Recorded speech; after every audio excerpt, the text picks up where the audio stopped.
Chapter 376. Boss Huang had his own supply channels, so it would take some time for them to drive. However, Zheng Tan and Heir Mao did not focus on the goods they were going to purchase. Instead, they were concerned about the people they might run into during the trip.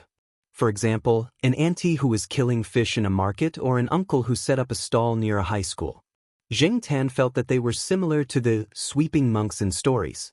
Extreme pretentiousness? Of course, there were more than that. There were also some winners in life who rode in high-end cars and brought bodyguards with them everywhere they went. If Boss Huang had not mentioned it, Zheng Tan would not have noticed the difference between those people and the others. Art was hidden in life, regardless of whether it was at the bottom or the top. Those people basically minded their own business. Sometimes, Zheng Tan wondered why those people who hid their skills in the streets would be content with being mediocre. Zheng Tan believed that as long as they were willing, they could also ride in high-end cars and live in high-rise villas and live a luxurious life. The so-called all-round development meant that those who could achieve all-round development and excel in all aspects were definitely top-notch geniuses. Such people were very few in number, and among the public, as long as one had a skill, one would live a better life than those who were well-developed in all aspects but mediocre in all aspects. Therefore, those people could definitely make a name for themselves with their skills. However, the difference in their living standards was too big. You are not a fish. How can you know the happiness of a fish?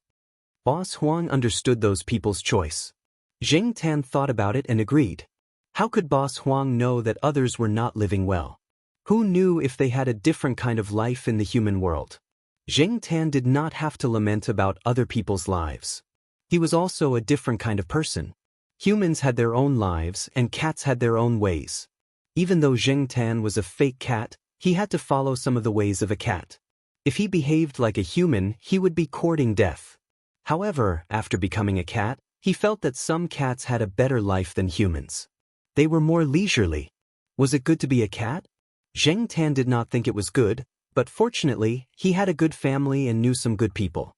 Heir Mao, who was looking out of the car window, did not know that the cat behind it was giving them the good person card in its heart. Because there was a traffic jam at the crossroads, it would probably take a few more minutes to get there. Hey old Huang, that. Heir Mao looked in a direction and nodded. Zheng Tan stood up and leaned against the window, looking in the direction Heir Mao was pointing. There was a patrol officer over there. He looked like a young man in his 20s. Oh, him. I think his surname is Liao, but I don't know his full name. I'm not familiar with him. We only exchanged a few words when we encountered a black male in the middle of purchasing goods. He's quite a capable young man, Boss Huang said. Zheng Tan took a look and didn't think there was anything special about that person. But soon he realized that the police officer who was walking slowly had sped up and was heading straight for the fork in the road ahead. Coincidentally, someone ran out from the other side of the fork, and the police officer pounced on him. The person who ran over was pushed to the ground. That person wanted to resist, but he found that there was a pair of handcuffs on his hands. Zheng Tan didn't even see when the handcuffs were put on him. All he felt was that in the blink of an eye, the handcuffs shone with a cold metallic luster. If it weren't for Heir Mao and Boss Huang's conversation, Zheng Tan wouldn't have noticed the handcuffs at all. Even if he did, he wouldn't have been able to see it clearly. When the police officer lifted the person up, two other officers ran over from the other side of the road, panting heavily. They were also police officers. When they saw the situation, they smiled and chatted with the police officer. Judging from their expressions, they should be with the police officer. A police cruiser approached the roadside and the three officers escorted the suspect into the cruiser. The police officer was the last to enter the cruiser. Before he got into the cruiser, he glanced at Zheng Tan and the others. After the police officer left, the crowd was still discussing the incident, but it was only temporary. When Zheng Tan and the others finally drove through the crossroads, the surroundings returned to normal. The passers-by didn't know that there was a short confrontation between the police and the robbers at the fork in the road. If you run into any trouble in this area in the future, you can look for him. He might not be very enthusiastic, but he has a good heart, said Boss Huang. A capable person might not have a good heart. Zheng Tan knew that. Even those in uniform might not have a good heart, but since Boss Huang said so, Zheng Tan believed that the young officer should be a good person. What did Boss Huang say just now? His surname is Liao? Zheng Tan memorized the name in his heart.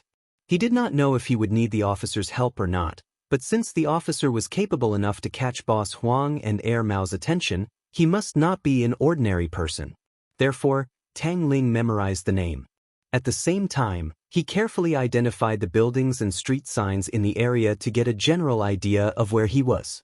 Boss Huang had only been in Chuhua City for a year or two, so he was not familiar with many places and people.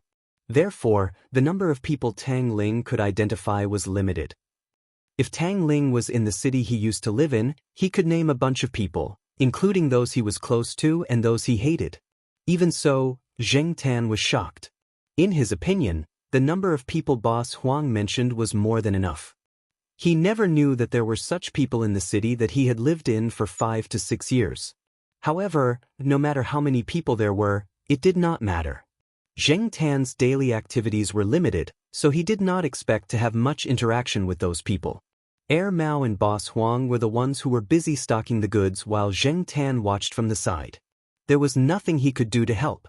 He could not help with the moving of the goods, nor could he verify the goods. Even if he could not show it. When they returned to the grocery store, it was already 4 o'clock in the afternoon. Heir Mao helped them unload the goods, and the other 3 people in the store helped as well. The shop assistant checked the goods and complained to Boss Huang, "White cat threw rats and bugs everywhere today, and it even threw them at me. You have to change your habit." Zheng Tan glanced at the white cat, who still had a stern face and a sharp gaze. He secretly pouted. Every cat more or less had a bad taste in them. Initially, Boss Huang planned to unload the goods and organize them before looking for a restaurant to have a meal together. He also included Zheng Tan, but Zheng Tan did not want to stay there. He had been in the truck for a long time today, and he did not even move when they were moving the goods. His daily activities were limited. Even when it was raining, he still had to walk around the house or visit people in the building. Other than that, when they returned home after unloading the goods, the back seat of the pickup truck was filled with a lot of stuff, and Zheng Tan's space of movement was even smaller. Even stretching was difficult for him. Zheng Tan's obsessive-compulsive disorder made him feel uncomfortable if he did not exercise to a certain extent. Therefore, Zheng Tan wanted to walk around more, so he went straight home. It was still early and there was no one at home, so Zheng Tan wandered around the campus. School was about to start, and there were a lot of new young faces in the campus.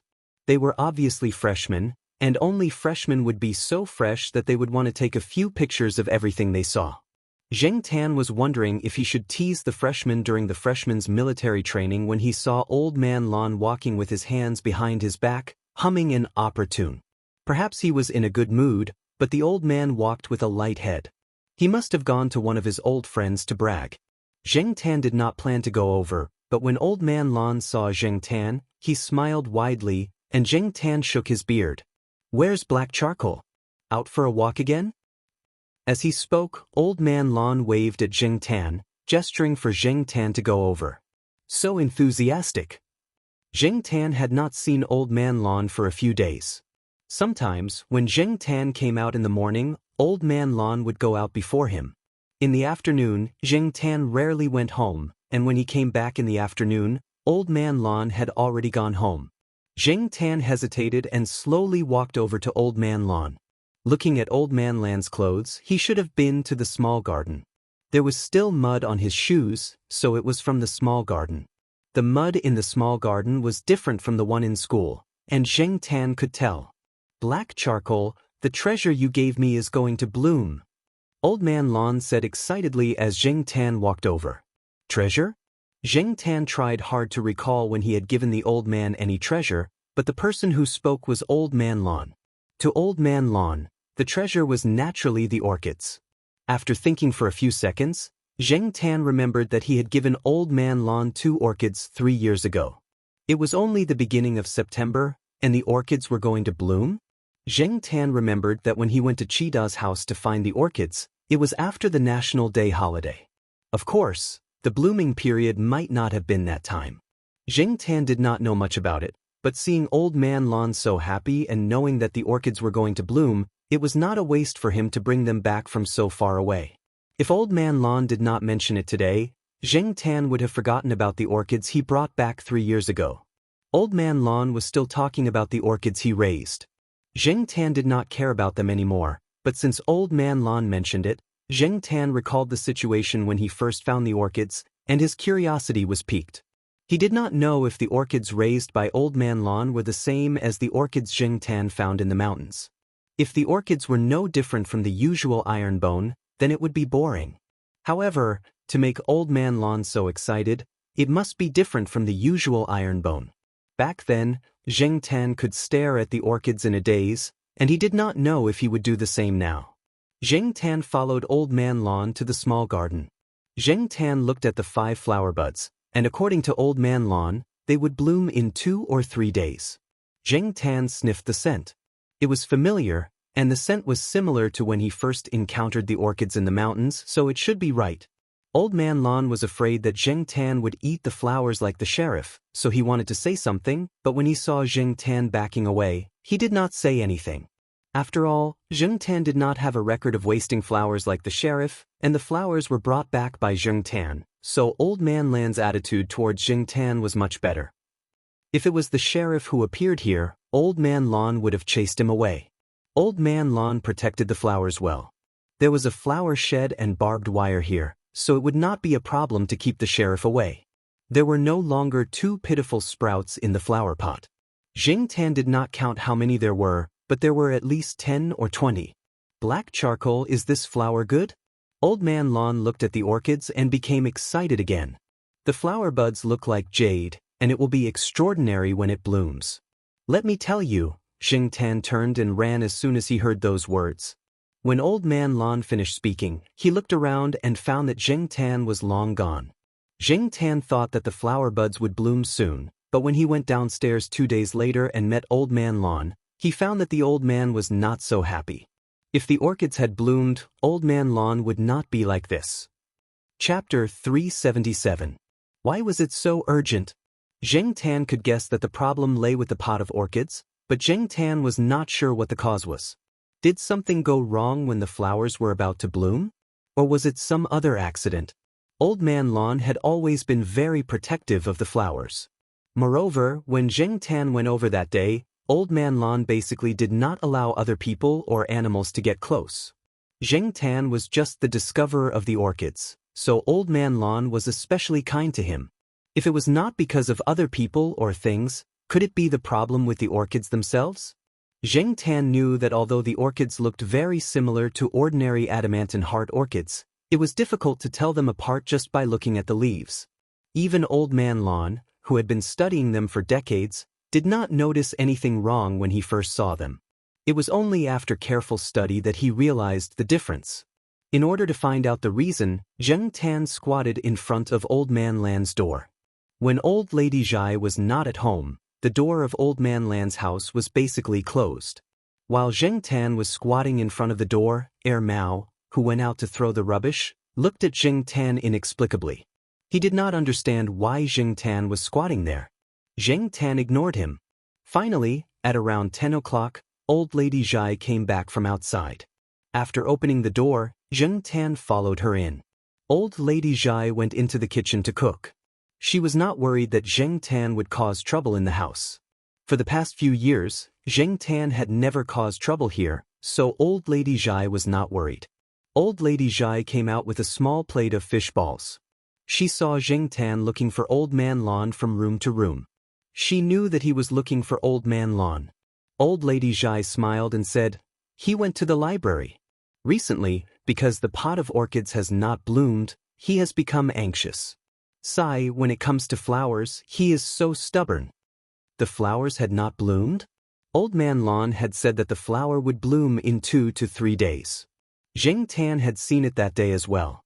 The flower bud did look like it was about to bloom, but for some reason, when it was about to bloom, there was no follow-up reaction. The old lady nagged at Zheng Tan as she washed the vegetables. What she meant was that even Old Man Lon himself didn't know the reason why the flowers hadn't blossomed. He had looked up a lot of information, but it was all to no avail. Now that Old Man Lon was done flipping through the books at home, he would go straight to the school library.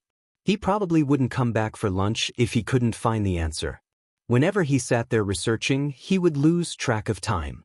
Eating was not allowed in the library, but there was a special resting area. There was also a resting area for the staff. The old lady knew the people there and had greeted them. There were two reasons why Old Man Lon was so anxious. Firstly, he didn't know why the flowers weren't blooming. Secondly, it was because of the city's flower exhibition in October. In the past 3 years, Old Man Lon didn't continue to research other orchids. After the basic care, he spent most of his time on this strange pot of orchids. Only after raising it did Old Man Lon realize how difficult it was to take care of this pot of orchids. Originally, Old Man Lon thought that it would take 5 to 6 years or even longer to see it bloom. He didn't expect it to bloom in just 3 years. No one could understand the excitement in Old Man Lon's heart when he saw the flower bud.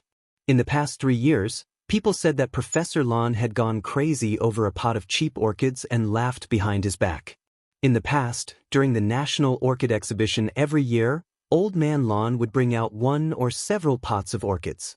Each pot of orchids was exquisite. Every pot of orchids brought out would be sold at a high price. It was normal for the price to be around $1 million. Many people in the orchid industry knew Old Man Lon's name. Because of this, everyone also knew that Old Man Lon didn't attend the Rambo exhibition for 3 years because of a pot of cheap orchids. Many people told Old Man Lon that since he had a lot of exquisite orchids on hand, why didn't he bring them out for everyone to admire? Even if he had already rewarded them before, he could still reward them again. Didn't they know that the price of orchids in his hands would increase every time he was rewarded? Unfortunately, Old Man Lon was stubborn. His thoughts were all on the pot of orchids that Xianxia brought back. He wanted to take care of this pot of orchids and see what was different about its flowers. As for other things, he didn't want to bring out an orchid that had already won an award for exhibition. He didn't have the habit of doing so. In the past few years, he didn't raise any new varieties, so he didn't participate in the Rambo exhibition. Old Man Lon didn't really care whether this pot of orchids was exquisite or not. He just wanted to know the difference between this pot of orchids and ordinary iron bone. Once he got into this alley, Old Man Lon wouldn't come out. No one could persuade him otherwise. A few days ago, Old Man Lon promised the organizer of the flower exhibition that he would bring out a few pots of orchids to participate in the flower exhibition. In addition to the pots of exquisite orchids that Old Man Lon currently had, this pot of orchids was also part of Old Man Lon's plan. He wanted to let more people see this pot of orchids that seemed to have mutated naturally. But now, there were obviously buds. It looked like it would bloom soon, but it didn't. Although it was still September, if it didn't bloom until October, Old Man Lon would feel that it was a pity to miss the flower exhibition. Listening to old Madame Zhai's nagging, Xianxia thought in his heart, was it not time for it to bloom yet? 3 years ago, when Xianxia found it, it was already October. It was after the National Day holiday. Could it be that this flower had to wait for a while longer? Different orchids had different flowering periods. When there were many varieties, the flowering period was also very different.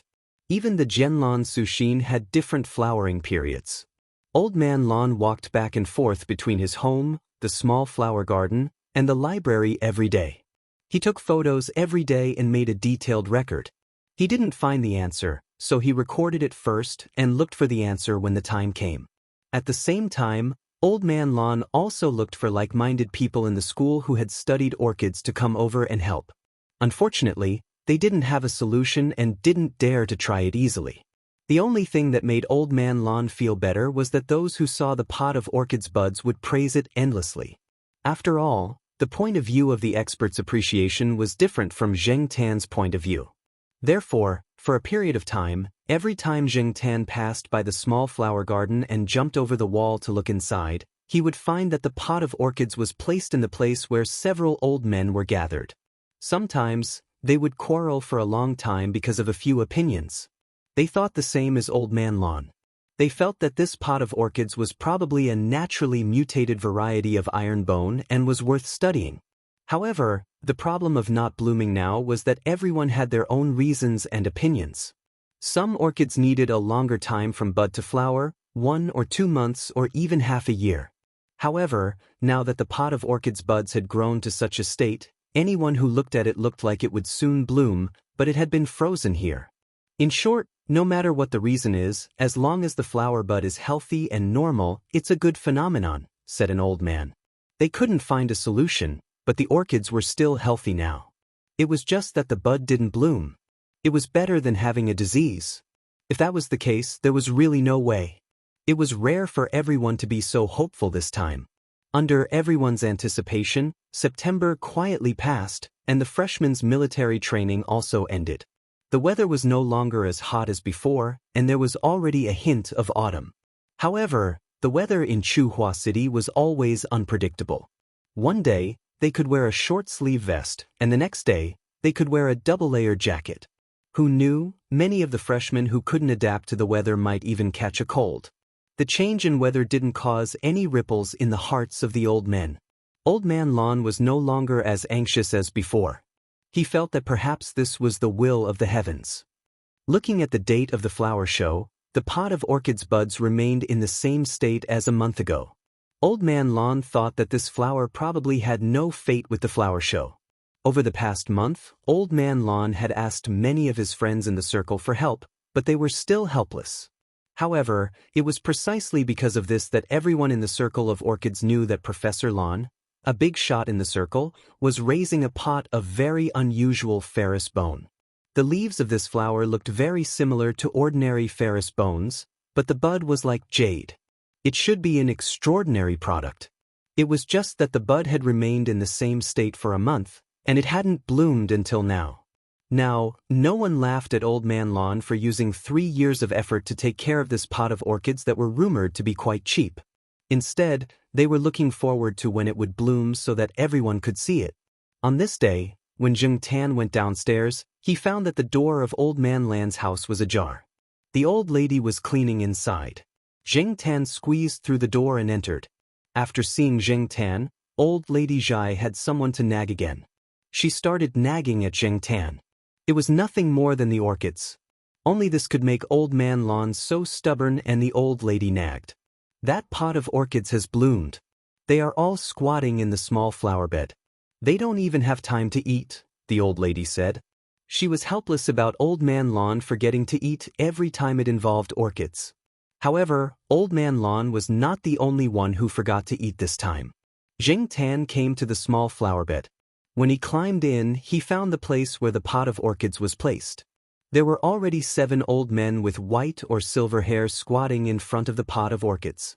The 7 old men were all squatting in front of the pot of orchids. They seemed to be in a daze. Were they playing the role of the 7 dwarfs? Jing Tan cursed in his heart. In addition to these 7 old men, there was also a cat squatting beside them. It was unknown when the sheriff came. As there were 7 old men here, the iron wire door outside was not closed. The sheriff, who loved to nibble on flowers, came in when the 7 old men were not paying attention. The 7 old men only cared about looking at the flowers. They did not notice that there was a dangerous person squatting beside them. What was even more strange was that the sheriff, who had an inexplicable obsession with nibbling on flowers, only squatted by the side obediently and did not take a bite. The 7 old men and the cat squatted there just like that. No one knew how long they had been squatting there. Jing Tan felt pain in their legs. He was afraid that these old men would fall down after squatting for too long. With that thought in mind, Jing Tan walked over. Jing Tan knew from the smell that this was the same flower he saw in the mountains years ago. The 5 flower buds had all bloomed. It was the same flower as the one in Jing Tan's memory. It gave off a jade-like feeling. If he did not know that this was a real flower, he would probably think that it was carved out of jade. Back then, Jing Tan was stunned by the flowers. Now, these 7 old men and the sheriff were probably stunned by the flowers. Jing Tan thought that although these flowers were very good, compared to the ones he saw in the mountains, there was still a gap. The fact that Jing Tan was not stunned right now was the best proof. Of course, it could also be that Jing Tan had developed an immunity to this. It was not a good idea to stay like this. Jing Tan squatted by the side and looked at the 7 old men and the cat staring at the flowers. He yawned loudly and even let out a long, ah, sound. Finally, someone came back to their senses. The sheriff also came back to his senses. "Hey, quick, it's the sheriff!" One of the old men shouted. The old men did not continue looking at the flowers. They guarded the sheriff as if he was a thief.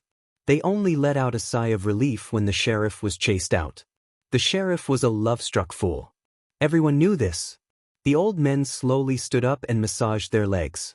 Fortunately, they did not fall down. Their legs were just a little sore from squatting for too long. Looking at the time, everyone realized that they had unknowingly stared at the flowers for so long. Old Man Lon also began to chase them away. He treasured this pot of flowers. 3 years were not in vain. 3 years were not in vain. Old Man Lon was so excited that his eyes turned red. "Old Man Lon, are you selling this flower?" "Name a price, I'll buy it," one of the old men said. "Don't, Old Man Lon. You should keep this flower for yourself." "There's no rush to sell it," another old man said. "Yeah, it's a good flower. You should keep it for yourself for a few more days," the others echoed. Although they said that, they were all thinking about when to talk to Old Man Lon in private. Rare. This flower was very rare. When they left, the old men kept looking back at them. They did not want to take their eyes off the pot of orchids. "Hey, Old Man Lon, this flower of yours should be a natural mutation. I've never seen anything like it. Have you given it a name yet?" One of the people chased out by Old Man Lon asked. Old Man Lon paused in his action of chasing people away. He grunted and glanced at Zheng Tan when no one was looking. Zheng Tan. Chapter 378. No matter what kind of flower it was, people always liked to give it a unique name. It would make it sound deep and tasteful, fresh and artistic, or cool and crazy. For example, White Crown Lotus Cauldron, Old Cloud, Flying Phoenix, Tang Dynasty Golden Age, Damarui Jade Art, and so on. Once a name was given, it would instantly make people feel that it was high-end and classy. As the person who discovered this pot of naturally mutated orchid in the eyes of his friends, Old Man Lon would naturally name it according to the rules of the martial arts world. However, when Old Man Lon received the orchid from the Jiao family 3 years ago, he had discussed it with Jiao Pa. At that time, the Jiao family didn't care much about this pot of orchid and didn't know how to grow flowers. The Jiao family said that it was a gift to Old Man Lon, but Old Man Lon didn't really accept it. At that time, he just wormed his way into the pot and kept it for himself. The Jiao family had already forgotten about it. However, it was different now. Even insiders could tell that this pot of orchids was not cheap, and there were indeed many natural variants. However, this kind of variety that could make people stunned, immersed in it, and feel refreshed when smelling it. It was a variety that left people with a lingering fragrance in their nostrils for days on end. If they really wanted to appraise it, it would probably reach a new high. Some people had already set it at 10 million yuan in their hearts. The price was something that others were passionate about. What Old Man Lon was thinking about now was the naming of the orchid. Who discovered the flower? Black Charcoal. Who was Black Charcoal? The cat of the Jiao family. Looking back, the naming should also be done by the Jiao family. Even though Old Man Lon reflexively thought of many names when the flower bloomed, logically speaking, it was indeed difficult for him to decide. Therefore, after Old Man Lon carefully arranged the anti-theft and anti-cat nets in the flower bed, he paced back home with this problem in mind. Zheng Tan had already left when the old men left. He could tell that Old Man Lon was thinking about something. He kept glancing at Zheng Tan, and it made Zheng Tan's hair stand on end, so he decided to sneak away. That night, after dinner, the Jiao Pa didn't go to the biochemistry department to work overtime. Old Man Lon made a call to make sure the Jiao family was at home before he went upstairs. It was rare for Old Man Lon to come over, so Jiao Ma made tea and brought fruits for him. "There's no need to trouble yourself. I just ate and drank my fill. I'm just here to say a few words. I'll leave once I'm done." Old Man Lon gestured to Jiao Ma to stop washing the fruits. He didn't say anything else and went straight to the point. Old Man Lon told Jiao Pa, Jiao Ma, and Old Man Lon about the orchids. He also told them about the evaluation of this pot of orchids by those in the industry. He also told them about the estimated price of this pot of orchids. This was the most important thing. After all, to many people who were not passionate about flowers and plants, Flowers and plants were just wads of RMB. Many disputes were caused by this, so Old Man Lon had to make it clear. The Jiao family was shocked when they heard that it could reach tens of millions. Why is it so expensive? Jiao Ma murmured. She couldn't understand. Wasn't it just a pot of orchids? Why did it have to be estimated at hundreds of thousands and millions? Now, it was even estimated at tens of millions. This made Jiao Ma's heart pound. It wasn't that she was greedy for money.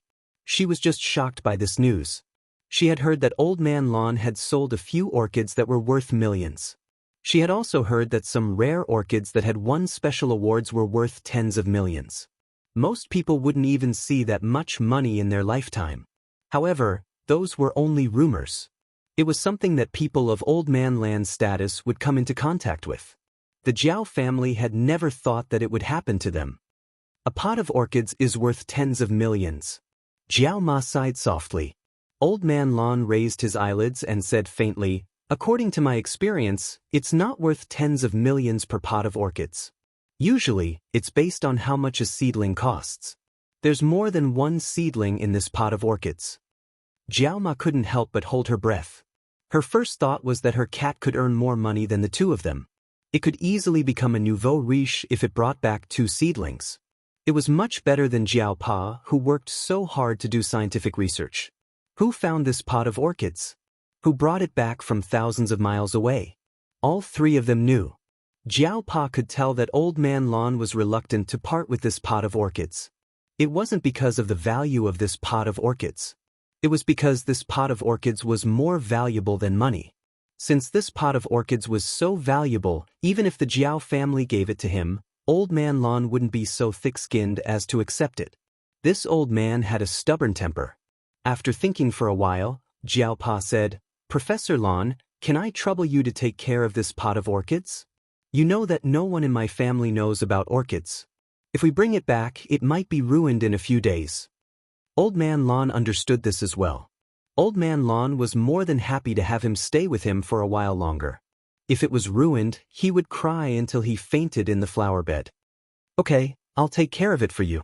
When you want it back, just let me know. Also, other than talking to you about this, I also want to ask you how to name this flower. It has to be written clearly on the flower show." Before Old Man Lon agreed to participate in the flower show, he had already called Jiao Pa to ask about it. Naturally, Jiao Pa didn't have any objections. Jiao Ma wasn't good at naming things, and Jiao Pa wasn't sure about flowers either. Therefore, the couple looked at each other. Should they let Old Man Lon, the professional, come up with a name? They looked at the black cat lying lazily on the sofa. It didn't seem to have any objections. After thinking about it, Jiao Pa made a decision. "You see, we don't know much about this either. Let's leave it to you to decide. You're the one who took care of this flower. Professor Lon, you played a big part in this flower's success. We didn't do anything at all. We even forgot about it." Thinking back to the two flower sprouts that weren't very good looking when they were brought back, and hearing what Professor Lon said now, the couple felt that they had nothing to do with this. Zheng Tan had been paying attention to Old Man Lan's expression. When Jiao Pa asked Old Man Lon to name the flower, Old Man Lon couldn't help but grin. He must have spent a lot of effort to maintain his dignified image. If he wasn't afraid of losing face here, Old Man Lon would have jumped up in excitement. Naming a treasure was a very important matter to many people. It would be recorded in the history books if it could become famous in the current era. Thousands of years later, when people opened up related records or started research, they would naturally mention the treasure's name. They might also mention the person who discovered it and named it. But even if their names weren't mentioned, they would be more than happy. They were the ones who named it. Jiao Pa and Jiao Ma pretended not to see the uncontrollable expression on Old Man Lan's face. Then, "Professor Lon, have you thought of a name for the flower pot?" Jiao Pa asked. "Cough, I haven't thought about it yet. I have to think about it carefully." Old Man Lon straightened his face and said, not to mention Zheng Tan, even Jiao Pa didn't believe him. Old Man Lon looked like he had already made up his mind. Why was he still pretending? However, Jiao Pa didn't point it out. Old Man Lon cared a lot about his reputation. He couldn't go against the old man's wishes. Old Man Lon was in a good mood now that he could get the right to name the flower. Jiao Ma instantly felt the atmosphere lighten. Old Man Lon looked at the time and said, "How about this? Find some time tomorrow and I'll take you to see the flowers. I'll make the arrangements then." And so, the next day, the Jiao family, Xianxia, and little Pomelo followed Old Man Lon to the flower garden. After seeing the flowers, the three of them were stunned for a while. If it weren't for Old Man Lon and Xianxia, the three of them would have continued to stare at the flowers. "It's so beautiful," Jiao Ma exclaimed. Compared to gold and silver, she preferred jade. Although the pattern was simple, it was pleasing to the eye no matter how she looked at it. When Mama Jiao came back to her senses, she even wanted to reach out and touch it to see if it was really a flower and not carved from jade. Before Jiao Ma could touch the flowers, Old Man Lon stopped her. Old Man Lon treasured the flowers so much that he didn't want Jiao Ma to damage them. However, he still asked Jiao Ma to touch them carefully.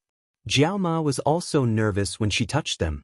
She only touched them lightly and didn't feel anything. She quickly pulled her hand back.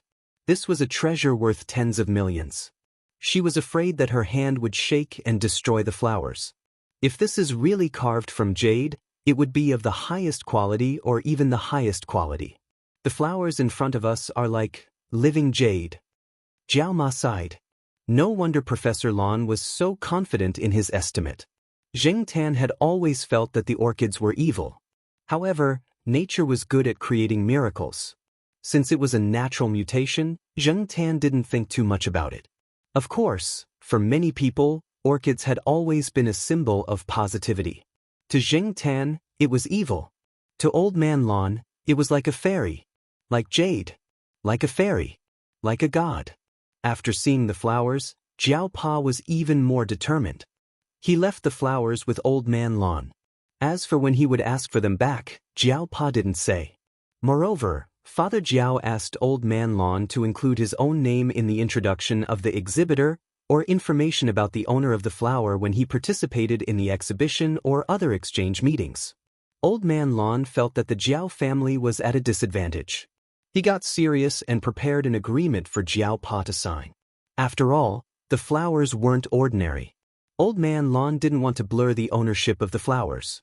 After everything was explained and signed, he could send the flowers to the exhibition without any worries. The flowers were a hot potato for the Jiao family. Once those people got wind of the flowers, they would come knocking on Old Man Lan's door the next morning. The Jiao family had seen Old Man Lon being stopped by people at his house and begging him to sell the orchids. Jiao Pa didn't want to sell the orchids, and Old Man Lon didn't disagree. The flowers weren't famous yet, so the price would be lower. But in terms of price, it wasn't worth it. Old Man Lon felt that it was beneath him to negotiate the price of the flowers. To Old Man Lon, the flowers were priceless. Many flowers are so expensive because they are hyped up. Maybe in a few years, they will fall into the ranks of ordinary flowers. Some people become rich overnight by hyping up orchids, while others go bankrupt. Old Man Lon said, "But this flower is different. It doesn't even need to be hypnotized. Even after a few years, people will still be fascinated by it." The next day, Old Man Lon came to visit the Jiao family again. He even brought an ink painting that he had drawn himself. It was the pot of orchids, and beside it were the words Iron Bone Celestial Cat, written in semi-cursive. Therefore, Jade Cat Celestial was the name Old Man Lon gave to the flowers. When the time came, no matter if it was exhibited or brought to the exchange meeting, the name Jade Cat Fairy would be marked in the inscription name column of the flower's information. In the future, when people mentioned this flower, they would call it Jade Cat Fairy. The members of the Jiao family naturally knew the meaning of this name, but the other old men were puzzled after hearing it. Jade Cat Celestial was one thing. They admitted that the flowers looked quite divine. But why was there a cat? Chapter 379. Old Man Lon didn't explain much about the name of the flower, only briefly mentioning that the discovery of the flower had something to do with a cat. When people asked for more details, Old Man Lon kept his mouth shut and refused to say anything. Fortunately, everyone's attention was now focused on the pot of flowers. Although they found the word cat in the flower's name strange, Now wasn't the time to think about the name. Everyone wanted to take a few more looks at the pot of flowers.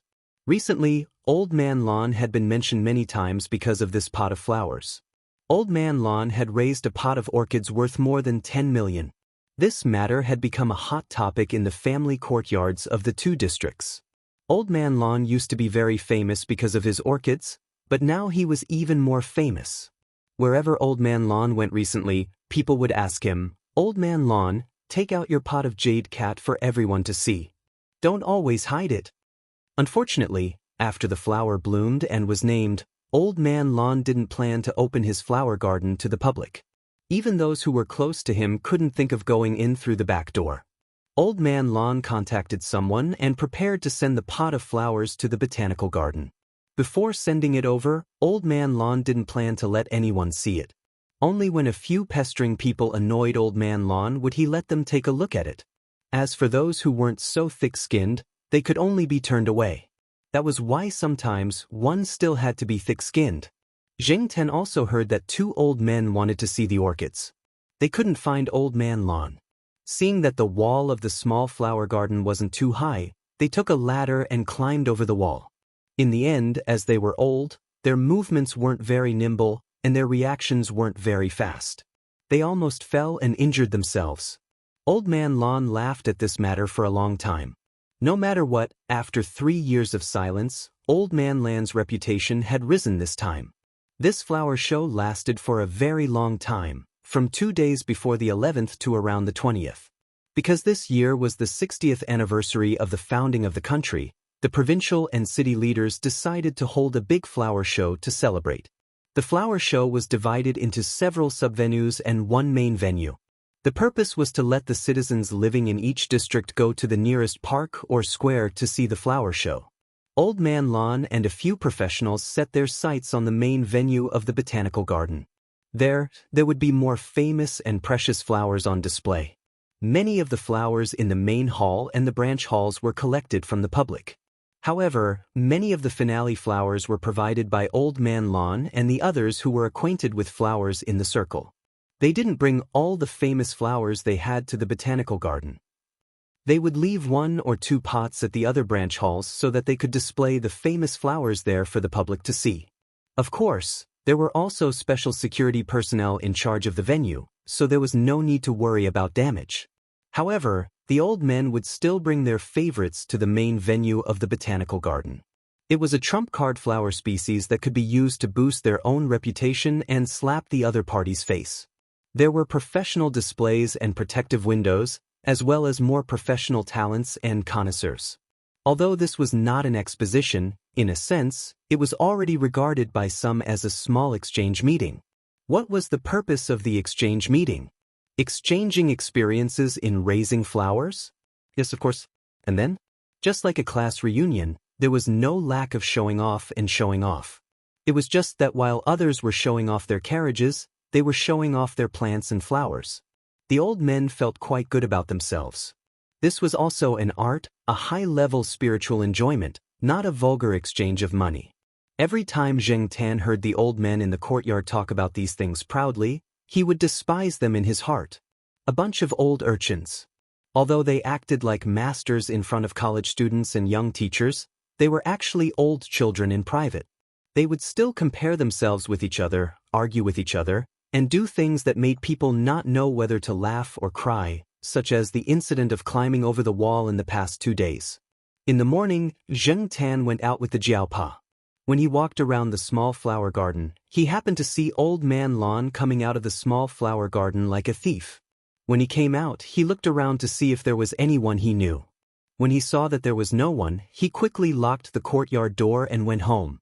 It was so early in the morning, but Old Man Lon had already finished arranging the flowers inside. He didn't know when he woke up, but he probably came out at around 5 in the morning. This was obviously to prevent others from finding him. When he saw Xianxia, Old Man Lon's face was full of wrinkles again. Black charcoal, the flower exhibition will continue for a week, but tomorrow we old men have agreed to bring the flowers over. When the time comes, you can go with your cat father and the others. Old Man Lon and the others would definitely not keep their precious treasures on the stage. 1 day of interaction was enough. Why would they need a week? Other than the full house during the golden week of the National Day, the botanical garden was much more relaxed now. There would not be any disturbances, so they were relieved. Old Man Lan's words just now also revealed two things. First, the old men's precious treasures would be on display tomorrow. Second, the little Jiao that Old Man Lan mentioned was the Jiao Pa. Since he said so, it meant that the Jiao Pa and the others would all go. Tomorrow was a Saturday, and the Jiao Yuan and little Pomelo would be there, so the whole family could go. Third, according to the rules, pets were not allowed in the botanical garden. However, on normal days, there were few people, so the people at the botanical garden would turn a blind eye to it. However, it was currently during the flower exhibition, so it was difficult for pets to go in. Since Old Man Lan was willing to let Jing Tan go with them, he must have taken care of the people at the botanical garden. Perhaps he had already given the required documents to the Jiao Pa. Jing Tan was naturally very happy to be able to go with the Jiao family to the botanical garden to watch the flower exhibition. He could go on a long trip with his family and be in touch with nature. What a good time to relax. He enjoyed another privilege.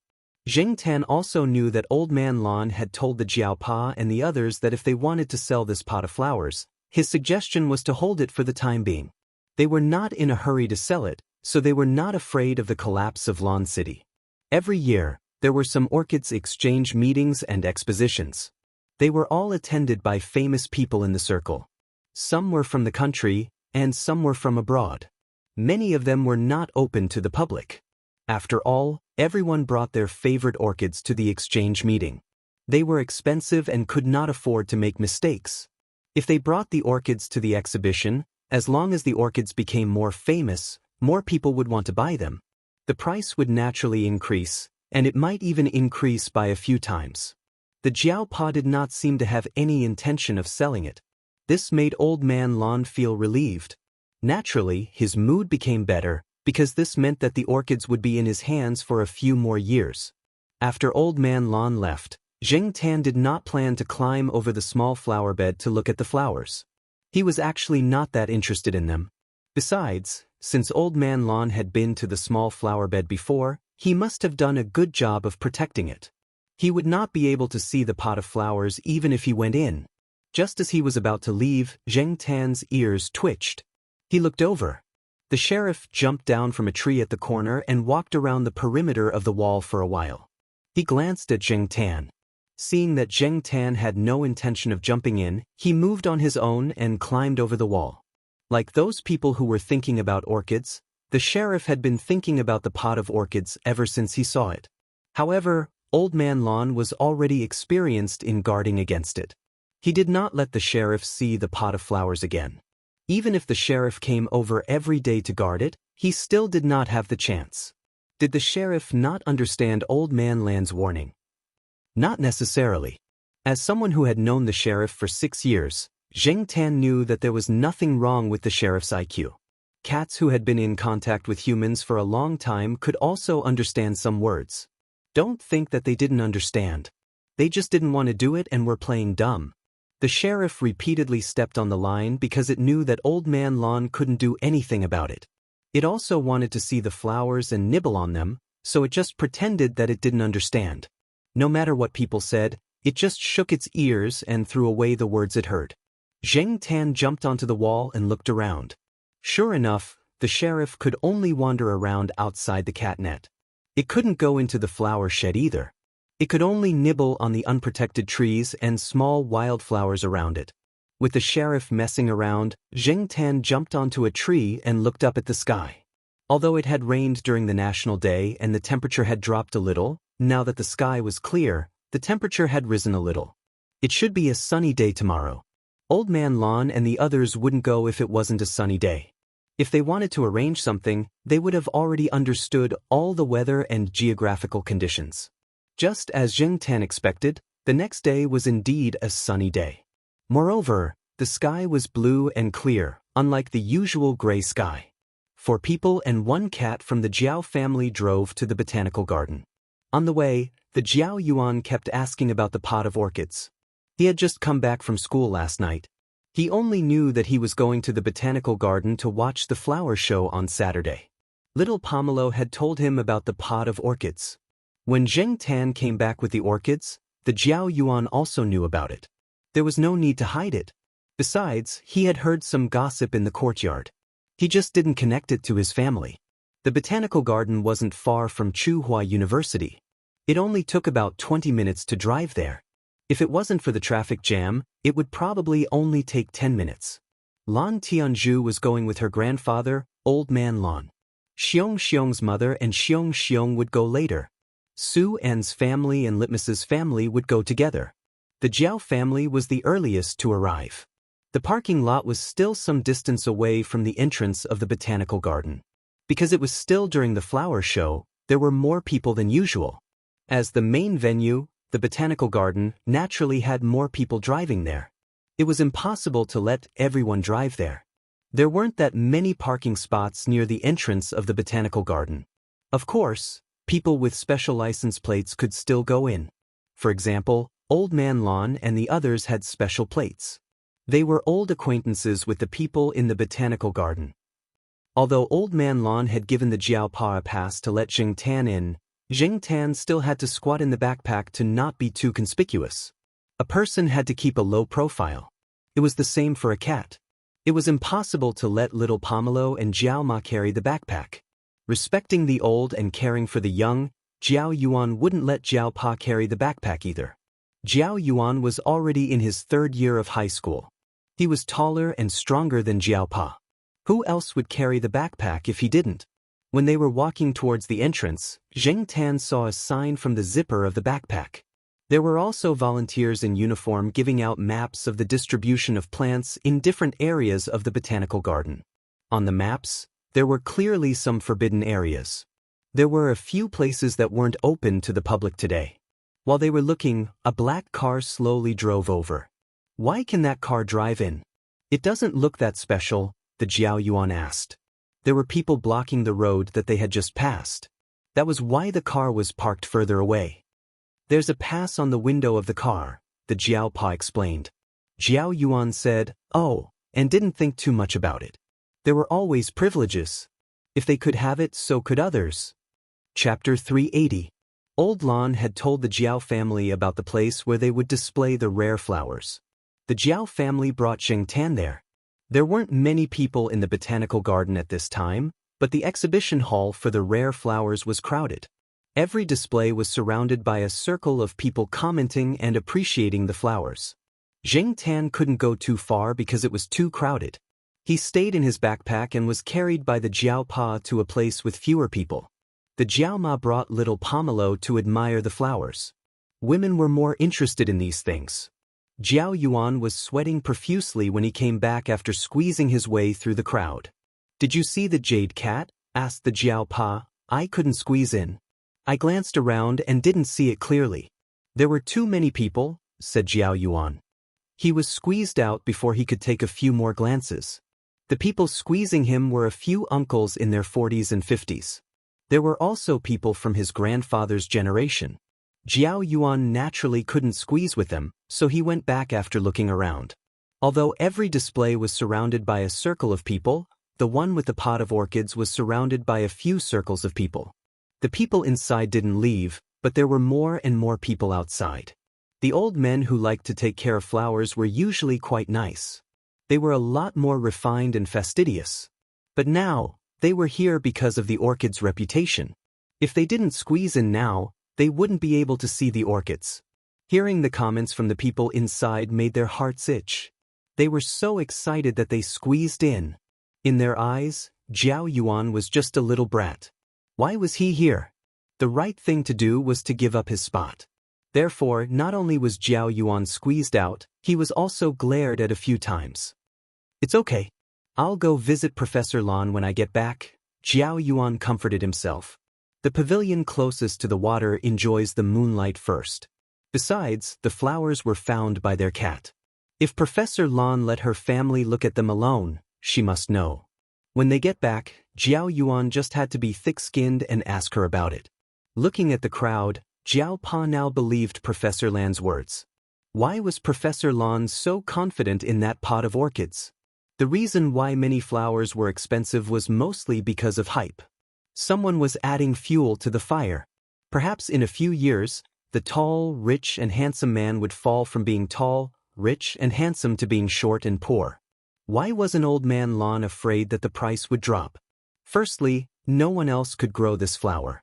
Generally speaking, if it was a natural mutation, the same mutation would be concentrated in the same area. Other than Zheng Tan, no one knew how he got the seedlings. Not to mention that the Jiao family was unwilling to disclose this secret. Even if they were willing, who could make a cat talk? Therefore, in recent years or even longer, as long as it was not sold separately, this pot of flowers could be considered unique. The rarer something is, the more valuable it is. As for the second place, it depended on one's true strength. How could a flower that could attract so many laymen to stop and look at it and mesmerize Lan Yu be afraid of a drop in price?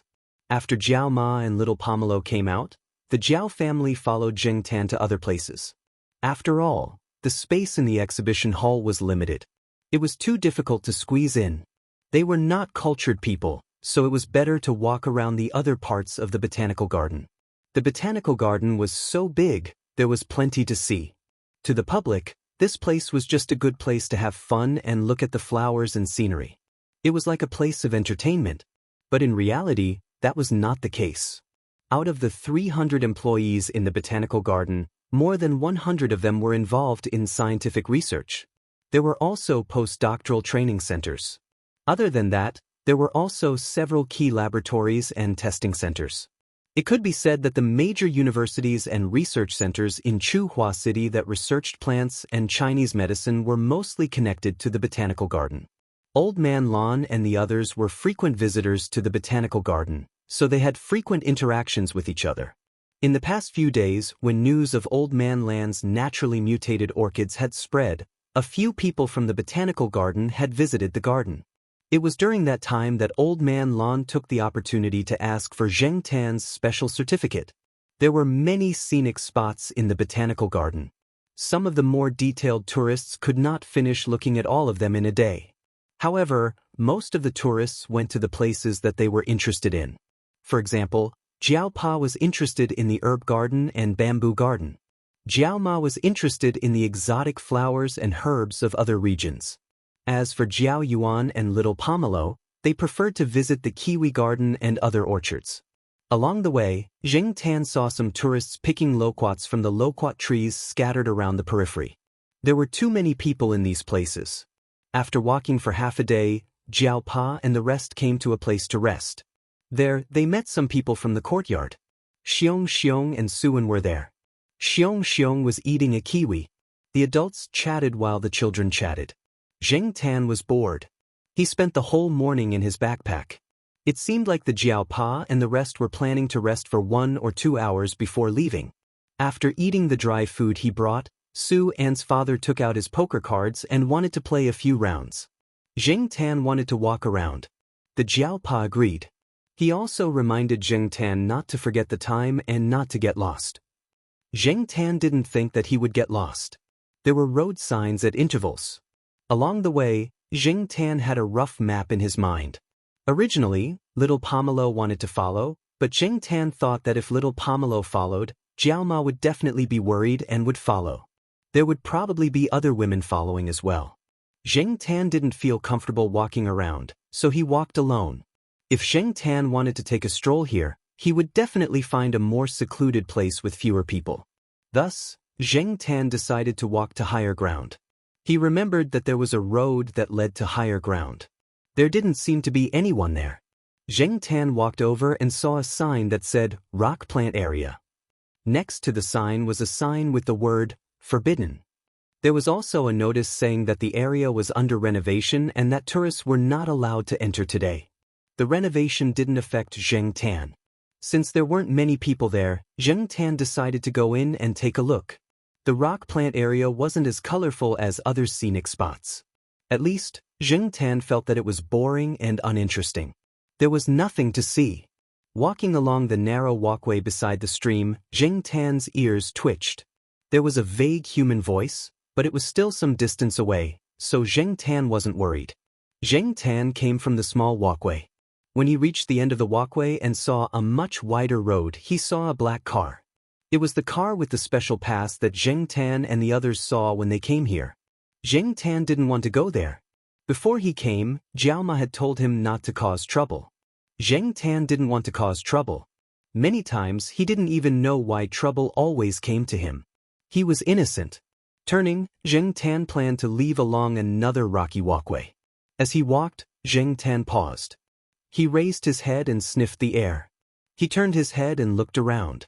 The surroundings were very quiet. If he didn't listen carefully, he wouldn't hear any human voices. A few birds came over. They were pecking at some green grape-sized fruits on a tree that Zheng Tan didn't know what it was called. Because there were birds pecking at it, many fruits fell from the tree and fell to the ground with a thud. The fruits were hard and rolled a little further after falling. Zheng Tan looked at the fruits under the tree. There were a lot of them. However, no one ate the fruits, and they didn't need to take root or germinate. No one would care. It was no wonder that the birds dared to peck at them. Looking around, there were all kinds of grass and plants that he didn't recognize. There was nothing else. However, Zheng Tan knew that he wasn't the only one here. Besides the birds on the tree, there was another lurker. Zheng Tan didn't disturb the birds. He just quietly squatted by the side. He knew that the lurker had discovered him. However, the other party's target was the birds. Zheng Tan waited and watched. The wind blew, and the leaves rustled. Suddenly, a figure jumped from behind a pile of rocks. Using the rocks, it jumped again. A series of movements were completed in the blink of an eye. The birds that were pecking at the fruits were frightened. They stopped pecking and immediately flew up.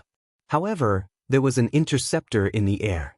A bird that was pecking at the fruit on the branch was bitten by the interceptor as soon as it flew up.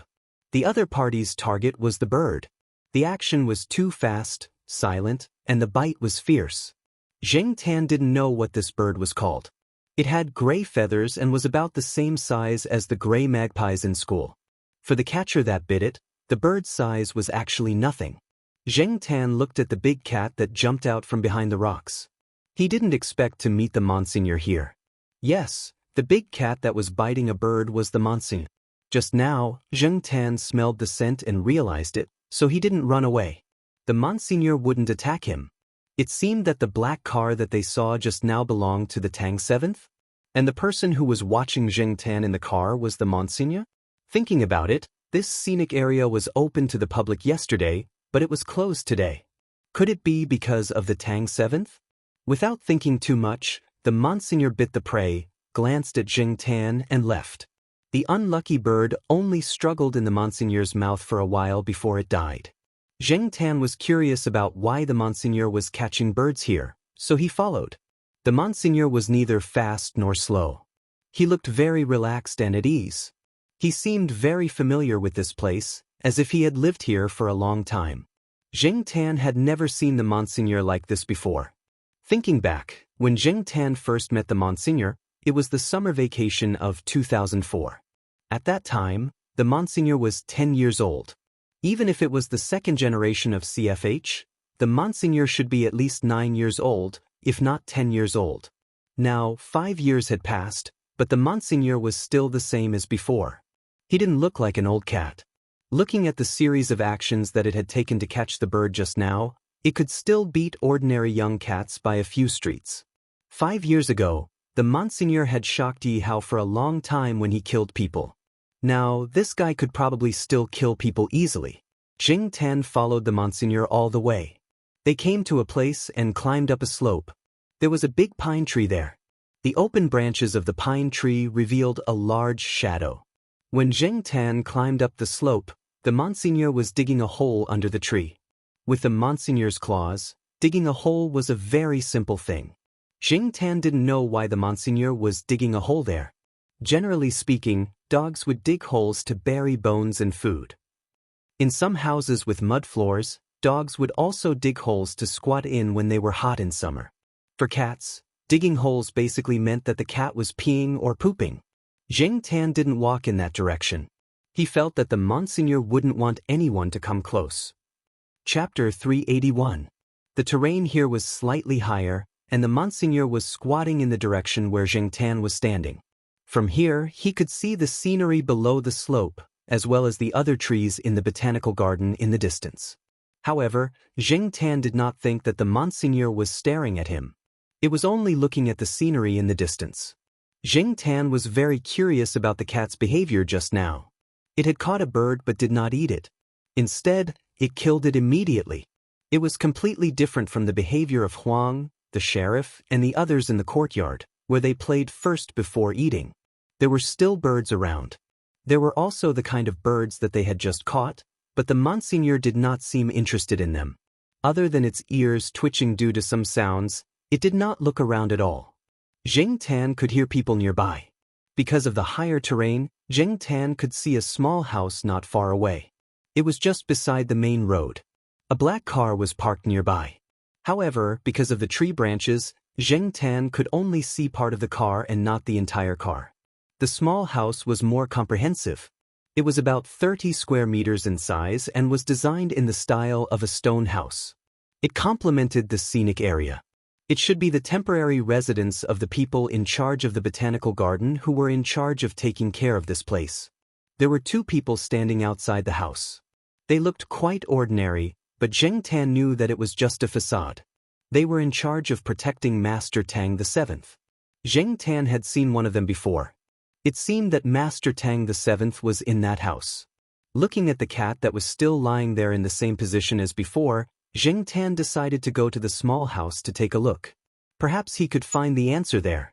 Jing Tan originally thought that his actions were quite secretive, but just as he was about to jump in through the window to eavesdrop, he felt a gaze on him. He turned his head and saw that the person who had been guarding the door was now standing not far away, looking at Jing Tan. This was the person that Jing Tan had seen before, but he did not know if he recognized him. The other party was only vigilant and did not have any malicious intent. This made Jing Tan feel a little relieved. It could not be helped. In Jing Tan's mind, Yi Hao, Master Tang VII, and the others had long been listed as part of the underworld. Jing Tan did not dare to provoke the people around Master Tang VII. They would not tolerate Jing Tan like Leopard and the others around Yi Hao. But Jing Tan wanted to hear more gossip. He heard the voice of Master Tang VII and another person. They were not talking about anything confidential, and they were talking about the Monsignor. If it was a trade secret, Jing Tan wouldn't look at it. Curiosity killed the cat. The man stared at Jing Tan for a few seconds before returning to the door. Behind the house, Jing Tan walked to the corner of the house and stuck his head out to take a look. Seeing that the person didn't do anything, he went back to the window at the back of the house and jumped up. The window was not closed. It was horizontally drawn and screened to prevent flying insects from entering. Jing Tan did not plan to pull open the screen. He just wanted to see who was inside and listen to what they were talking about. Unexpectedly, Master Tang VII had already seen Jing Tan at the window. Black charcoal?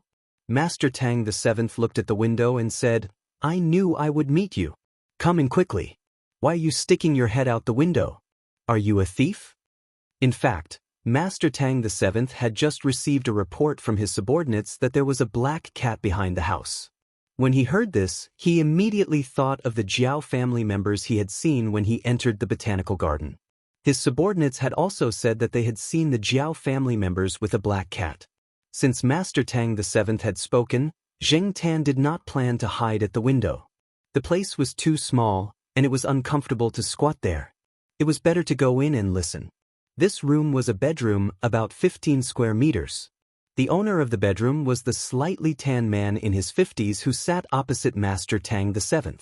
He was not very particular about his clothes.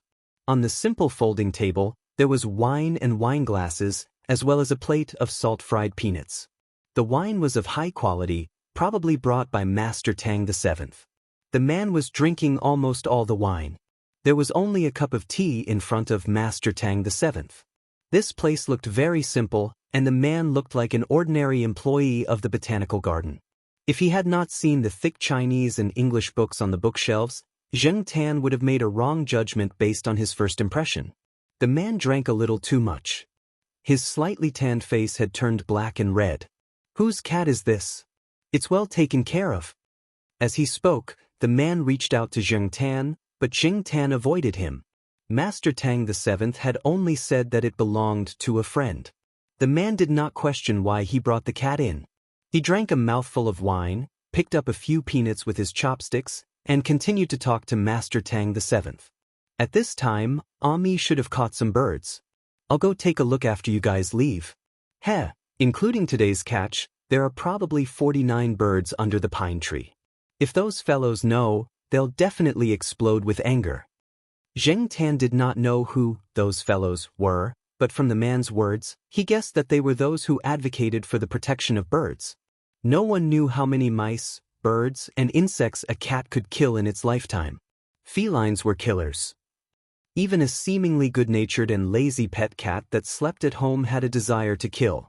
It's still okay now. It only comes here once a year to kill, and it kills one every time. When the old master was still alive, it would run out to catch birds whenever he neglected it. After catching them, it would not eat them. It would just put them in a conspicuous place for the old master to see, as if it was venting its anger. The old master was so angry that he could only use a stick to hit a stone because he could not bear to hit the cat. At that time, some people would talk a lot when they were drunk. Even if they had said things that others had heard so many times that their ears had grown calluses, they would still talk excitedly. This also allowed Zheng Tan to learn more about the Monsignor. After hearing this man's words, Zheng Tan matched the Monsignor with the Ami mentioned by the man. It turned out that the Monsignor had lived here before he left. Back then, Zheng Tan had also suspected that the Monsignor had hidden in the botanical garden and avoided the strict investigation of CFH for the first 2 years. Now, no one cared about CFH anymore. They could not even wait to cover up their embarrassment, so who would still mention it? But he did not expect that not only was it hiding here, it even had people covering for it.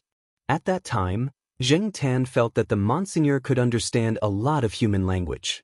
If it had not interacted with people for a long time, it would not have understood so much. If it had really grown up in the wild, it would not have been willing to follow Master Tang VII and the others. The man who was speaking was a researcher of rock plants. Just like his father, the old man he spoke of had passed away in 2003 in October. During this period of time, this man had brought his family to visit the old man at the cemetery a few days ago. Back then, the old man had lived here. It was convenient for him to study plants and also take care of the plants here. The Monsignor had been discovered by the old man. To be exact, the old man had discovered a pregnant female cat. However, the female cat's health was very poor. Not long after giving birth to the Monsignor, she had passed away. In the olden days, it was said that after a cat died, it would be hung on a tree. However, the old man did not do that. Instead, he put it in a box and buried it under the old pine tree on the slope. Originally, the old man had only thought of raising a kitten to catch mice. At that time, he happened to find traces of mice gnawing on books in the house. The old man had decided to raise it on a whim. In the beginning, he had fed it milk powder and later cooked it for the cat. At that time, the management here was not strict. No one said that raising a cat was forbidden. The old man did not have much experience and did not know what a cat could and could not eat. He just bought milk powder and made do with it. When he learned that he could not feed the cat carelessly, he found that the cat was very easy to raise.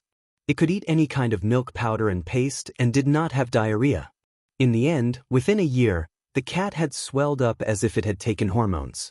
It was much bigger than the average cat and also much bigger than the female cat. The old man even suspected that the Monsignor was a cross between a domestic cat and a larger feline. He even went to the botanical garden to look around, but did not find any traces of activity of larger felines. In order to avoid some trouble, the old man hid the Monsignor very well. When there were people, he would let the Monsignor hide in the room or in the forest. The Monsignor was also very smart. The old man and the cat had always cooperated very well. Like other cats, the Monsignor did a lot of stupid things at that time. Sometimes, it would throw a tantrum. For example, this person just said that if it was ignored, it would catch birds to vent its anger and show its existence. The old man also buried those poor birds under the pine tree, saying that they were for the Monsignor's mother to eat. Later, the Monsignor did not let the old man do it and buried the birds himself. Usually, it liked to lie down and sleep there. No one would disturb it, and it had a wide field of vision. Sometimes it would sleep for half a day. The domineering Monseigneur also had its youth. Without a doubt, the Monseigneur was lucky. Its birth was originally a very low probability event, and the old man who adopted it and the people here were only interested in plants. They did not care much about animals. At most, they cared about them from an ecological perspective. When the old man passed away, there was no one in the small house for a while. The Monseigneur was only familiar with the old man. Although it was not bad to the old man's family, it was only not bad. It was far from the tacit understanding and closeness. Gradually, it tried to run further away. Among the cats in Chuhua City, this guy's fighting ability was enough to be called the king. At that time, the botanical garden was probably included in the Monseigneur's territory. It probably did a lot of patrolling. Chuhua University was not too far from here, and the surrounding area was also within its range of activity. Otherwise, how could Li Yuanba have met the Monseigneur who gave birth to the funny peanut candy? Although the Monseigneur had left the botanical garden and was now following Yi Hao and Master Tang VII, it would still come back at this time every year to catch a bird and bury it there. Then, it would quietly lie under the pine tree. Really, this cat is very good. It doesn't hurt people. My grandchildren were very young at that time, and they often used it as a pillow. My wife often says that although this cat is big and occasionally naughty, its temperament is still gentle. The man sighed. Master Tang VII, who had been silent all this time, laughed. Not to mention Master Tang VII, even Zheng Tan would not equate Lord Zhu's words with the word gentle after seeing how Lord Zhu slaughtered people. Mi is very affectionate. It comes back at this time every year to pay respects to the old man. The man sighed again. It's good to be affectionate, Master Tang VII said. This was also the reason why Master Tang VII was willing to keep the Monseigneur by his side. If it was really the heartless type, Master Tang VII would be worried. Like the Monseigneur, if you treated it well, it would remember and treat you well. It would not bite you at a critical moment. When Master Tang VII and the others began to talk about the medicinal plants they had invested in, Zheng Tan did not continue to listen. He jumped out of the window and even helped to close the screen window. When he came back to the slope, Zheng Tan found two children about 7 or 8 years old. The little girl wearing a small floral dress was dawdling with the Monseigneur. Mi, let's go play together. Don't be lazy and sleep. After saying that several times, it was useless. The little girl grabbed the Monseigneur's 2 front paws and dragged it outside with great effort. The Monseigneur let her drag it. It lay on its side and watched. Because the little girl was not strong enough, her face was red. She did not drag it for long. The Monseigneur was still quite heavy. Children of this age did not have much strength. After that, the little boy joined in.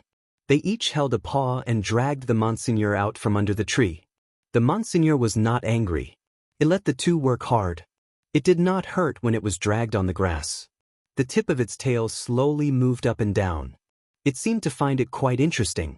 These two were probably the grandchildren of the person in the house. Otherwise, the Monseigneur would not be so good-natured as to let them play around. Someone called for the two children at the bottom of the slope. After dawdling for a while, the two children reluctantly left. But before they left, the little girl plucked a small white flower and stuck it in the Monseigneur's ear. The Monseigneur had long hair, and the hair there was not sparse. The flower's stem was stuck in the hair and did not fall out. Chapter 382. Zheng Tan did not expect to bump into Lord Zhu here when she came to the botanical garden because of the orchids. She even found out about this guy's past. This could be considered one of the rewards of today's visit to the botanical garden. Zheng Tan did not continue to stay there. He did not want to lie down in a daze like the Monseigneur. After roughly calculating the time, Zheng Tan went to a few more places before returning to the place where the Jiao family was resting. When Zheng Tan arrived, the several families sitting there were thinking about packing up and going shopping. Zheng Tan's timing was just right. Many people liked to visit the botanical garden in autumn because there were not many mosquitoes and the temperature was good. In addition to the flowers that bloomed in autumn, there were also orchards worth visiting. There were orchards that were in season and out of season. There were also fruits that were sold in the botanical garden. They were sold cheaply. Of course, They were not allowed to pick fruits randomly. Those who secretly picked fruits avoided the person in charge of the botanical garden. In spring and summer, there were also honey, royal jelly, and pollen sold here. In another month, some of the leaves would turn yellow and red, but it was not time for them to wither. The scenery was very beautiful. There were many tropical plants in the greenhouse. Although many of them could be grown in Chuhua City, they did not grow as well as those in the tropics because of the climate. Only in some special places like the botanical garden could you see all kinds of tropical plants growing well. Many students from the Academy of Biological Sciences were brought to the botanical garden in their freshman and sophomore years to learn about the plants. There were special teachers to guide them. Although many of the trees had signs with the names and annotations of the species, there were many that did not. They had to be told by the teachers. In addition to fruits, there were many souvenirs and potted plants near the gate of the botanical garden. Every time the botanical garden held a large-scale exhibition, the business here was quite good. There was a stall selling 4-leaf clover ornaments similar to artificial amber. It was a real plant species with 1 leaf, not a 4-leaf plant that grew from 3 leaves due to mutation or natural mutation. Zheng Tan had seen 5-leaf, 6-leaf, and even 9-leaf plants, but he was not interested in these at all. As for amber, he himself had picked up a real piece of amber with archaeological significance. He was even less interested in these. As they walked back to the exhibition hall, Zheng Tan, who was in a daze, noticed that there were many people standing outside the exhibition hall with cameras in their hands. They looked like reporters. The exhibition hall is full. There's a limit on the number of people. These people are all queuing up, someone said. Fortunately, we went there early, said Jiao Ma. I've never seen so many people before. Besides, it's already afternoon. It's almost lunchtime. Why are these people still lining up here? Shouldn't it be over? Litmus's father asked curiously. Next to them, a person with a botanical garden staff card explained, they're all here to see the jade cat. I heard that the jade cat fairy that Professor Lan sent to the exhibition is valued at 10 million per sprout. 1 sprout, not a whole pot. As people who already knew, Jiao Pa and the others were relatively calm. However, some of the tourists beside them were shocked. They were originally planning to go home when they were tired, but now they were carrying their bags and running towards the exhibition hall. Wasn't it just a short line? It was better to go and see a $10 million flower with their own eyes. Isn't it just a pot of flower? Who would buy that for no reason? Only those nymphomaniacs would do that, said a tourist. The staff member looked at that person meaningfully and said faintly, at this price, there are still many people clamoring to buy it. There are businessmen and jade lovers. When I came out half an hour ago, someone offered 2,000 to 3,000. I heard that person is the boss of a big company. 2,000 to 3,000? What else? The staff member shook his head. They could only watch from the sidelines. As people who were still paying off their mortgage, they couldn't come into contact with the material and spiritual aspects. Because of this staff member's words, many tourists wanted to use their connections to enter the exhibition hall. The sign at the entrance of the exhibition hall had already stated that the exhibition hall would only be open for 1 day. They couldn't see it again even if they wanted to. Zheng Tan only felt that this matter was a little exaggerated. It was out of his expectations, but he didn't know that the popularity of the exhibition hall was even more explosive than what the staff member had said. Because the exhibition hall was full, not only were there experts in the field, but there were also many media outlets. At the same time, the person in charge of the botanical garden kept calling. Among them were some big shots who often interacted with the botanical garden. These big shots who could shake the relevant research circles when their names were mentioned weren't from Chuhua City. They were usually busy, so they didn't get the news immediately. After a lot of people talked about it, their interest was piqued, but they couldn't rush over in time. Thinking about the flower exhibition, wasn't there still a week? After the flower exhibition, there would be a special chrysanthemum exhibition. Calculating the date, it would be delayed until November.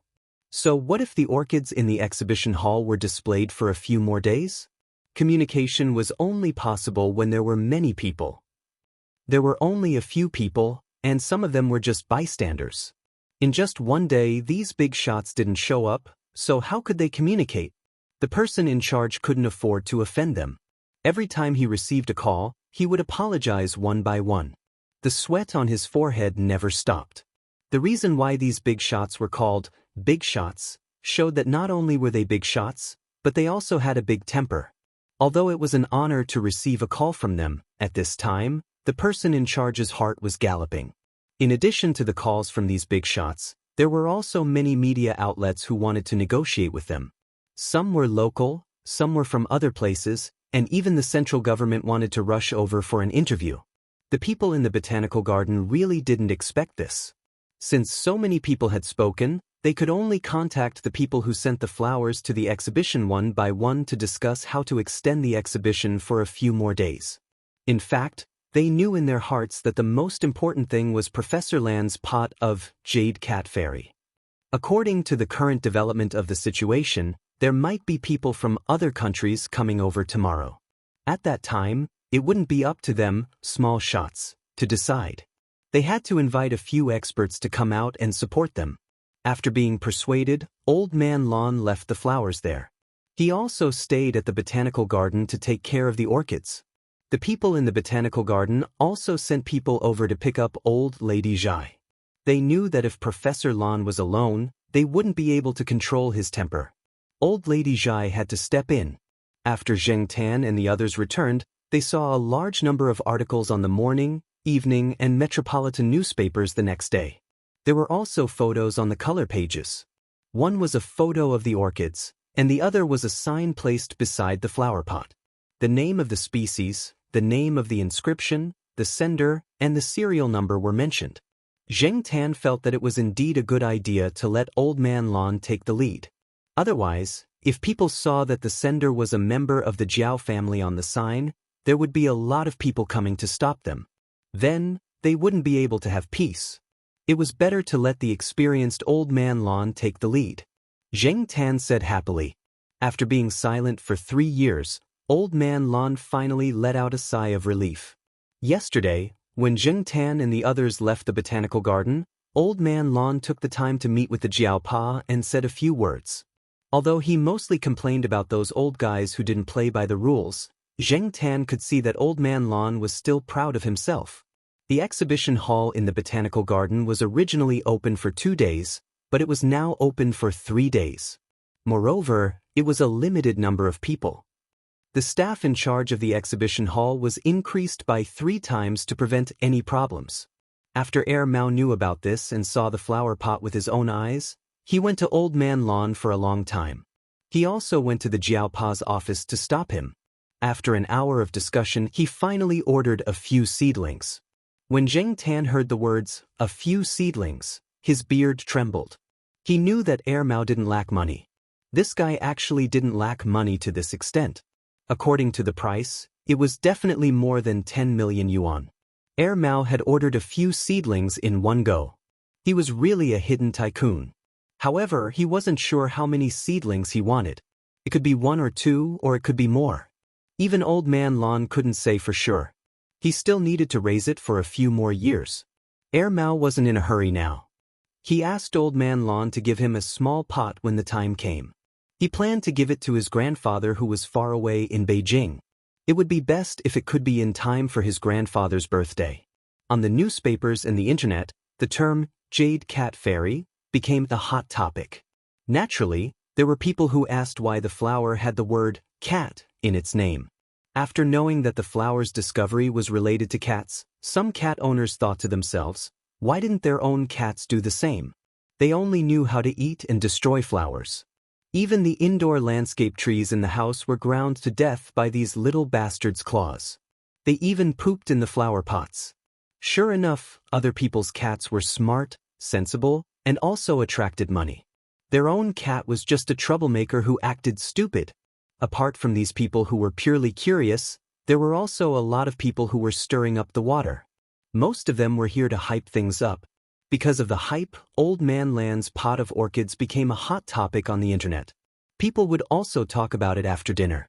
For many ordinary people, let alone a treasure of 10 million yuan, even a flower of a few hundred yuan was too expensive. It wasn't economical at all. But as a topic of conversation, it couldn't be better. It was enough for them to talk about it for a long time. Perhaps this was another reason why Old Man Lon said that there was no need to hype things up. He didn't have to do it himself. There were always some people who would stir things up. The hype made the flower more and more famous, and the price also became frightening. Some people who really wanted to buy it were quite angry at those who stirred things up. If you don't want to buy it, then why are you stirring things up? You can't afford it. All of you better behave yourselves. Those who stirred things up thought, yes, we can't afford it. Although we can't afford it, we are good at hyping things up. We won't behave ourselves. We will stir up the price and see those rich people arguing with constipated faces. We are only responsible for watching the show from the side. What can you do to us? This flower was very popular now. There were related reports in the newspapers every day. There were famous experts in the country and famous people from abroad who came to see it. Even some hotels in the city, which were a little cold after the National Day holiday, began to have more business. There were many people who hoped that this topic would continue to be popular. The topic had become cold? Stir things up again. Compared to those who were excited as if they had been injected with chicken blood, Xianxia felt a little uneasy. Sure enough, within 2 days, the pot of orchids was stolen. Old Man Lon was almost hospitalized because of this incident. When he heard the news, Old Man Lan's vision turned black. If old Madame Zhai hadn't supported him in time, he would have fallen to the ground. It was understandable that people would steal antiques and other things that were placed in the exhibition hall. But someone would also steal a pot of flowers? Although similar incidents had happened before, it was still considered rare compared to other things. If antiques and other non-living things were stolen, it was fine to find them back after many years. But not flowers and plants. If they were not taken care of properly, they could easily die. Many things were more delicate the more expensive they were. Some people felt that it was a pity, and some people were gloating. In short, the words that were a little tired due to the lack of new topics were once again set off a storm in the country and even the world. Chapter 383. The only person Xianxia could contact openly was Lu Ba. Moreover, Xianxia felt that Lu Ba was an expert in this area. Even if she couldn't help him find the orchid, it would be good as long as she could find some clues. Fortunately, Lu Ba had just finished a big deal recently and came to Chu Hua to rest for a while. She could also help Jean Gui a little. When she received Xianxia's message, Lu Ba was reading today's news in the newspaper. Jean Gui was gossiping beside her. The topic of their gossip was the stolen orchid. It was too hot. Now that it was suddenly stolen, the topic became even hotter. It was too late to cover it up. The media's sense of smell was always amazing. There were already many topics about the theft in the newspaper and on the internet. Liu Ba was originally interested in the pot of orchids. Previously, she was not in Chuhua City because she had some work to do. Now that she came back, she missed the best time to look at the flowers. She was a little regretful at first. After the orchid was stolen, she was thinking about whether she should investigate it herself and take advantage of the thief. After receiving Xianxia's message, Liu Ba couldn't help but laugh out loud. She wasn't gloating. First, she didn't expect that the orchid was related to Xianxia. From the information she learned before, she only knew that the flower was related to cats. Now, it seemed that it was really a cat fairy.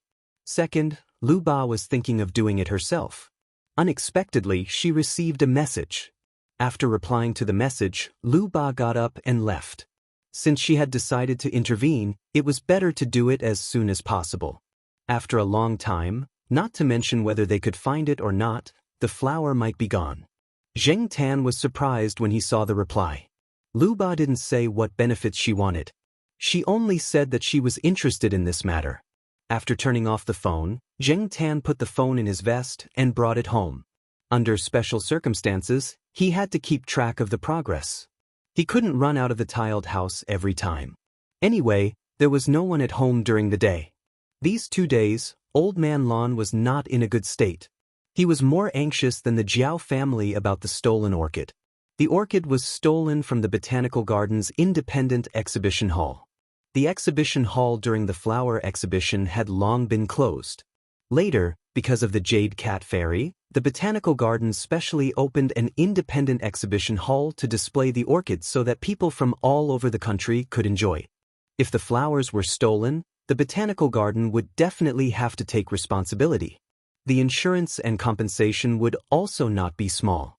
However, for Old Man Lon, money was not a problem. The problem was his mental illness. If they couldn't find the orchid, or if they found it but the orchid was already destroyed, Old Man Lon would never be able to get rid of his worries. Originally, Old Man Lon had planned to send her to participate in the November Orchid Exchange on Jade Island, but he didn't expect something like this to happen. He had spent so much effort to raise it like a precious treasure, but it was stolen in the blink of an eye. When Zheng Tan went downstairs with the Jiao Pa to visit Old Man Lon yesterday, the old man seemed to be seriously ill. His mental state was far worse than usual. Originally, the Jiao Pa wanted to comfort him and tell him that they weren't that obsessed with the pot of orchids, but it was useless. At that time, Old Man Lon was too agitated. His voice was trembling and his eyes were red. "Little Jiao, I hate it. I hate it in my heart." He hated the thief who stole the orchid and also hated himself for not protecting it well. Why did he have to be so ostentatious? Wasn't this inviting thieves? Can those thieves take good care of the flowers? They can sell 100,000 yuan worth of flowers for a few thousand yuan. The fate of this pot of flowers. Sigh. Old Man Lon said as he wiped the corners of his eyes with trembling hands. The independent exhibition hall over there has been very well protected. There hasn't been any incidents over the years. Normal people don't have the ability to steal it, and those who have the ability to do so are definitely not normal people. Their vision isn't too small. I think they value that pot of orchids very much and will take good care of it after they get it, the Jiaopa said. He knew that flowers were the most important to Old Man Lon. As long as the flowers were taken good care of, as long as the flowers weren't ruined, everything else was secondary. After leaving Old Man Lan's place, the Jiaopa called Yi Hao and asked them to help find out more information. Zheng Tan also went to look for the blind old man, Elder Kuan. Although Elder Kuan only occupied one area and didn't interfere with things outside of his territory, it was good to know if there were any problems in his territory. As for how Zheng Tan told Elder Kuan, he didn't know. However, he flipped through Elder Kuan's newspaper and found the page about the orchid theft. He put it in front of Elder Kuan and someone would naturally tell Elder Kuan. With Elder Kuan's intelligence, he wouldn't be unable to understand Zheng Tan's intentions. Air Mao and the others were also helping to search for the orchid. The orchid was stolen at night and the Botanical Gardens surveillance cameras didn't provide much help. Someone had tampered with it. As for now, no one knew if the stolen orchid was transported out of Chuhua City or if it was still in the city. They could only try their best to investigate. The police couldn't tell Zheng Tan the progress of the case. Even if Old Man Lon was the nominal owner of the orchid, Zheng Tan believed that the police wouldn't tell him much. Instead, they would tell some white lies to appease Old Man Lon. Elder Kuan gave them a license plate number and didn't say much else. The orchid wasn't in his territory and the other party was very secretive. It wouldn't be easy to find much in a short time. Yi Hao mentioned a few suspicious people. They were only suspicious but not sure.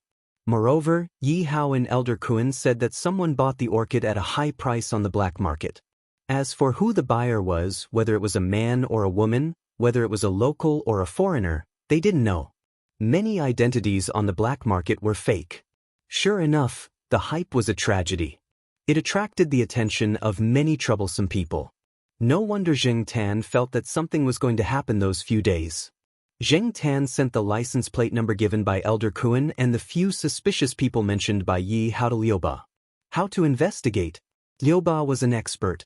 The day after Zheng Tan sent the message, Liuba said that she was going to find someone and asked Zheng Tan if he wanted to go with her.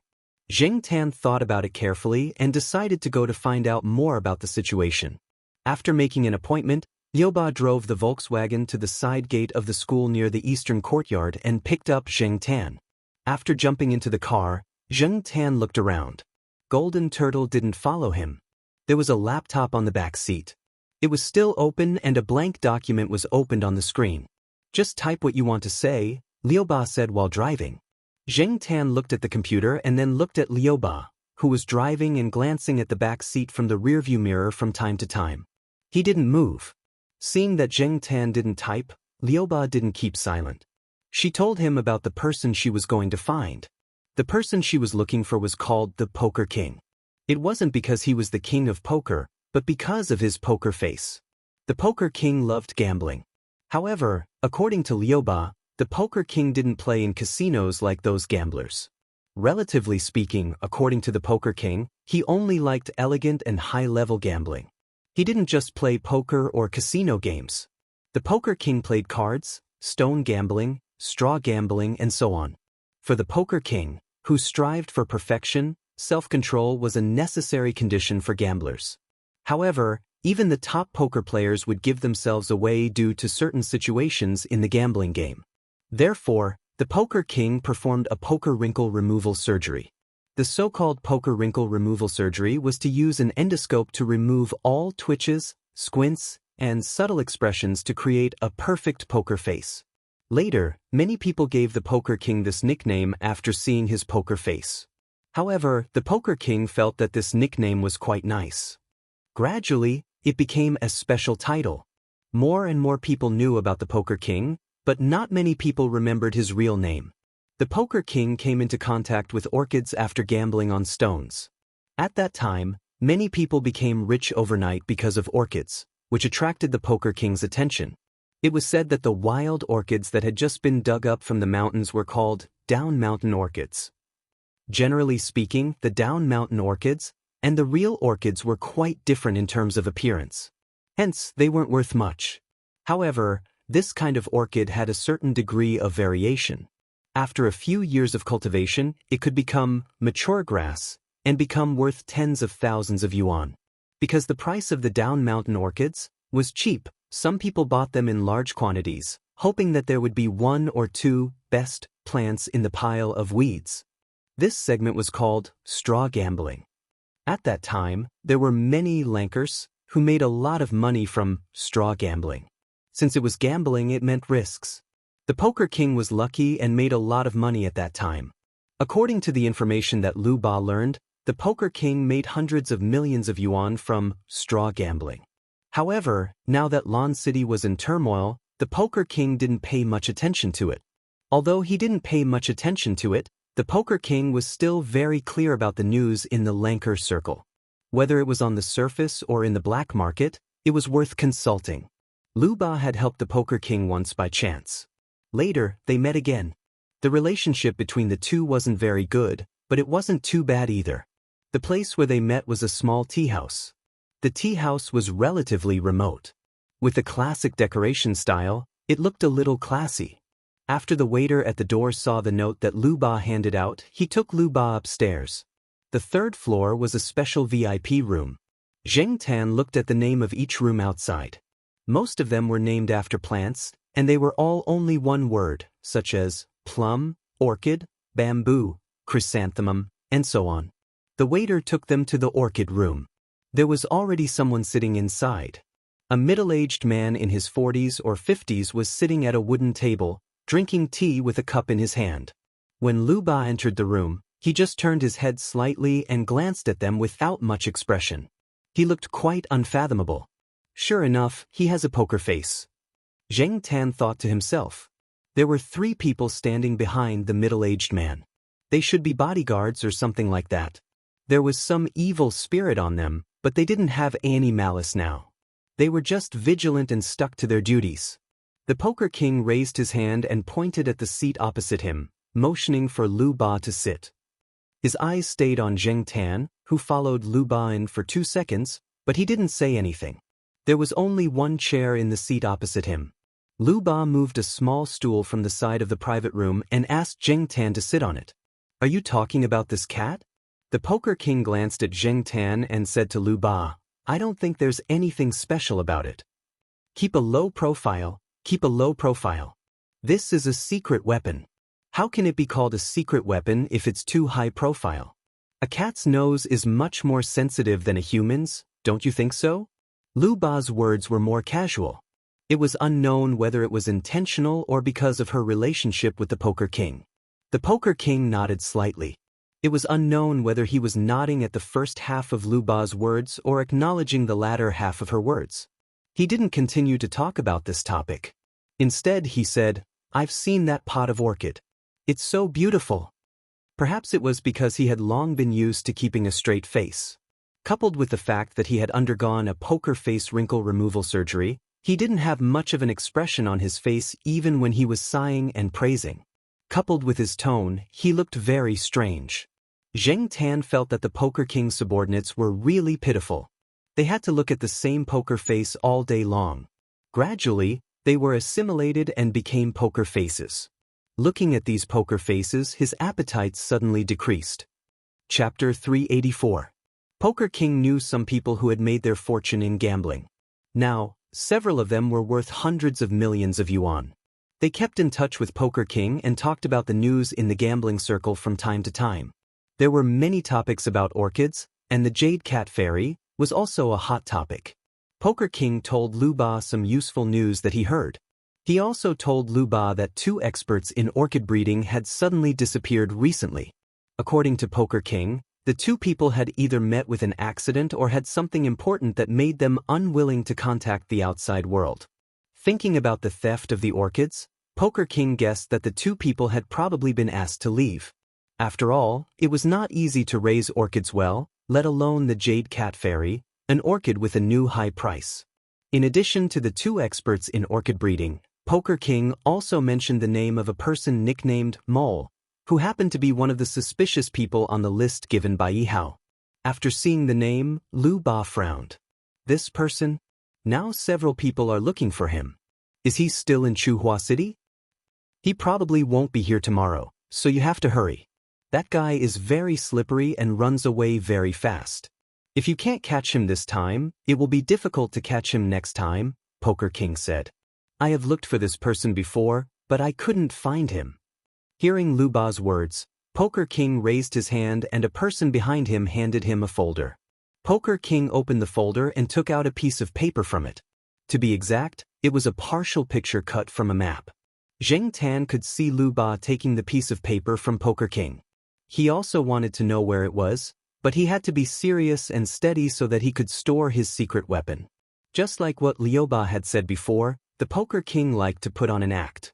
Therefore, when he looked at people and things, he also had this intention. If you pretended to be profound, he would think more highly of you and put in more effort to do things. If you were too casual and showed everything on your face, the Poker King would probably think of fooling you. It was rare for him to have a secret weapon for such a long time. Zheng Tan suppressed his curiosity and continued to squat there solemnly, staring straight ahead. Zheng Tan felt that Poker King had just glanced at him, and his heart tightened. Sure enough, Poker King didn't even let go of a cat. Fortunately, he continued to pretend. After the discussion and tea in the private room, Liu Ba left with Zheng Tan. After leaving the tea house and returning to the car, Zheng Tan finally saw the piece of paper. It was indeed cut from the map of the city. Zheng Tan had studied the map carefully some time ago. The weasel boss had passed by there when he was stocking up. After finding some information, Lu Ba planned to go back and check the information carefully. Zheng Tan also had to go home to show his face. Otherwise, Jiao Pa would call everywhere to look for the cat. When he went home, Zheng Tan sent a message to Lu Ba. He remembered that when he was stocking up with the weasel boss in the grocery store, there was a fight between the police and the robbers. The young policeman surnamed Liao had left a deep impression on Zheng Tan. Moreover, Boss Huang and Heir Mao both said that he was a good person. Therefore, Zheng Tan thought that if Lu Ba couldn't handle it alone, could he ask the policeman for help? At that time, the policeman caught the robbers very quickly. Didn't Poker King say that if he couldn't catch the robbers in one go, the mole would have to run away? Although Zheng Tan didn't know much about policeman Liao, in order to find the orchid as soon as possible, he still trusted the weasel boss and Heir Mao. As for Lu Ba, he could always get in touch with her. After receiving Zheng Tan's message and suggestion, Lu Ba checked on policeman Liao. She found something interesting and thought that it was no wonder that the cat recommended him. Zheng Tan didn't know how Lu Ba contacted policeman Liao. Lu Ba only said that they would catch the mole at night. Lu Ba made a deal with policeman Liao. Policeman Liao liked to catch thieves. The thieves didn't necessarily mean those who stole small things, but also those who committed serious crimes. However, there were always people who blocked his way. Therefore, Policeman Liao asked Lu Ba to take some blackmail information about those who blocked his way. With these blackmail information, Policeman Liao felt that those people would hesitate when he caught thieves in the future. Lu Ba also joked with Zheng Tan that Policeman Liao was quite interesting. He dared to take the blackmail information of his boss. He didn't care about promotion and only liked to catch thieves. In Policeman Liao's own words, he was a cat who liked to catch mice. Promotion and money were not very attractive to him. Since Lu Ba said that they would catch thieves at night, they would probably go home later. Zheng Tan thought that Lu Ba would call Jiao Pa when the time came. At 10:30 p.m., at the entrance of a commercial street near the second ring road, a police car was parked by the roadside. There were two people sitting in the car. One of them was Policeman Liao. The person in the driver's seat was also in a police uniform like Policeman Liao. Just now, someone in this community called the police and said that something was stolen from their house. The person who called the police was a female student from a famous school nearby. Her voice was quite pleasant. Liao, believe it or not, that girl must be a beautiful girl. Don't say that I'm long-winded. At your age, you should find a partner. If you meet a good one, you should seize the opportunity. I know a guy who got together with the girl who called the police in a theft case. Now they are talking about marriage. But crack. Policeman Liao looked at the handcuffs on his hands in surprise, then looked at Policeman Liao in disbelief. One end of the handcuffs was cuffed to one of his hands, and the other end was cuffed to the steering wheel. The owner of the handcuffs was obviously Policeman Liao. Kid, you haven't improved after learning for so long. How can you catch thieves with your reaction? Your skills are not up to standard. Learn from me and practice more in the future. Don't get handcuffed by the thief when you fail to cuff him. Take this as a lesson.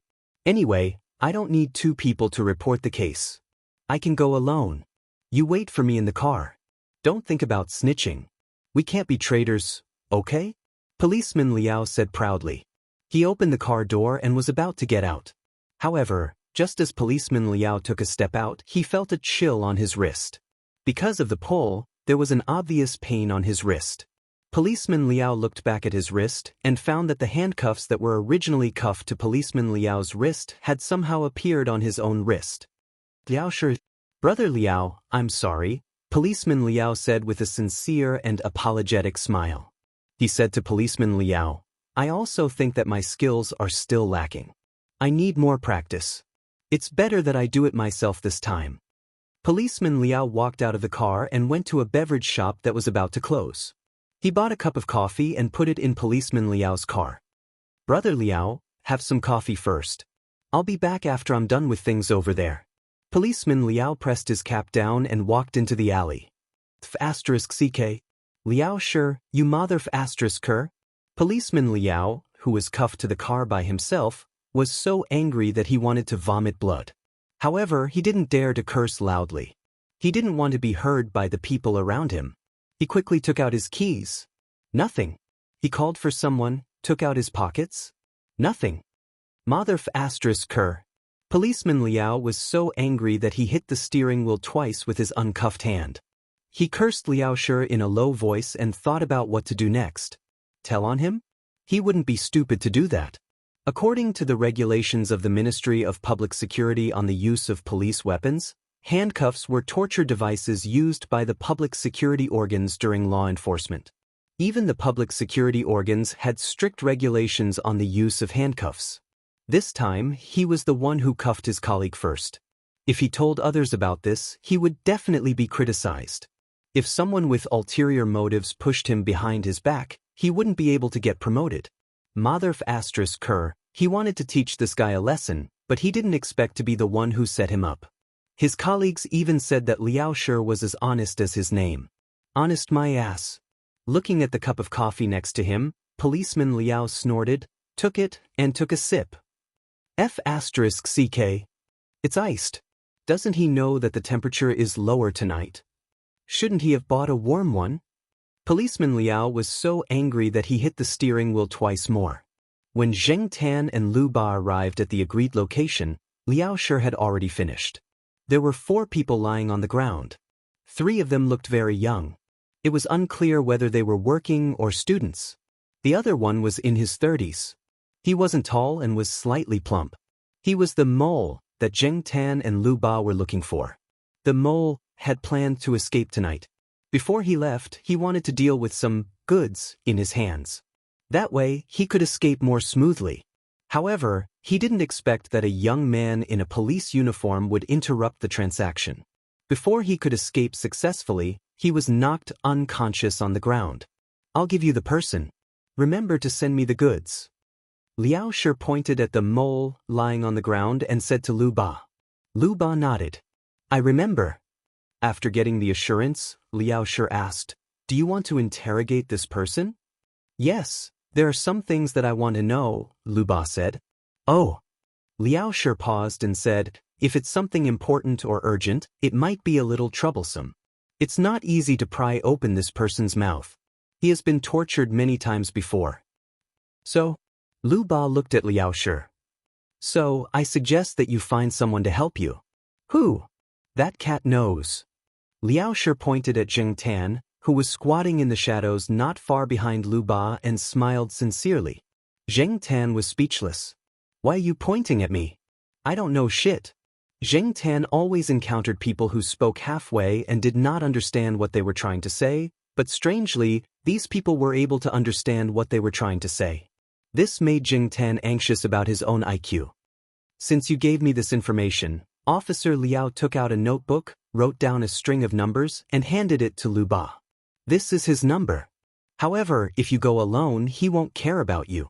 Let the cat take you there. The success rate is higher." After speaking, Liao Shi raised his hand to press down the brim of his hat and left. He didn't care about the other 3 people who had been stripped naked and were lying on the ground in the cold wind. Lu Ba injected the mole with a tube of medicine that would ensure that the mole would continue to sleep soundly. After stuffing the mole into the trunk of the car, Lu Ba looked at Zheng Tan and asked, "Who was the person that Liao Shi was talking about?" Zheng Tan was also at a loss. F***ck, how would I know who Liao Shi was talking about? After carefully thinking about the people he knew and the people that Liao Shi might know, Zheng Tan guessed that Liao Shi was talking about that weasel. Weren't they not close? But other than that weasel, who else could it be? Mao? Or someone else? Lu Ba called the number that Liao Shi left behind. She deliberately increased the volume of the call. Zheng Tan jumped on the back of the chair and listened carefully with his ears perked up. After ringing for a while, the other side picked up. A muffled voice that sounded like a sleepy person was heard. "Hello." Chapter 385. It was late at night, and only the orange streetlights on both sides of the street were lit.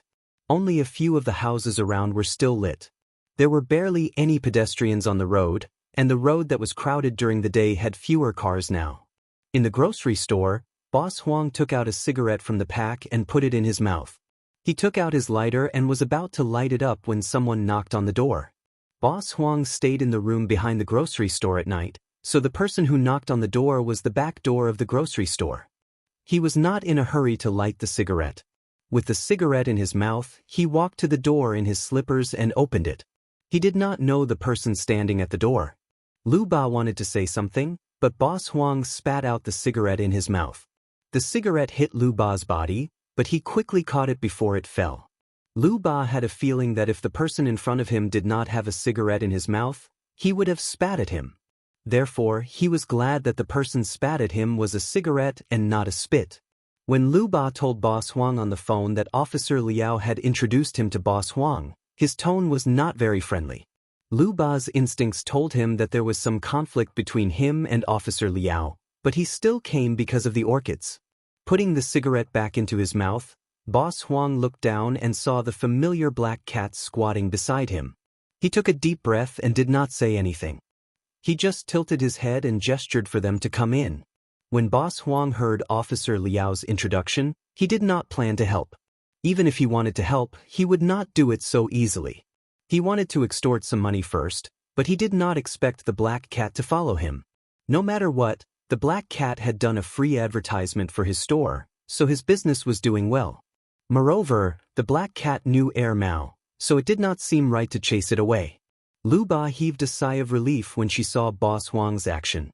As long as the black cat was allowed in, it meant that he would help. Lu Ba went back to the car and looked around. After he made sure that no one was paying attention to them, he brought the unconscious man in. Zheng Tan had only checked the store in front of the grocery store, so he did not go to the lounge at the back. The lounge was only around 10 square meters, but it was not messy.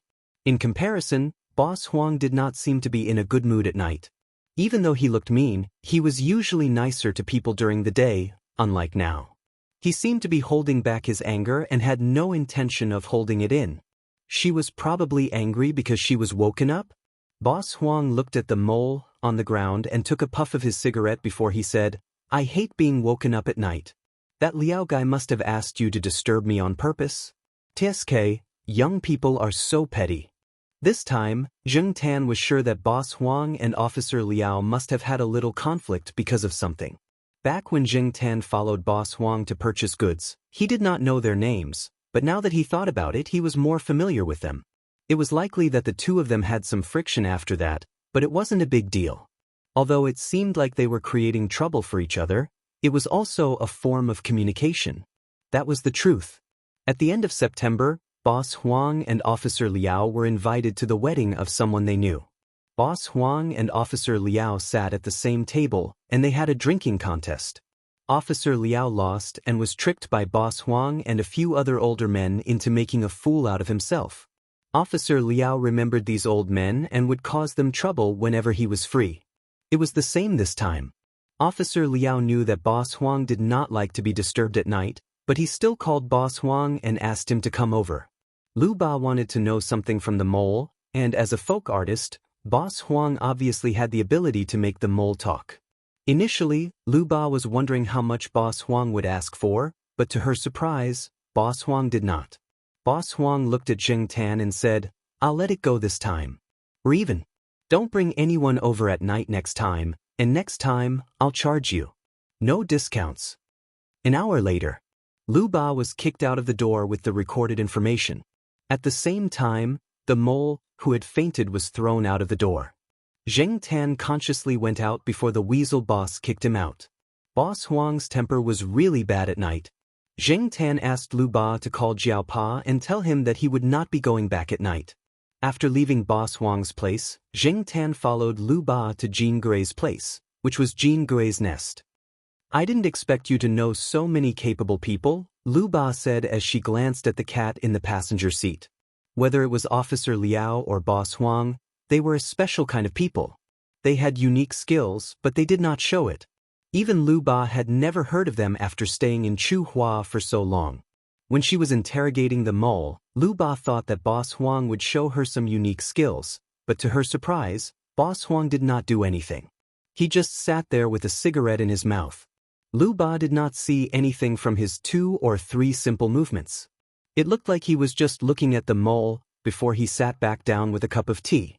Other than that, Boss Huang just sat there and interrogated the mole. Lu Ba was impressed. At the same time, she thought that if she had the chance in the future, she should hang out with these two more. This was also the biggest reward she got from this incident. It was not a loss. Lu Ba thought to herself. The information she got from the mole was not much, but it was very useful. Even though the mole did not directly participate in the orchid theft, he helped Lu Ba get a car and a few license plates. One of the license plates was the one given by Lord Kuan. Those who stole the orchid had changed their car midway, and the new car was obtained by the mole. By tracking the car and the license plates, Lu Ba should be able to get a general idea of the thieves' driving route in the province. However, Lu Ba did not plan to track them across provinces because she did not have the energy. Instead, she sorted out the information she got and sent it to the person in charge of the task force. After the orchid theft, due to the huge impact, the Municipal Public Security Bureau set up a task force to solve the case within a time limit. A large number of police officers and joint defense team members were deployed to conduct a net-like investigation of suspicious people passing through the area. Lu Ba believed that the police should have found some clues, but the information she had would only speed up the progress of the case. She believed that the information would make things easier for the task force leader. After all, it was a case within a time limit. If he could solve it, he would be promoted. If he could not, his position would be in danger. Recently, the task force leader was indeed worried about the slow progress of the case. 2 key figures had not been found. After receiving the email from Lu Ba, he followed the instructions in the email and found the mole, who had been thrown into a coma in an underground parking lot. The task force leader wanted to know who sent the email, but the email was anonymous. The sender had also covered up the email, so he could not find the correct IP. There was also a sentence in the email, "Don't ask me who I am. I am Lei Feng Miao." The task force leader stared at the last word, Miao, for a minute. If it were not for the urgency of the matter and he was busy solving the case, he would have studied it for a longer time. What kind of person was the sender? How old was the sender? This was the question that had been lingering in the mind of the task force leader. When Lu Ba sent the email, Zheng Tan was next to her. After seeing what Lu Ba sent, Zheng Tan's beard trembled a few times.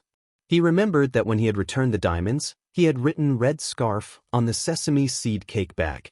Sure enough, he was not the only one who did such a funny thing. Early the next morning, when the Jiao family woke up, Zheng Tan went back and knocked on the door.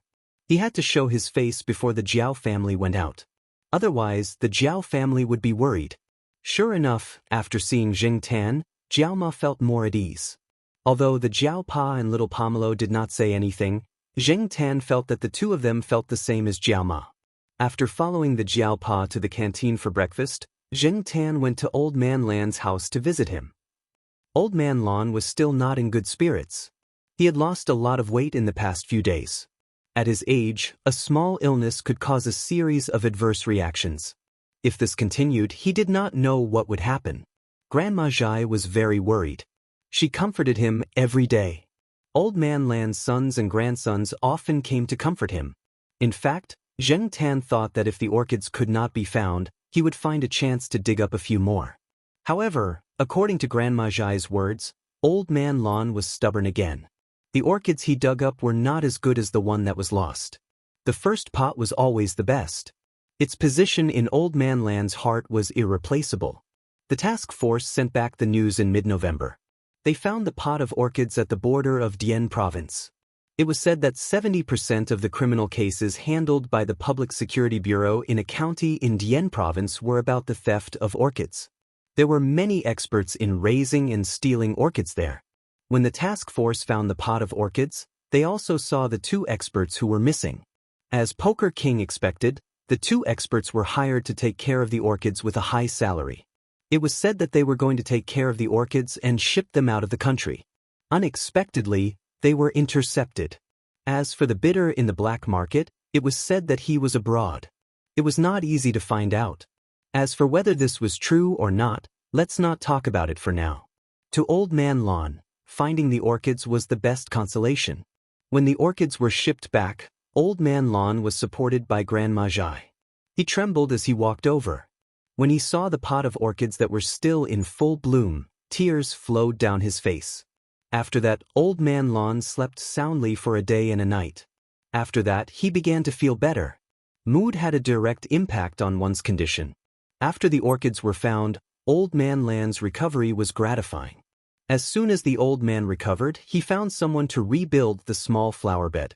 Old Man Lan implemented a series of anti-theft measures in the small flower bed. He found a few professionals who were on good terms with him to help. He used steel bars, iron nets, and anti-theft doors to reinforce the flower shed in the flower bed. He also installed automatic alarms, high-voltage pulse power grids, TV surveillance and video systems, and hired people to guard it. The school security office and some people from the logistics department nearby worked together to defend it. The school fully cooperated. In addition to these, Old Man Lan also had an idea. He wanted to raise a dog. Electronic devices were not completely reliable. Just like in the botanical garden, weren't there all kinds of electronic anti-theft measures? Wasn't it still tampered with? Therefore, Old Man Lan planned to use a multi-pronged approach. In the future, he would raise more orchids. Old Man Lan was confident that he could raise more high-quality orchids. The anti-theft measures must be done well. Since he had decided to raise a dog, Old Man Lon encountered another problem. He only knew about flowers and plants. He didn't know much about dogs. Usually, he only saw a few dogs in the courtyard. However, when it came to guarding Sahara, who was always out of bed, and the good-tempered St. Bernard's little flower were definitely not good enough. Could he find a dog like Niu Zhuangzhuang? However, he heard that that dog was not easy to train. Moreover, it was a little too fierce. Although the small flower bed had to be guarded against thieves, there were often people who came to visit. What if it accidentally bit someone? Recently, there were many people who gave Old Man Lon ideas. Because there were so many suggestions, Old Man Lon didn't know who to listen to. Therefore, one day when Zheng Tan went out for a walk, he was stopped by Old Man Lon who came back from a walk. Chapter 386. Zheng Tan was baffled. This old man is really... Why are you asking me if you want to raise a dog? Have you ever seen anyone ask a cat for advice when raising a dog? Zheng Tan glanced at Old Man Lon and decided to ignore him. How would he know what kind of dog to raise? Even if he knew, he wouldn't be able to answer. However, Old Man Lon wasn't going to let Zheng Tan go just like that. He stopped Zheng Tan, who was about to leave, and walked towards the small flower bed. Zheng Tan didn't quite understand what the old man wanted to do, but he still followed him. Seeing that the old man had finally recovered, Zheng Tan decided to give him some face. At the moment, there were two people guarding the small flower bed. One was guarding the main door, and the other was guarding the side door. Although Zheng Tan called it the small flower bed, it wasn't small. One person might not be able to guard it. The flower bed had also been remodeled. Compared to before, the security level was a few levels higher. After Old Man Lon walked into the small flower bed, he didn't stay for long. Instead, he rode out on a three-wheeled scooter that he used to transport flowers. The scooter behind him still had some dirt left from the last time he transported flowers. "Come, Black Charcoal, get on. Let's go buy a dog," Old Man Lon said to Zheng Tan, who was standing beside him. During this period of time, many people had given Old Man Lon advice. Old Man Lon hadn't decided on a dog to buy. He didn't want to wait a few more months for the dog he wanted. He wanted to get this done as soon as possible so that he could feel better. Otherwise, he would always feel like something was hanging in the air. He heard that there were people selling small pets near the main school gate. There were also people selling dogs at the market at the end of the old street. Therefore, Old Man Lon decided to take a look. The dogs sold there definitely weren't expensive breeds. However, Old Man Lon wasn't too keen on expensive breeds. The breed didn't matter as long as it could guard the door. A friend of his had a small Pekingese that looked after the house. It was better than some dogs that only grew in size. Therefore, the dog didn't matter if it was expensive or big. As long as it could guard the house against thieves, Old Man Lon was satisfied. Buy a dog? Zheng Tan hesitated for 2 seconds before jumping into the car. He still didn't understand what Old Man Lon buying a dog had to do with him. However, it was good to join in the fun since he had nothing to do at home anyway. There were indeed people selling small pets at the entrance of the school. During spring and summer, there were many goldfish, turtles, and so on. During autumn and winter, some turtles and other animals had to hibernate, so the students were not interested in them. However, hamsters, guinea pigs, rabbits, kittens, and so on were more popular. In the past few years, Zheng Tan had seen many abandoned animals in school. Not to mention stray cats, there were many abandoned cats in school. Hamsters and guinea pigs would probably be targeted by cats if they ran out. In the beginning, the students wanted something new. But after the novelty wore off, they began to think about abandoning them. Sometimes, Zheng Tan would go to the artificial lake or stroll to the scenic lake nearby. He would also see various dead small animals that had been thrown into the water. This kind of thing happened every year. No matter how the school worked, it was a common occurrence. With students buying, the peddlers were naturally happy to bring their goods to the school gate to sell. Walking along the road in front of the school gate, Zheng Tan could see several peddlers. Zheng Tan followed Old Man Lon to a stall. There were hamsters and rabbits sold here. There were 4 puppies in a big cage next to it. They looked like they were less than 2 months old. They were furry, could walk, and were in good spirits. The color of their fur was a little brown with some gray. The few peddlers that he passed by were also selling dogs, but there were many students surrounding them. There were Pekingese puppies, golden retrievers, and some not-so-proper huskies. Old Man Lon didn't seem to care about those. The pet stall in front of him was the last one on the road. The puppies looked very cute and were very attractive to students, especially female students.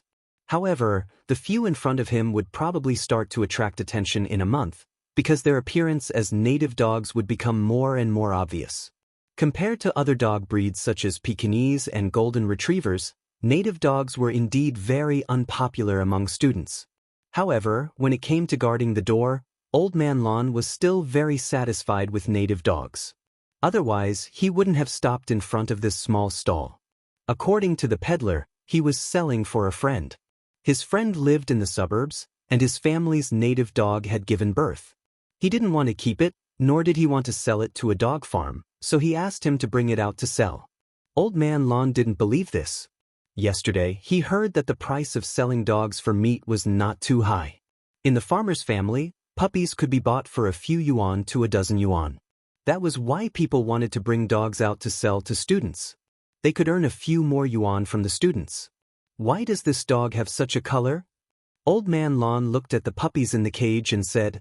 When the peddler saw Old Man Lan's intention, he smiled and said, "Don't think that it's a little gray now. It will be different when it grows up. It will definitely be a big yellow dog like a bitch. Oh, I forgot to mention, bitches have ears. When these puppies grow up, they will definitely have ears and look energetic. Do you want to buy a dog to guard the house, or just keep it for fun? Guard the door." Old Man Lon didn't have any requirements for the dog's ears. It didn't matter if it was standing or folded. The most important thing was that it could guard the door. Maybe it couldn't guard the door. He couldn't see it now. Looking at these puppies, he felt that they weren't very reliable. That's right. Don't say, native dogs are better for guarding the door. Those famous dogs might not be as useful as them. Didn't the news say a while ago that a family's house was burglarized? The dog even helped to move the things. The family who lives near our house also has a dog. When they bought it, I heard that they spent a few thousand yuan. But that dog, when someone knocks on someone else's door, his dog barks loudly. But when his own door is knocked, the dog doesn't make a sound. Look at how ridiculous it is. The peddler spoke with great enthusiasm. Old Man Lon also nodded, but didn't express his opinion. You couldn't generalize what kind of dog behaved like. No matter what breed of dog, there would always be good and bad. The peddler was still there praising. Different customers had different requirements. Naturally, his advertising slogans were different. Students mostly asked for a cute, easy-to-raise, and fresh dog, but the old man definitely asked for a practical dog. Our dogs are all raised by farmers to guard the house against thieves. They are definitely all experts.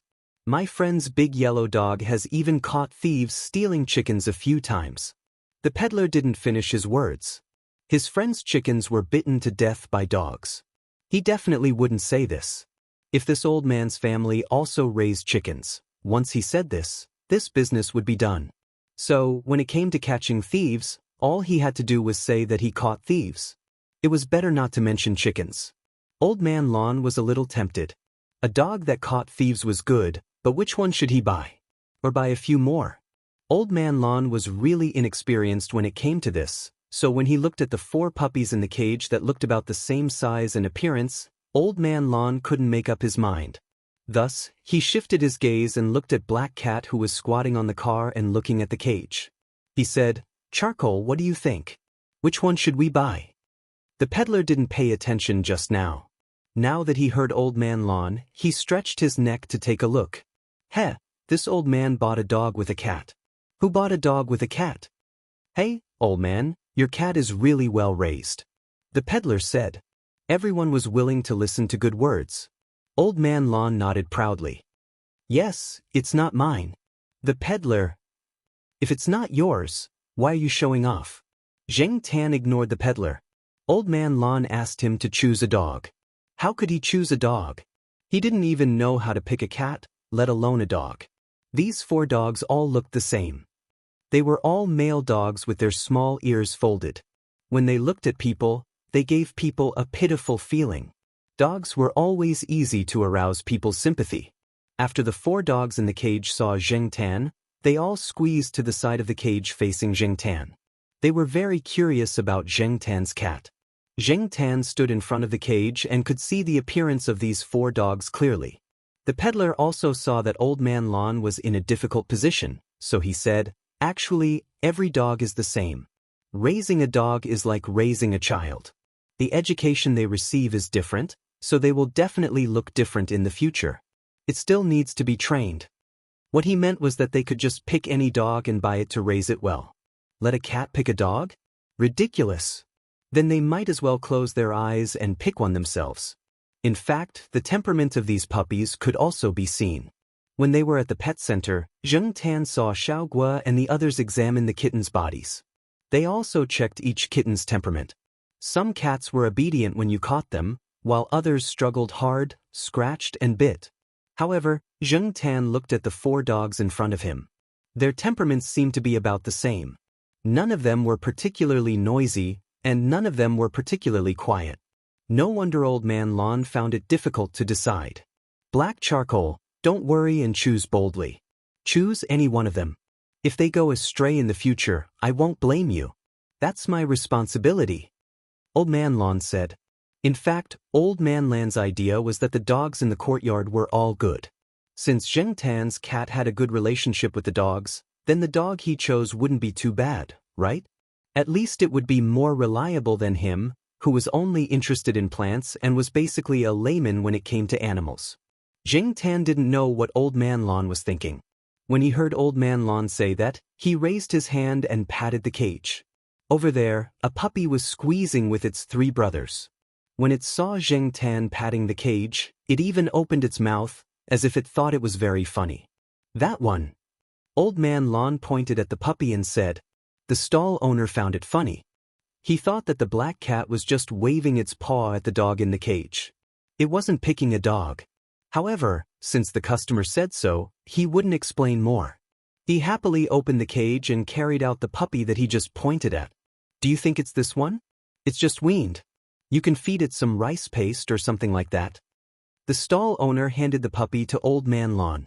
Black charcoal, is this the one? Old Man Lon looked at Xianxia. When he saw that Xianxia had already returned to the car, he looked at the puppy in his hand. He looked at it and didn't see any injuries, so he asked for the price. I originally planned to sell it for 80 to 100. Old man, you're the first one to buy a dog today. I'll give you a discount. 60. The stall owner said. 60? Are you trying to scare me? A few days ago, I heard that a 3-month-old dog was only sold for 50. Your price is a bit too low. Old Man Lon said. He didn't think it was expensive. He was just speaking the truth. Hey, you can't say it like that. Old man, you should be willing to pay any price for a dog. This dog is really good. It inherited its parents' ability to guard the door. It's not like other pampered dogs. Many dogs in the city have forgotten how to guard the door.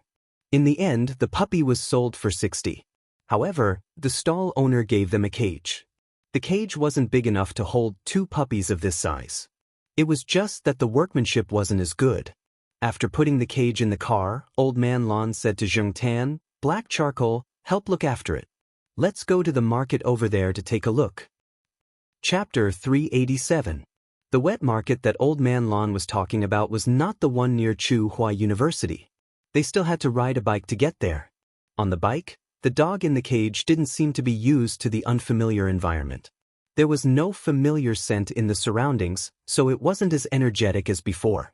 After a few grunts, it saw Xianxia and stuck its nose and mouth out of the gap in the cage's iron mesh.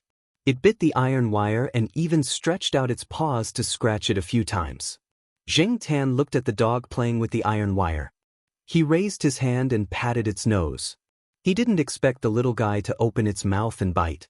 Xianxia had nothing to do, so he patted the dog's nose and played with it. The dog's reaction wasn't fast, so it couldn't catch up. No matter how hard it tried, it couldn't bite Xianxia. The dog didn't bite because it wanted to bite something.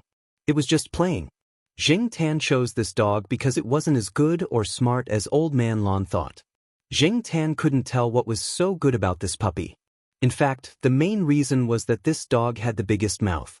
Zheng Tan carefully compared it just now. This dog's mouth was indeed a little bigger than its three brothers. Finally, he found a difference, so Zheng Tan chose this dog. 20 minutes later, Old Man Lon rode the bike to a wet market and pushed the cart in. At this time, the wet market had passed the morning rush hour.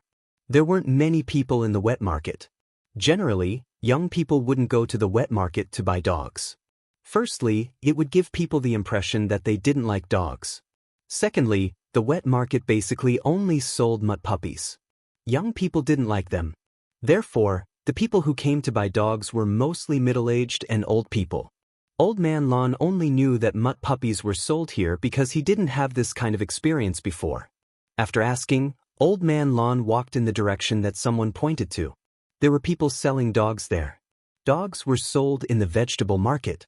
They were either specially bought and sold for cooking, or they were originally selling vegetables and had puppies at home, so they decided to sell them. Old Man Lon looked at the two families. The dogs of the two families were slightly bigger, probably 3 or 4 months old. Old Man Lon felt that it was better to raise a dog from a young age. They had deep feelings for each other. Before the puppy's temperament was fully developed, he could still correct it. Therefore, this time, he planned to buy 2 puppies that were 1 or 2 months old. He would raise them in a small garden from a young age. That would be more effective. It was also for this reason that he had rejected the kindness of a few friends who had sent him dogs. He had no feelings for the big dog, and it was not easy to cultivate feelings, so he decided to forget about it.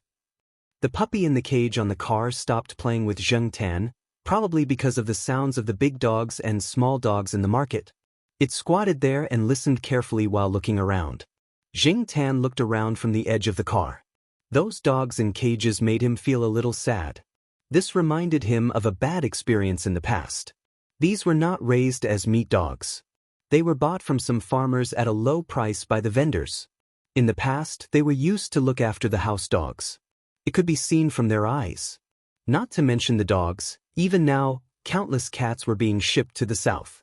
Change? Society was like this. It could not be changed. Just as he was thinking, Zheng Tan heard a discussion not far in front of him. He stretched his neck to look.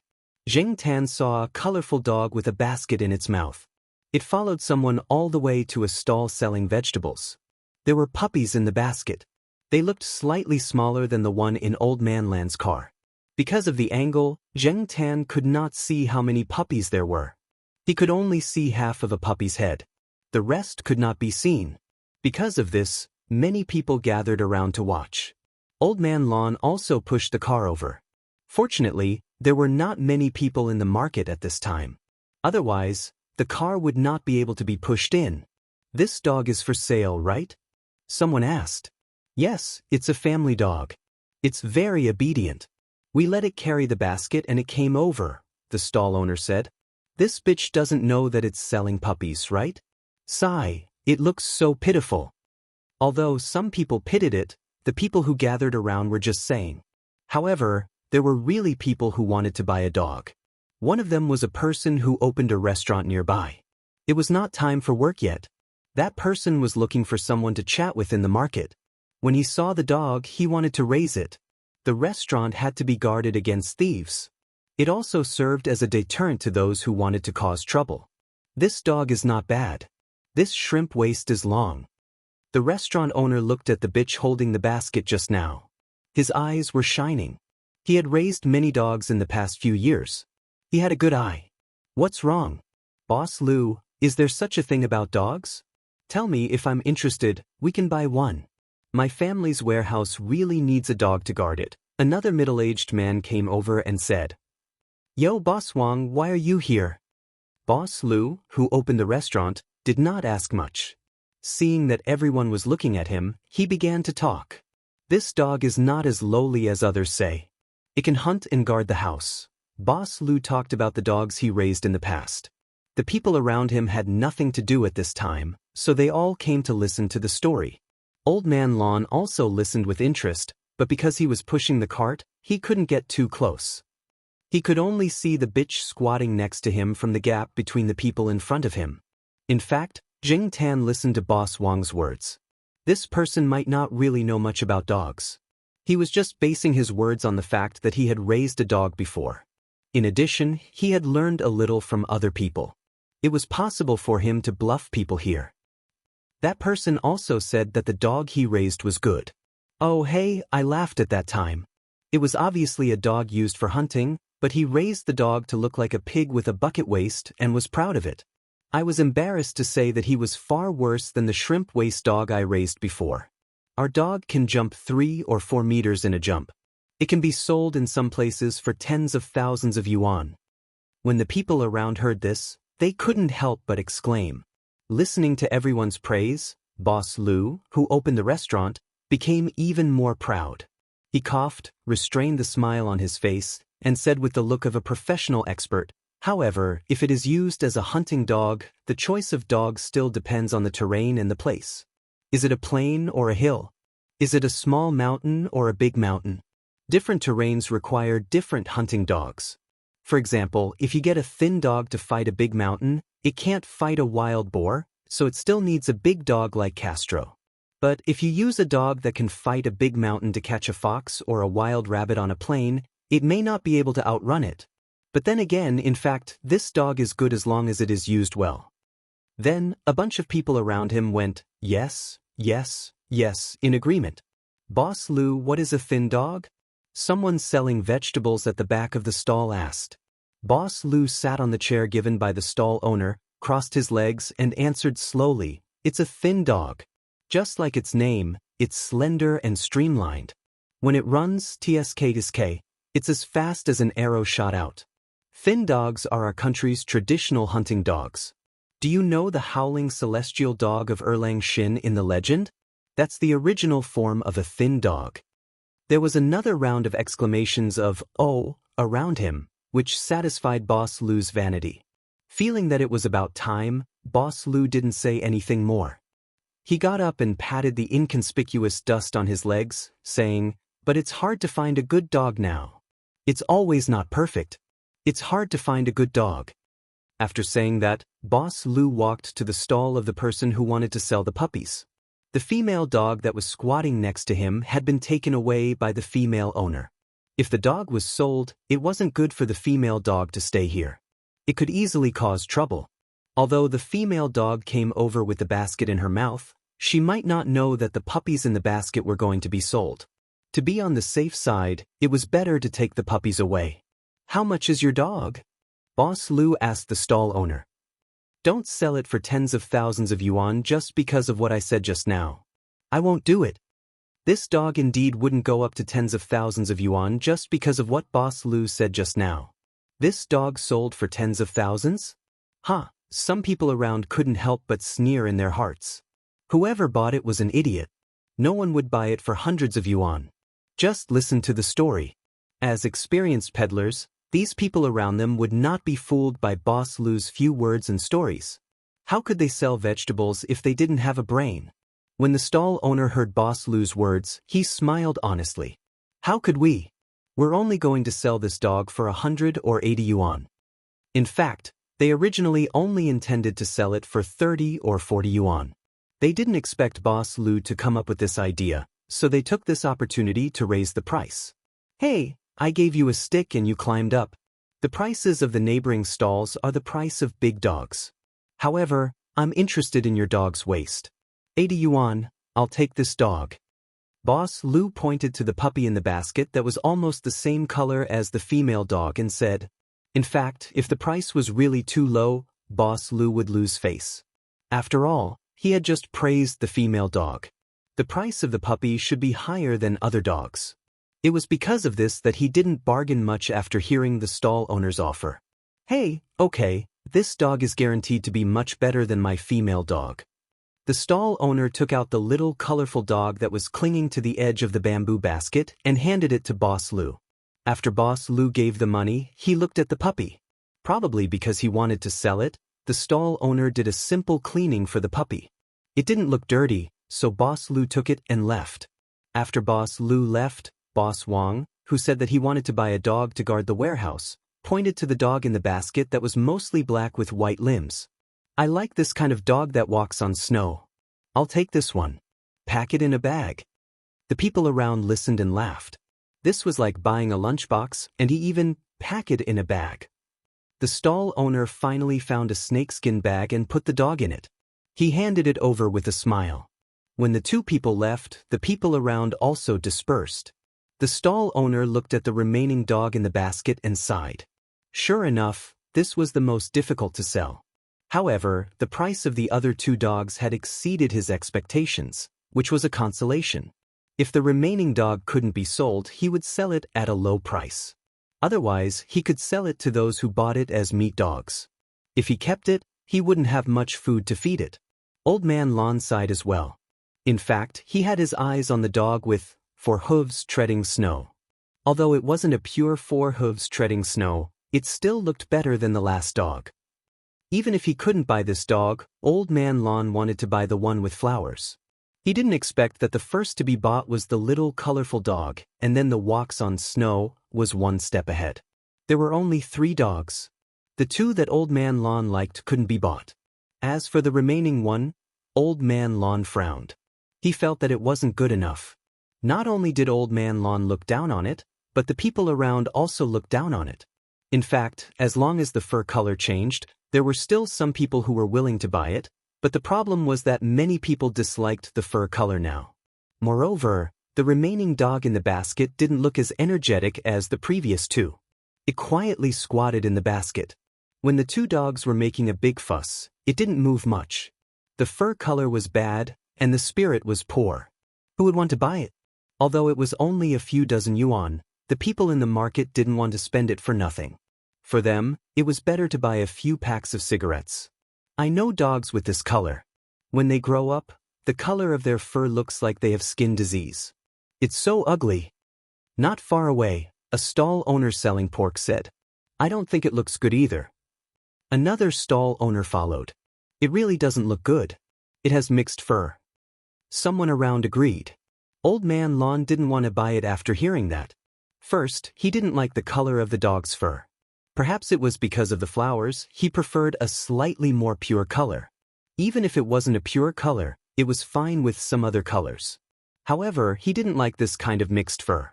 Just as the stall owner said, dogs with this color looked like they had skin disease when they grew up. Second, this was the leftovers of others. Coupled with the words of the people around, he always felt that it was a low-quality product. Old Man Lon was about to push the cart away, but when he turned his head, he saw the cat on the cart jump down and walk to the side of the bamboo basket.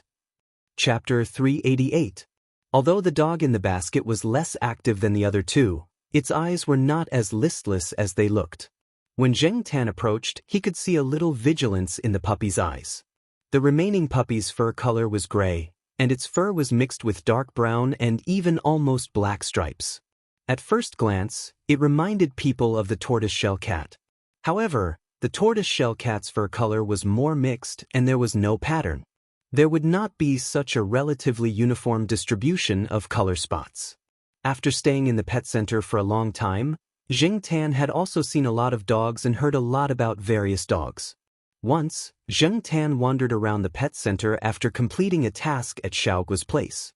He saw a person talking to Xiaogua, and there were several dogs around that person who looked like they had skin disease. Charlie and the others said that they were called tabbies. If you look closely, the spots on those dogs were indeed striped, which was different from Li Yuanba's fur color. The dogs also looked very fierce. However, many people were fond of this fur color. The more famous one was naturally the Shangrao tabby, which was rumored to be a hunting dog used by the royal family. Tabbies may not be as magical as some people say. Even if they are not all right, it also shows that this fur color is still liked by many people. The person who talked to Xiaogua liked this kind of tabby very much. Most of the dogs in his hand were of this color. In fact, in the countryside, this kind of fur color was not rare. It was just that many dogs in the countryside who were used to watch the house did not care about the color of their fur. In fact, the most important thing was how to raise them. Now, this puppy was the only one left among the 3 puppies. The fur color was the most important reason. Apart from the fur color, Zheng Tan looked at this puppy and found it quite pleasing to the eye. It was not noisy. In the past, he had heard from Charlie and the others that under normal circumstances, tabby dogs were more stubborn and fierce than other native dogs. They had a good hunting ability and were more flexible than ordinary native dogs. When used for hunting, their performance in small hills was also better. However, because of their impatient and unsteady character, most tabby dogs could rarely be the lead dog in actual combat in large hills. It wasn't absolute, but that was the case in most cases. Tabby looked very cool, unlike many big yellow dogs that looked honest. However, Zheng Tan felt that this little tabby dog was more honest and steady than the little yellow dog that he had bought earlier. Of course, this was just how it looked. As for what it would be like when it grew up, Zheng Tan couldn't say for sure. The surrounding people all disliked the color of the dog's fur, but Zheng Tan felt that it was not bad. The dog that was originally squatting also stood up as Zheng Tan approached. At first, it did not bark much, but after staring at Zheng Tan for a while, it began to whimper, its little tail wagging. The dog seller was puzzled when he saw the black cat running to the dog basket. Since when did the market have such a black cat? It even swaggered around here. Generally speaking, cats and dogs would not be so calm in the market. The murderous aura was too strong, just like the dogs in cages that were about to be sold. In contrast, this black cat was too different. It was not anxious, and it was not afraid of strangers. The stall owner was about to say something, but Old Man Lon had already spoken. "What, black charcoal, have you taken a fancy to this one?" Old Man Lon walked over, squatted down, and looked at the dog carefully. He had not planned to buy it, but after seeing Zheng Tan's behavior, he changed his mind. "Oh, old man, this is your cat. It's so brave." The stall owner laughed. Old Man Lon said, and did not say much. He looked at the dog carefully and even picked it up to take a look. Seeing that the dog's fur was a little ugly, but it did not seem to be sick, the awkwardness in Old Man Lan's heart eased a little. Looking at the black cat next to him, the balance in Old Man Lan's heart tilted a little. Seeing Old Man Lon hesitate, the stall owner wanted to sell the dog quickly, so he said, "Old man, this is the last dog. If you pass this village, you won't get another one. This dog is a good dog, or else the two bosses would not have bought it. But I see that you don't like the color of its fur. How about this, I'll give you a discount. The two dogs just now were sold for 80, and this one is sold for 60. How about that?" Old Man Lon did not say anything, as if he was still thinking. In fact, he was observing Zheng Tan's reaction. He could not make up his mind about the dog, so he left the choice to Zheng Tan. Seeing that Zheng Tan's gaze was indeed fixed on the dog, Old Man Lon also had the idea of buying the dog. Forget it, it's just the color of its fur. The most important thing when choosing a dog is the dog's inner character. In terms of appearance, there is no need to be too strict, or else it will not be inverted. Old Man Lon comforted himself in his heart. However, Old Man Lan's silence was seen by the stall owner as his dissatisfaction with the price. Looking at the old man in front of him, there was nothing special about his attire, and he did not look like a rich person. Moreover, he knew that old people at this age were very concerned about money and would not be willing to spend more. Therefore, the stall owner thought about whether or not to lower the price.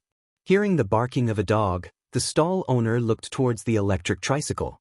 Seeing that there was a dog in the cage, he asked Old Man Lon, "Did you just buy the dog on the tricycle?" Old Man Lon, who had already made up his mind, put down the dog and slowly stood up. "Yes, I just bought it." "It's 60, and it comes with a cage," Old Man Lon said honestly. However, from the stall owner's point of view, this old man really did have a problem with the price. However, the dog on the other party's tricycle was slightly bigger than his own, and it looked much more energetic. It even came with a cage. If he shouted 60 again, this deal would probably be off. Seeing that no one around was interested in this dog, the stall owner thought for a moment and said, "How about this? I also want to sell this dog quickly. My wife left with the big dog and will be back soon. Before she comes back with the dog, I want to sell the dog. How about 40? That's half price. In fact, apart from the color of its fur, this dog is really not bad. After it grows up, it will definitely be dedicated to guarding the house. Look at its eyes, this is the type that is willing to bark when it sees strangers. Moreover, it will bark more fiercely than other dogs. It won't be scared into silence. The stall owner looked very honest and seemed very sincere when he spoke, but in fact, the stall owner thought in his heart that 40 yuan was more than they had originally thought. No matter what, it was more than they had earned, and it was not a loss. As for praising the dog, it was pure nonsense. How could he know how to judge a dog? He just learned from Boss Lu and made up a few sentences. Old Man Lon, who had originally planned to pay and leave, paused when he heard that the price was reduced again. He looked at the stall owner, shook his head silently, and then took out the money and handed it over. The people around thought that Old Man Lon was still not satisfied with the dog and the price, and just reluctantly accepted it. However, Zheng Tan knew that Old Man Lon was speechless. The old man didn't care much about these dozens of yuan, but he didn't expect that just a few sentences less would make the stall owner directly reduce the price. The dog basket stall owner didn't intend to give it away, and Old Man Lon didn't want it either. The cage and the tricycle could still hold one more puppy.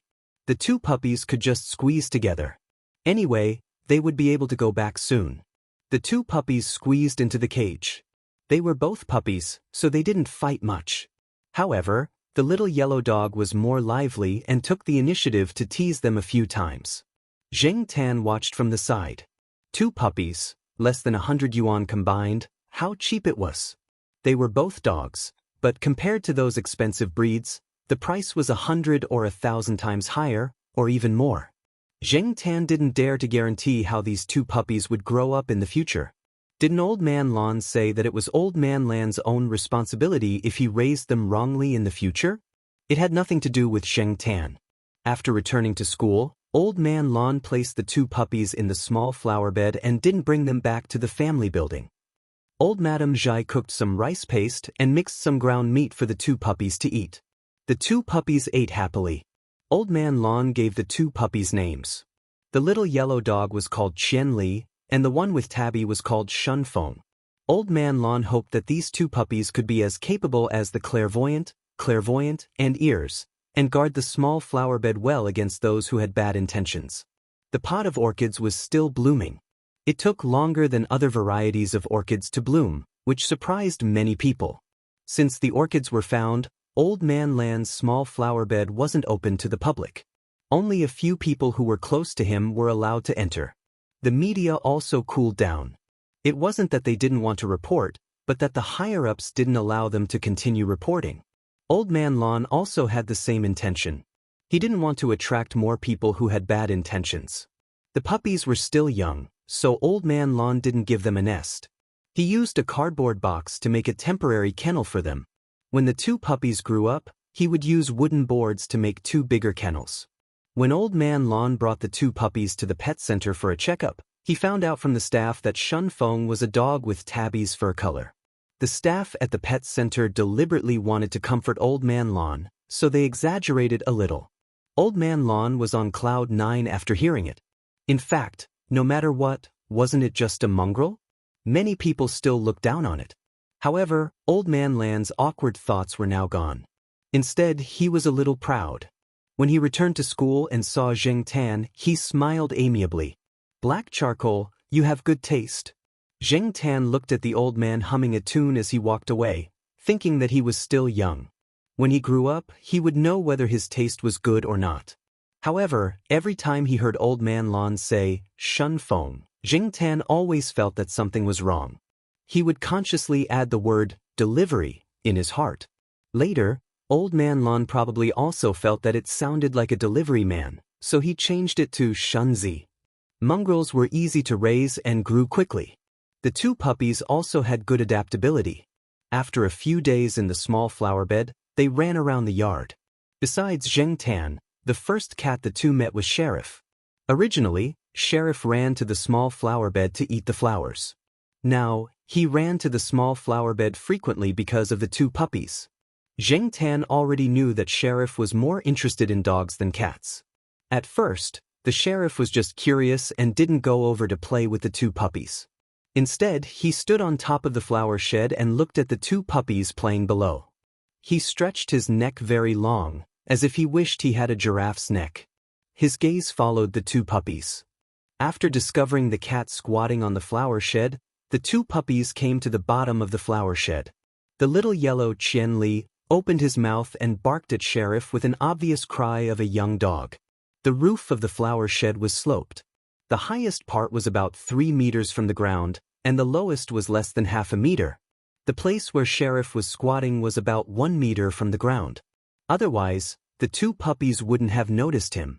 Xianxia didn't speak, but he also looked up at the cat on the flower shed. Zheng Tan saw the extent of Sheriff's tail swinging and knew that this guy really wanted to go down and play with the two puppies. He just probably wanted to observe more. Chapter 389. Sheriff's crouching position wasn't high. 1 meter was a piece of cake for a healthy adult cat. Even though he didn't expect to be kicked by Zheng Tan in the back and panicked a little, Sheriff was still able to land steadily. Sheriff wasn't the only one who was shocked by the sudden kick. The two puppies were also shocked and hurriedly took a few steps back. The little yellow dog Qianli even flapped and barked a few times. The mud tiger Straight was a little calmer, but it also looked at Sheriff warily and didn't even swing its tail. However, soon, the thick-skinned Sheriff broke the deadlock. Within a few minutes, the cat and two dogs were playing together. Sheriff was no stranger to dogs. Dealing with the two puppies was even easier. After getting used to the two puppies, he started playing. The puppies had teeth. When they bit Sheriff, it hurt a little, but he could handle it. After all, they were just puppies. Zheng Tan squatted on the flower shed and watched the two puppies run happily behind Sheriff. He thought to himself, with Sheriff leading the way, Old Man Land's flower garden wouldn't be peaceful. Although they were just puppies because they were mud dogs, the 2-month-old puppies already had some weight and were still active. Sheriff couldn't handle the two puppies at the same time. However, after playing around, their relationship became better and better. In the end, they got tired of each other. Sheriff even went to the puppy's plate to eat some dog food, then squeezed into a nest with the two puppies to sleep. That box was originally prepared by Old Man Lawn for the puppies. There was still some space for the two puppies to sleep inside. Puppies grew fast. In Old Man Land's plan, this box would last for at least a month, right? But now that Sheriff was squeezed in, it seemed very narrow. Sheriff's two hind legs were still exposed. However, cats were soft. They could sleep in any position. Zheng Tan looked at the three of them squeezed in the paper box and was happy. He estimated that in a few days, this paper box would be scrapped. It wouldn't be scrapped, but it would be tossed around until it was scrapped. Looking at the sky, Zheng Tan jumped down from the flower canopy and left. It was time for lunch. In a while, the students would be dismissed. It was inconvenient to move around with so many people. Zheng Tan decided to have lunch at Jiao Wei's small restaurant today. He left the small garden and went to the school gate. However, on the way to the school gate, Zheng Tan passed by a building near the school's logistics department. Just as he was thinking about how much trouble Old Man Lawn would be in for in the future, he wasn't paying attention to his surroundings. Suddenly, he heard a shout, "Be careful!" The next moment, he felt as if a bucket of cold water had been poured over him. Zheng Tan's fur was all wet. He turned his head and looked helplessly at the surprised auntie who was standing at the door with a basin in her hand. That auntie obviously didn't do it on purpose.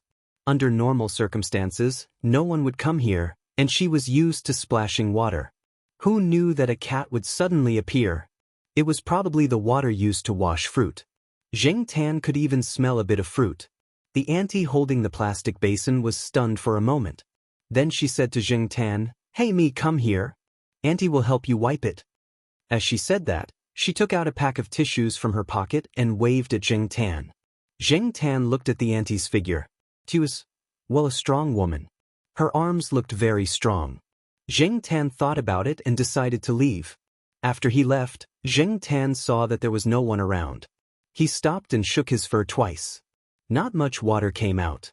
He looked up at the sun in the sky. The sun was not bad. It should be fine after a while. Zheng Tan didn't think much of it. He ran out of the school gate with water stains all over his body. However, although there was sun today, it was already December. The temperature wouldn't be high. When the wind blew, it was a little cold. When Jiao Wei's parents saw Zheng Tan, his fur was still wet. Jiao Wei's mother joked that Zheng Tan had gone swimming or catching fish. Although she said that, Jiao Wei's mother still took a hairdryer for Zheng Tan to dry. After drying, he felt much warmer. However, when Jing Tan walked back from the small restaurant after eating, he felt a little dizzy and sneezed a few times. It seemed that his nose was running. Jing Tan couldn't find any tissues to wipe his nose, so he raised his hand to wipe his nose. "I'll wipe it on my fur first. I'll wash it when I get back." Originally, Jing Tan wanted to go to the small garden to see how the three of them were doing. He wanted to see if they had rebelled in the small garden.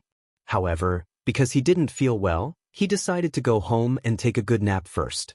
Jing Tan didn't know if it was his imagination, but he felt that the temperature had dropped a little. It was a little cold. He ran home quickly and jumped onto the sofa. He grabbed a roll of toilet paper from the coffee table and wiped his nose with it. His head felt even dizzier. Jing Tan was too lazy to move. He just lay on the sofa and slept. He originally planned to take a nap, but this nap exceeded his expectations. Jiao Ma came back around 6 p.m. The last class at affiliated high school ended at 5 p.m., and she took the bus back home. Every day, she would arrive home around 6 p.m. Therefore, the Jiao family's dinner was usually after 7 p.m. Little Pomelo was now in her third year of junior high school. She was in her last year of junior high school, so the school was rather strict on her. Although the school did not set up an experimental class, the teachers would still give special treatment to the few top students after class. They would leave some students behind to answer their questions. Therefore, little Pomelo came back later than Mama Jiao. Jiao Pa didn't come back until dinner time. Therefore, Jiao Ma was the first one to come home.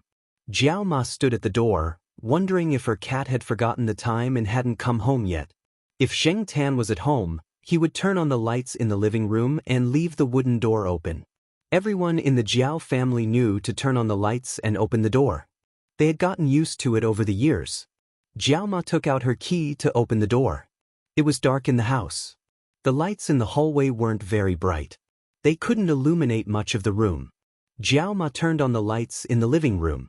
Then she saw the black fur ball on the sofa. "Black Charcoal, why don't you turn on the lights? You're sleeping on the sofa. Don't catch a cold. There's a blanket next to you." Jiao Ma put the vegetables on the floor and changed into slippers at the entrance. However, Jiao Ma didn't hear any response from Black Charcoal. She changed into slippers and looked at the sofa. It was still in the same position as the black fur ball. Jiao Ma knew that under normal circumstances, her cat rarely curled up like other cats.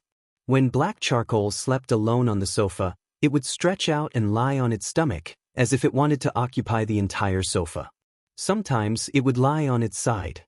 However, Jiao Ma had never seen Black Charcoal curled up like this. It looked like Black Charcoal was curled up because of the cold. She had just said a few words, but Black Charcoal didn't respond at all. The windows in the living room weren't closed. The night breeze blew in, bringing with it the coolness of winter. Jiao Ma shivered. The keys in her hand fell from her trembling hand. She didn't pick them up and quickly walked to the sofa. "Black Charcoal! Black Charcoal!" Jiao Ma shouted a few times, but there was still no response from Black Charcoal. She reached out her trembling hand and found that Black Charcoal was still warm and soft. Jiao Ma slowly recovered from the suffocating feeling. Soon, Jiao Ma realized that Black Charcoal was probably sick. She picked up Black Charcoal from the sofa and quickly walked out without even changing her slippers. Because she was in such a hurry, the dishes for dinner that were placed on the ground beside her when she changed her shoes were kicked all over the floor. When Mama Jiao went down the stairs, she almost missed her step. Fortunately, she was lucky and steadied herself. After they went downstairs, Jiao Ma took Jing Tan to the pet center. The pet center was open 24/7. Jing Tan, who was in a deep sleep, didn't know what was going on around him. He couldn't feel anything. After he fell asleep, it seemed like a long time before he heard a sound. The sound was getting louder and louder. There were all sorts of noises around him. There were people shouting, laughing, chatting, and strong electronic music. He struggled to open his eyes, and in his blurry vision, there were all sorts of lights flashing. He could only see the blurry figures moving around, but he couldn't see them clearly. Even though he couldn't see or hear clearly, Jing Tan felt strange and familiar at the same time.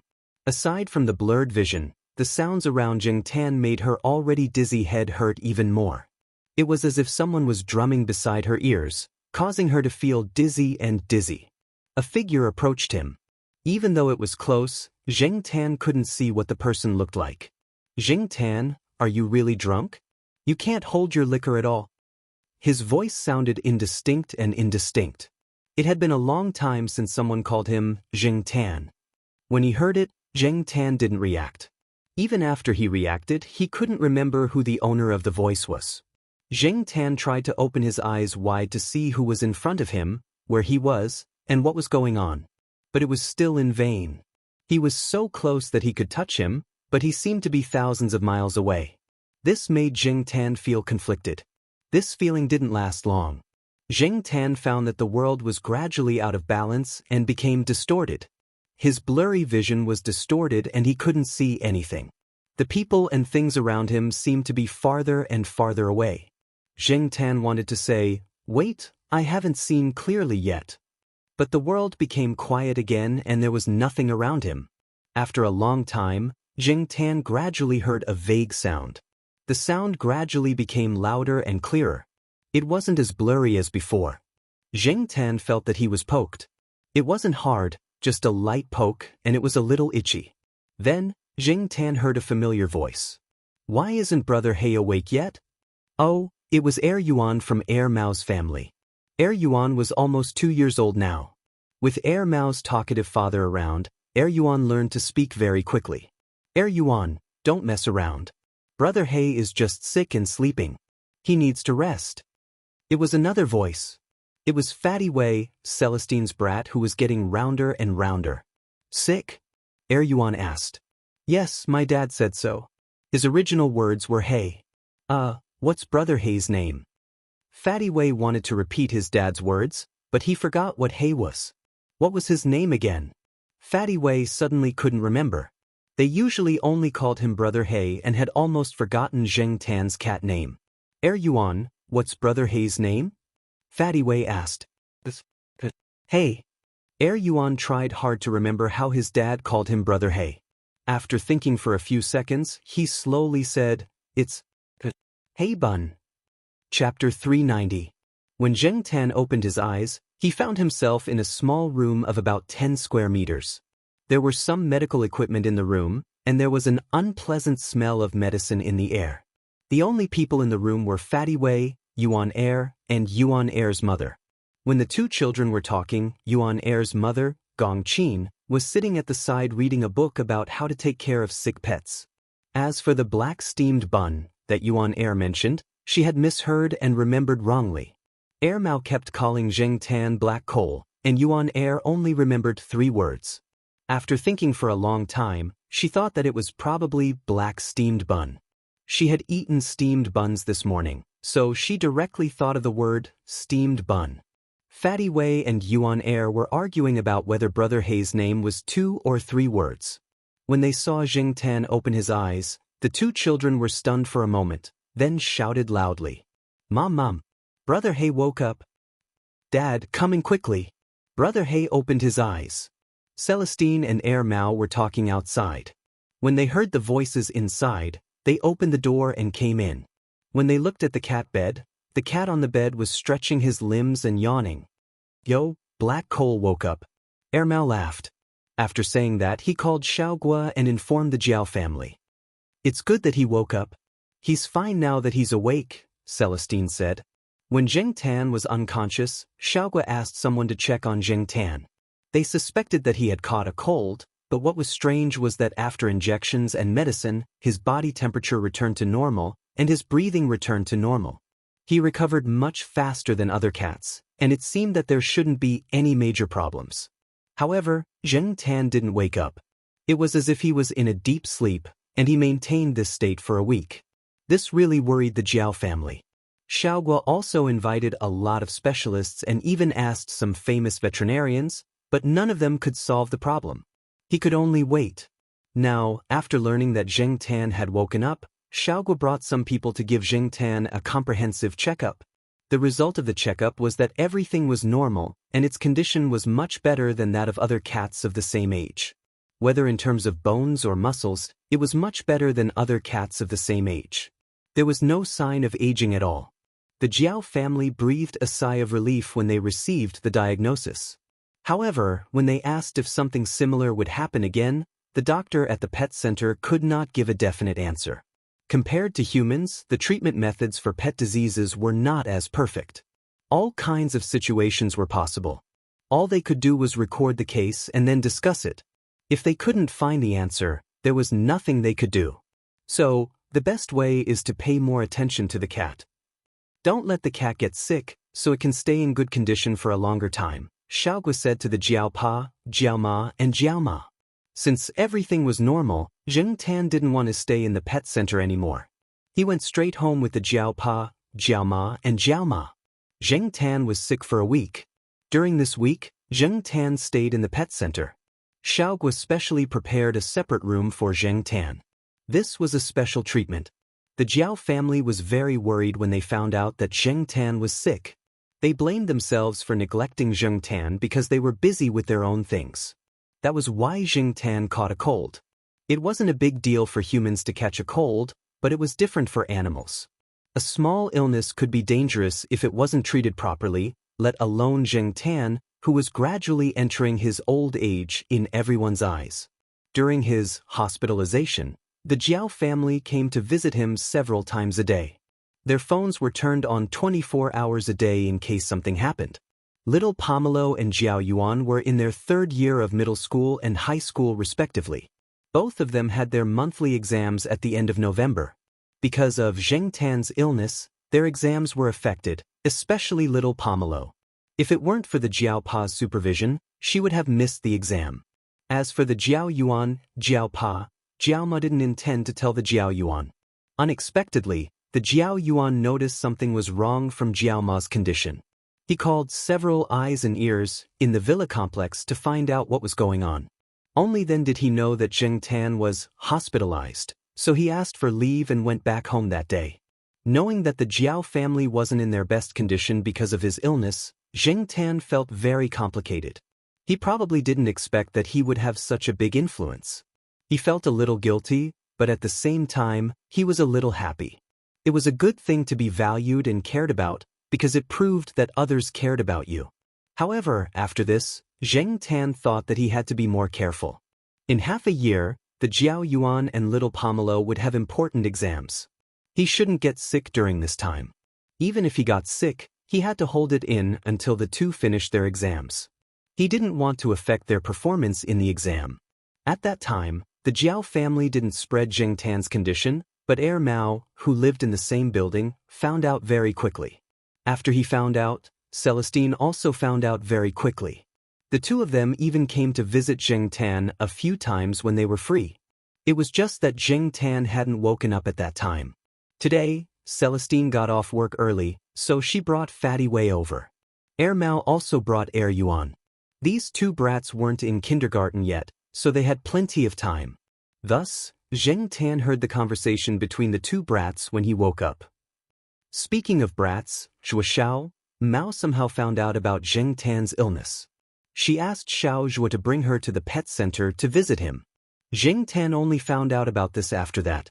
As for Xiao Mao, who was already in elementary school, Zheng Tan couldn't just run over and talk to her whenever he wanted like that brat in kindergarten. They didn't have much time for outdoor activities, and they still had tasks to do in PE class. However, not long after school started, Xiao Mao told Zheng Tan about the PE class time. During PE class, half of the time was spent doing gymnastics or other sports with the PE teacher, and the other half was free time. Xiao Mao would run to the corner and talk to Zheng Tan. Today, Zheng Tan calculated the time and ran to a corner of the school field. He squatted on the wall and watched the little kids run around the field with the PE teacher. After all, the kids were still young, so they weren't too strict. After jogging for a while, they rested for a few minutes. Xiao Mao ran over and mysteriously told Zheng Tan that in order to celebrate Zheng Tan's recovery and discharge from the hospital, he had prepared a small gift that he made himself. When Zheng Tan heard that this brat had made it himself, his heart skipped a beat. It wasn't that he was thinking too much.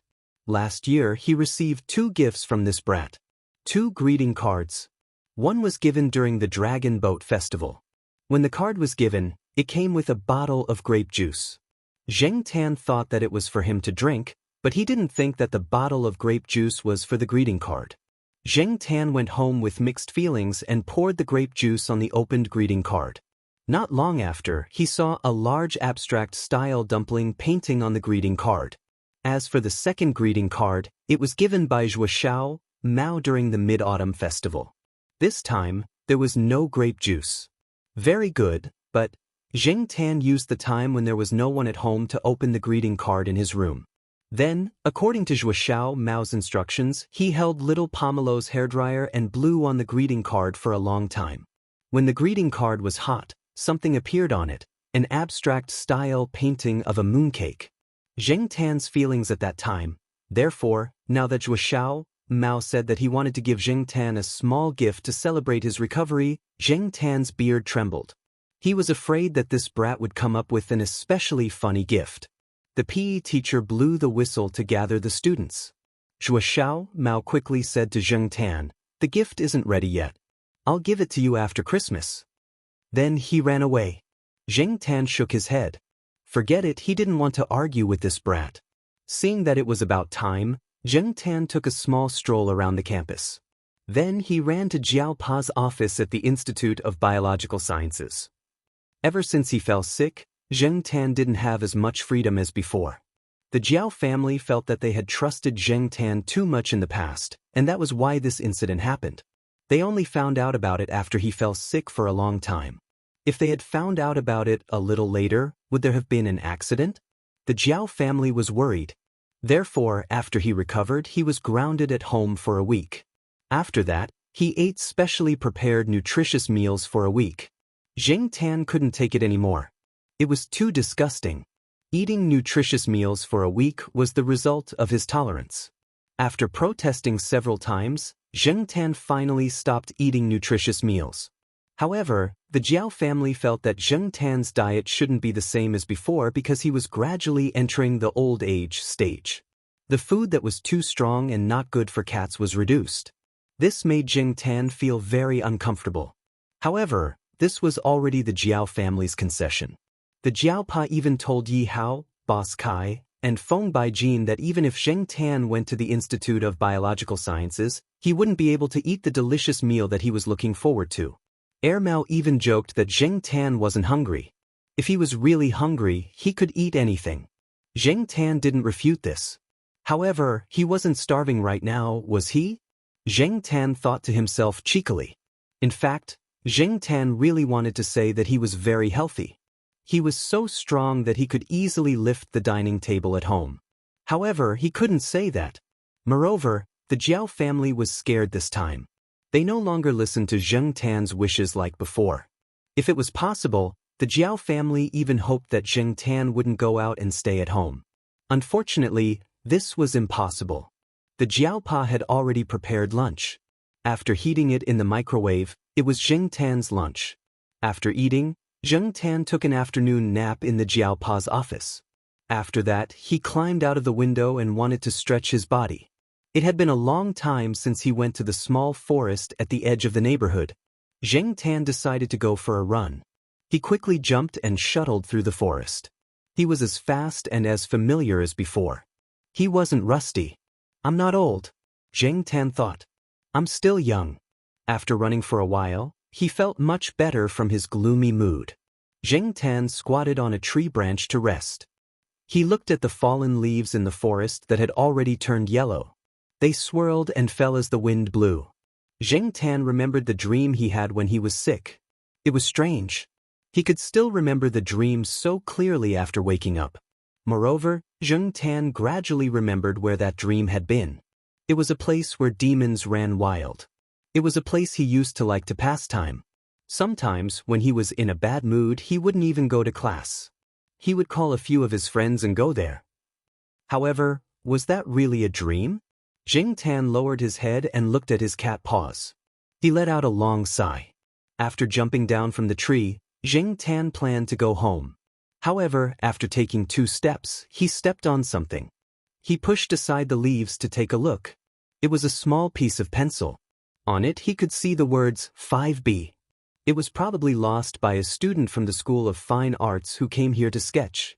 The higher the H value of a pencil, the harder and lighter it would be. The higher the B value, the softer and thicker it would be. A 5B pencil was suitable for some dark colors. Some students like to use a pen with a high B value to practice their control of the pen. Zheng Tan looked at the pencil under his feet for half a minute. He didn't care about the stains on the pencil. With the pencil in his mouth, he ran to the outer wall of the school that was relatively close to here. He stepped on a branch in a place where there was no one. When he was about 178 meters above the ground, he grabbed the pencil and wrote a line on the wall. Chapter 391. After he finished writing, Zheng Tan hid the pencil in the tree hole where he used to put his phone. He would need it in the future, so he was not in a hurry to throw it away. Although Zheng Tan had not been to the tree hole for a long time, there were no other animals living there, so it was quite clean. Zheng Tan picked up a plastic bag and wrapped the pencil in it. After he put it in the tree hole, he went home. Zhua Kitten said that she would give him a present for Christmas. Zheng Tan could not guess what it was, but he calculated the time and knew that it would be soon. On Xiaoguo's side, Zheng Tan also participated in the double egg program about Christmas and New Year's Day. However, Xiaoguo did not let Zheng Tan run and jump vigorously anymore. It was probably because Zheng Tan's illness not long ago had frightened Xiaoguo and he had not recovered yet. Because of this, Zheng Tan's Christmas task was not heavy. According to the plan, he just had to make a few poses and take a picture. Xiaoguo also did not ask Zheng Tan to work overtime. When it was time, he asked Charlie to send Zheng Tan back safely. If he did not work overtime, he would not get overtime pay. Fortunately, Zheng Tan's savings over the past 6 months were enough to give him some red packet money. It was good to relax now. On the night of the 24th, the Jiao family had just finished dinner. They did not celebrate the Western festival like the students outside. Jiao Ma was still commenting on some of the phenomena in the news when the door of the house was knocked on. "Brother, hey!" The person outside the door shouted as he knocked on the door. Jiao Ma, who had a dissatisfied expression because of some phenomena in the news, immediately laughed when she heard the sound and quickly went to open the door. Jiao family members liked Zhua Kitten very much. She was smart and likable. Every time Zhua Kitten came over, Jiao Ma would take out a lot of snacks for her. This time, little Zhua brought Zhua Kitten to the door with a box in his hand. "This is a gift from Kitten to Brother Hay to celebrate Black Charcoal's recovery. I hope that Black Charcoal will always be healthy," little Zhua said as he handed over the box in his hand. "Oh, a gift from the kitten." Mama Jiao took the box and said with a smile. Zheng Tan was also curious and came over to take a look. Little kitten Zhua couldn't wait to show off her gift. When the box was opened, there were some parts inside. Although they weren't pieced together, it could be seen that it would be a miniature bicycle when assembled. "Bicycle?" Jiao Ma was puzzled. "Yes." Little kitten Zhua chuckled as she took out the parts and put them together with some effort. When she couldn't use her strength, little Zhua came over to help. In less than 2 minutes, a miniature bicycle was assembled. It was only about half a meter long. The material used was strong but not heavy. It was very light. Jiao Ma estimated that it weighed less than half a kilogram. Kitten said that she used to drive a 4-wheeled car with black charcoal, and she missed it a lot. There are still pictures of the past pasted on the bedroom wall. Now that she's learning to ride a bicycle, she also wants to ride it with black charcoal for fun, little Zhua explained. Many students in primary school ride bicycles, but they don't rely on this to go to school. They just ride it in their respective courtyards for fun. Little brats sometimes compete with each other. Little kitten Zhua would no longer touch the 4-wheeled children's car that was completely used to deal with children. Instead, she was learning to ride a bicycle. Therefore, when she was thinking about preparing a gift for Zheng Tan, she thought about riding a bicycle. However, little kitten Zhua was still young after all. She didn't consider Zheng Tan's uniqueness. In little kitten Zhua's heart, Zheng Tan knew everything and was omnipotent. What's the big deal about riding a bicycle? However, even if Zheng Tan could ride a bicycle, considering some factors, he wouldn't ride it in broad daylight. When the 4-wheeled car was driven, he could still control it in a hidden place. Riding a bicycle was not possible. Riding a bicycle would attract a large number of cameras. Now that the internet was developed, electronic products were updated rapidly. Zheng Tan didn't want to be discussed on the internet. However, no matter what, this was little Kitten Zhua's kind intentions. It was a gift that he personally made. Although little Zhua's help was indispensable, he had already given her his kind intentions. Compared to the previous 2 silly greeting cards, this was much better. This bicycle is really small. Can it be ridden? Jiao Ma asked. It can be ridden, and this is made according to the size of black charcoal. There are 2 auxiliary wheels. I just don't know if black charcoal can ride it. Little Zhua laughed. In Little Zhua's opinion, this bicycle was not needed, but little Kitten Zhua wanted to make it, so she helped. She also asked a junior brother to get some strong and light materials. Jiao Ma didn't expect to use it, but this bicycle was the same as Zheng Tan's 4-wheeled cat car. It could be used as an ornament at home. In the end, Zheng Tan didn't ride the bicycle in front of these people. When little Kitten Zhua left, she was very disappointed. She also advised Zheng Tan to learn how to ride a bicycle early and go out for a walk. Unfortunately, this matter was probably not going to happen. This miniature bicycle was not dismantled for the time being. It was placed in Jiao Yuan's room. Anyway, Jiao Yuan now stayed at home for a short time every week. There was no place to put things, so he put them in his room. Zheng Tan didn't plan to ride the bicycle out, but for this bicycle, Zheng Tan still liked it very much. He had seen little Kitten Zhua play with a bicycle model toy before. It was a toy model car made of plastic. This bicycle was probably built according to those models. Little Kitten Zhua's current ability was not enough, so the main contributor was little Zhua. There was no one in Jiao Yuan's room. Zheng Tan squatted in front of the bicycle. When no one was looking at the room, he reached out and lifted it. Yes, it was very light. For other cats, it was heavy, but for Zheng Tan, it was no problem at all. Zheng Tan planned to ride it when there was no one at home to play. Just as he was thinking, the Jiao Pa, who had just answered the phone in the master bedroom, shouted, "Black Charcoal, come here. You have a call." Usually, it was Air Mao or Celestine who called. However, they wouldn't call Zheng Tan directly. Usually, they would call the Jiao Pa to talk about something. Now, it was really hard to think of anyone who would call Zheng Tan directly. Zheng Tan came to the master bedroom and jumped onto the bedside table where the phone was placed. The phone was on speaker mode, and Zheng Tan could hear the sound of laughter on the other end. There were both men and women, and they seemed to be talking in hushed tones. There was laughter in their voices, but Zheng Tan could not recognize them. They were probably strangers. "Okay, Black Charcoal is here," the Jiao Pa said from the side. Then, there were 2 sounds on the other side of the phone, like the sound of flapping wings. Then, Zheng Tan heard a voice that he hadn't heard in a long time. "I didn't forget you forgot me, you even said the wrong name, this proves that you were lying to me, let's see what you'd say today, Zheng Tan." As soon as he heard this voice, Zheng Tan immediately took a few steps back. "F***CK, I'm not answering this guy's call."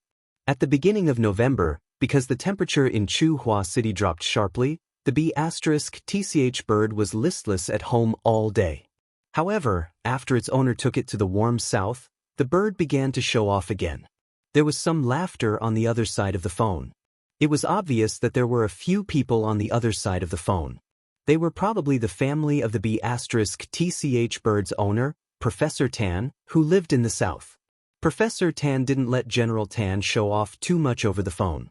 Soon, he took the right to speak and started chatting with the Jiao Pa. Professor Tan had been in contact with the Jiao Pa before. Professor Tan had given the keys to his house on the 4th floor to the Jiao Pa. There were some plants in the house that needed to be watered. Although there was an automatic watering machine, he still had to check on them from time to time. Therefore, the Jiao Pa would go to Professor Tan's house on the 4th floor every week and then send him an email to explain the situation. The Jiao Pa talked about Zheng Tan's illness later on when he chatted with Professor Tan. Today's phone call wasn't made by Professor Tan. Instead, General Tan pecked the number with his beak in the name of showing concern for Zheng Tan. In the end, when Zheng Tan arrived, he heard the B***TCH bird singing an old song that it had just learned. He didn't know who taught it in Professor Tan's house. General probably hadn't finished singing on the other side. Professor Tan was still complaining that General was pecking the phone line to vent his anger. Apart from General Tan, Professor Tan had originally planned to call the Jiaopa in the next 2 days. I heard that you were selected as this year's Provincial Person of the Year? Congratulations, congratulations, said Professor Tan. Zheng Tan was just about to leave when he heard the voice coming from the phone. He stopped in his tracks and decided to listen a little longer. Person of the Year? It sounded so awesome. However, when did Jiaopa get selected as the Provincial Person of the Year? The Jiaopa held the phone and caught a glimpse of Zheng Tan's movements from the corner of his eye. He glanced over and then looked away. Then, he started chatting with Professor Tan. Only then did Zheng Tan know that the so-called Person of the Year was actually an annual event held in the province to select outstanding people who had made outstanding contributions to the province, achieved impressive results, and embodied the spirit of the times. There were people from academia, finance, sports, entertainment, and other circles. Jiao Pa was one of the top 10 outstanding young teachers. In the eyes of some people, it was just an empty title. However, it was not easy to get this title. Not only did one have to be strong, but one also had to have a good relationship with others. Listening to the conversation between Jiao Pa and Professor Tan, it seemed like the two of them did not care much about this title. Generally speaking, people who did not care about this title were either jealous or sour grapes. Otherwise, they were people like Jiao Pa and Professor Tan who had already received better titles. Actually, if it were not for the previous accolades, the honor of this kind of annual awards would not have been given to Jiao Pa. Speaking of which, Jiao Pa had worked very hard for the past 2 years. He was so busy that he was rarely seen. His influence in the Institute of Biological Sciences was also getting bigger and bigger. Once, Zheng Tan even overheard the Institute of Biological Sciences students talking about who would be the next person to carry the banner of the institute. Among the candidates, Jiao Pa's popularity was very high. The leaders of the institute also gave face to Jiao Pa. Even without talking about his ability, that red mouse was still jumping around in the laboratory. When the bosses of the related research teams voted, they had to consider Jiao Pa's contributions to the institute, right? The institute was planning to use this opportunity to do more public relations. This time, it was not only to the academic circle, but also to the general public. The award ceremony would also be broadcasted on the provincial TV station. Because it involved a wide range of people, including big entrepreneurs and CEOs of big companies, as well as more well-known sports and entertainment celebrities, the program's viewership ratings would also be higher. With this opportunity, how could the institute let go of this opportunity to make its presence known? Professor Tan had experience with this before, so this time, he called Jiao Pa to teach him some techniques. After all, it was not just about attending an award ceremony. He would also have to come into contact with famous people from all walks of life, including political figures. He could not afford to make any mistakes. Don't think that you can ignore people from other walks of life just because you are in the academic field. Otherwise, you will suffer. Chapter 392. In fact, another teacher had almost squeezed Jiao Pa out of the running for the Young Teacher of the Year award. After all, the quota was limited. There were so many schools in the province, and the selection was not only limited to universities but also primary and secondary schools. Even if some people did not care for this award, the competition was still quite fierce. After all, this was an honor with a certificate. As for why that teacher was squeezed out, Zheng Tan later found out when he was on his way to Jiao Pa's office. He overheard a few students from the Institute of Biological Sciences talking about it. That young teacher had a strong background. One of his parents was a well-known professor, and the other was a successful businessman. His family also had people who were active in the political system. It was reasonable to say that such a person had a high chance of getting a spot. Unfortunately, that person was not very lucky. In addition, he attracted too much hatred on a daily basis. Therefore, he was tricked by his students. During the selection and voting period, that professor was a little too high profile and had a conflict with one of his graduate students over some things. The next day, that graduate student betrayed his boss. He exposed the professor's money laundering on a relatively influential forum on the internet. He also revealed that the professor was a scumbag who pretended to be a very good person. That postgraduate student was probably an expert at writing papers in the liberal arts field. His words revealed a strong sense of grievance and resentment, causing others to sympathize with him. Others could understand this as well. After all, no one would be happy to be stuck at graduation, let alone for 2 years. In fact, the graduate students under each supervisor knew very well what kind of person each supervisor was. Whether it was a master's student or a doctoral student, there would always be some accounting and money flow involved. They would also have some understanding of the supervisor's background. Just like how Xin and her juniors would gossip about Professor Jiao when they were together, the students under each supervisor would also gossip about their own supervisor. Do not underestimate the ability of the students. Once they were active, they would be in big trouble. This time, that young professor was stabbed in the back by his own student. If his family did not find someone to suppress this matter, the whole country would have known about it. However, even if the matter was suppressed, his quota was revoked. Therefore, Jiao Pa had the opportunity to replace him. Otherwise, in terms of background, achievements, and political influence, Jiao Pa would not be able to compete with Jiao Pa. It was precisely because of the exposure of the teacher's money laundering that the school's leaders had specially looked for the Jiao Pa for a discussion. Whether or not the teacher had laundered money was not important. What was important was whether or not the teacher would make a mistake at a critical moment, such as being stabbed in the back by his own student. In short, money laundering was fine, but it had to be done cleanly. Otherwise, not only would the teachers lose face, but the school would also lose face. The school leaders had no choice but to take this seriously. Although Tsinghua University had always boasted of its position as the leading university in the province, over the years, another university in the city had also begun to shine. Dazzling results came one after another, and their public relations were also very good. They spread a lot of positive energy, and the public's evaluation of them was very high. The number of applicants increased year by year, and when people talked about these two universities, it gradually became a trend of the Chu City Derby. The other party wanted to find an opportunity to step on Tsinghua University a few more times. The reason why the other party didn't mention the money laundering incident was because everyone felt guilty about it. In fact, things like money laundering were done by many school teachers, regardless of whether it was a third-rate university or a few top universities. As for money laundering, there were many ways. For example, transferring the country's scientific research funds out of the country for private use. Or buying equipment that was reported as 5 million yuan, but actually only 3 million yuan was actually purchased, and a large amount of rebates would be put into private coffers. Or buying insurance, eating, drinking, and other expenses could be reported with invoices. In the private words of some teachers, why was it so important to apply for project funds? Money laundering was to make a fortune. The Institute of Biological Sciences, Lumpy Lu, who had a lot of dark history exposed by the students in private, used collaborative research to launder money. For example, a large project worth tens of millions was reported as a collaborative research project, but in private, it was agreed that the other party would name a high price and send the money over. The two of them would then split the loot and receive rebates. In addition to this, a large amount of scientific research approval funds were in the hands of a few administrative officials who didn't understand technology. In a controversial phrase, they were laymen leading professionals.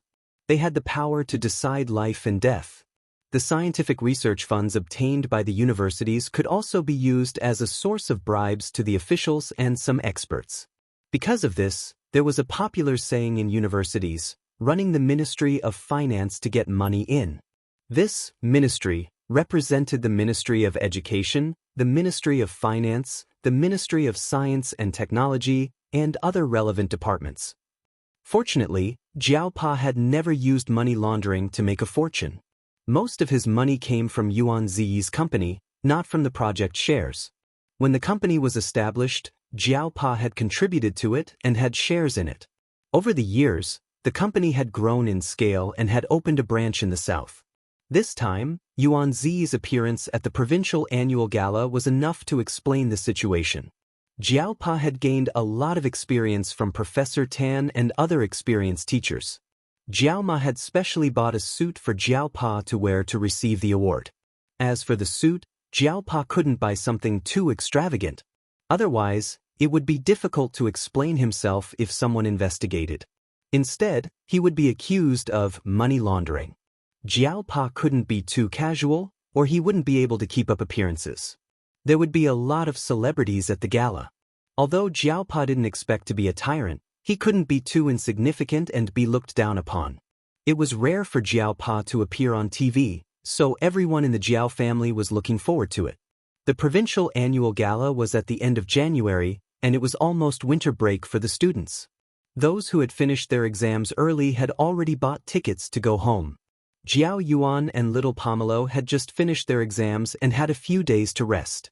They would go back to school to collect their results after the results were out. On January 30th, the provincial annual gala started at 2 p.m.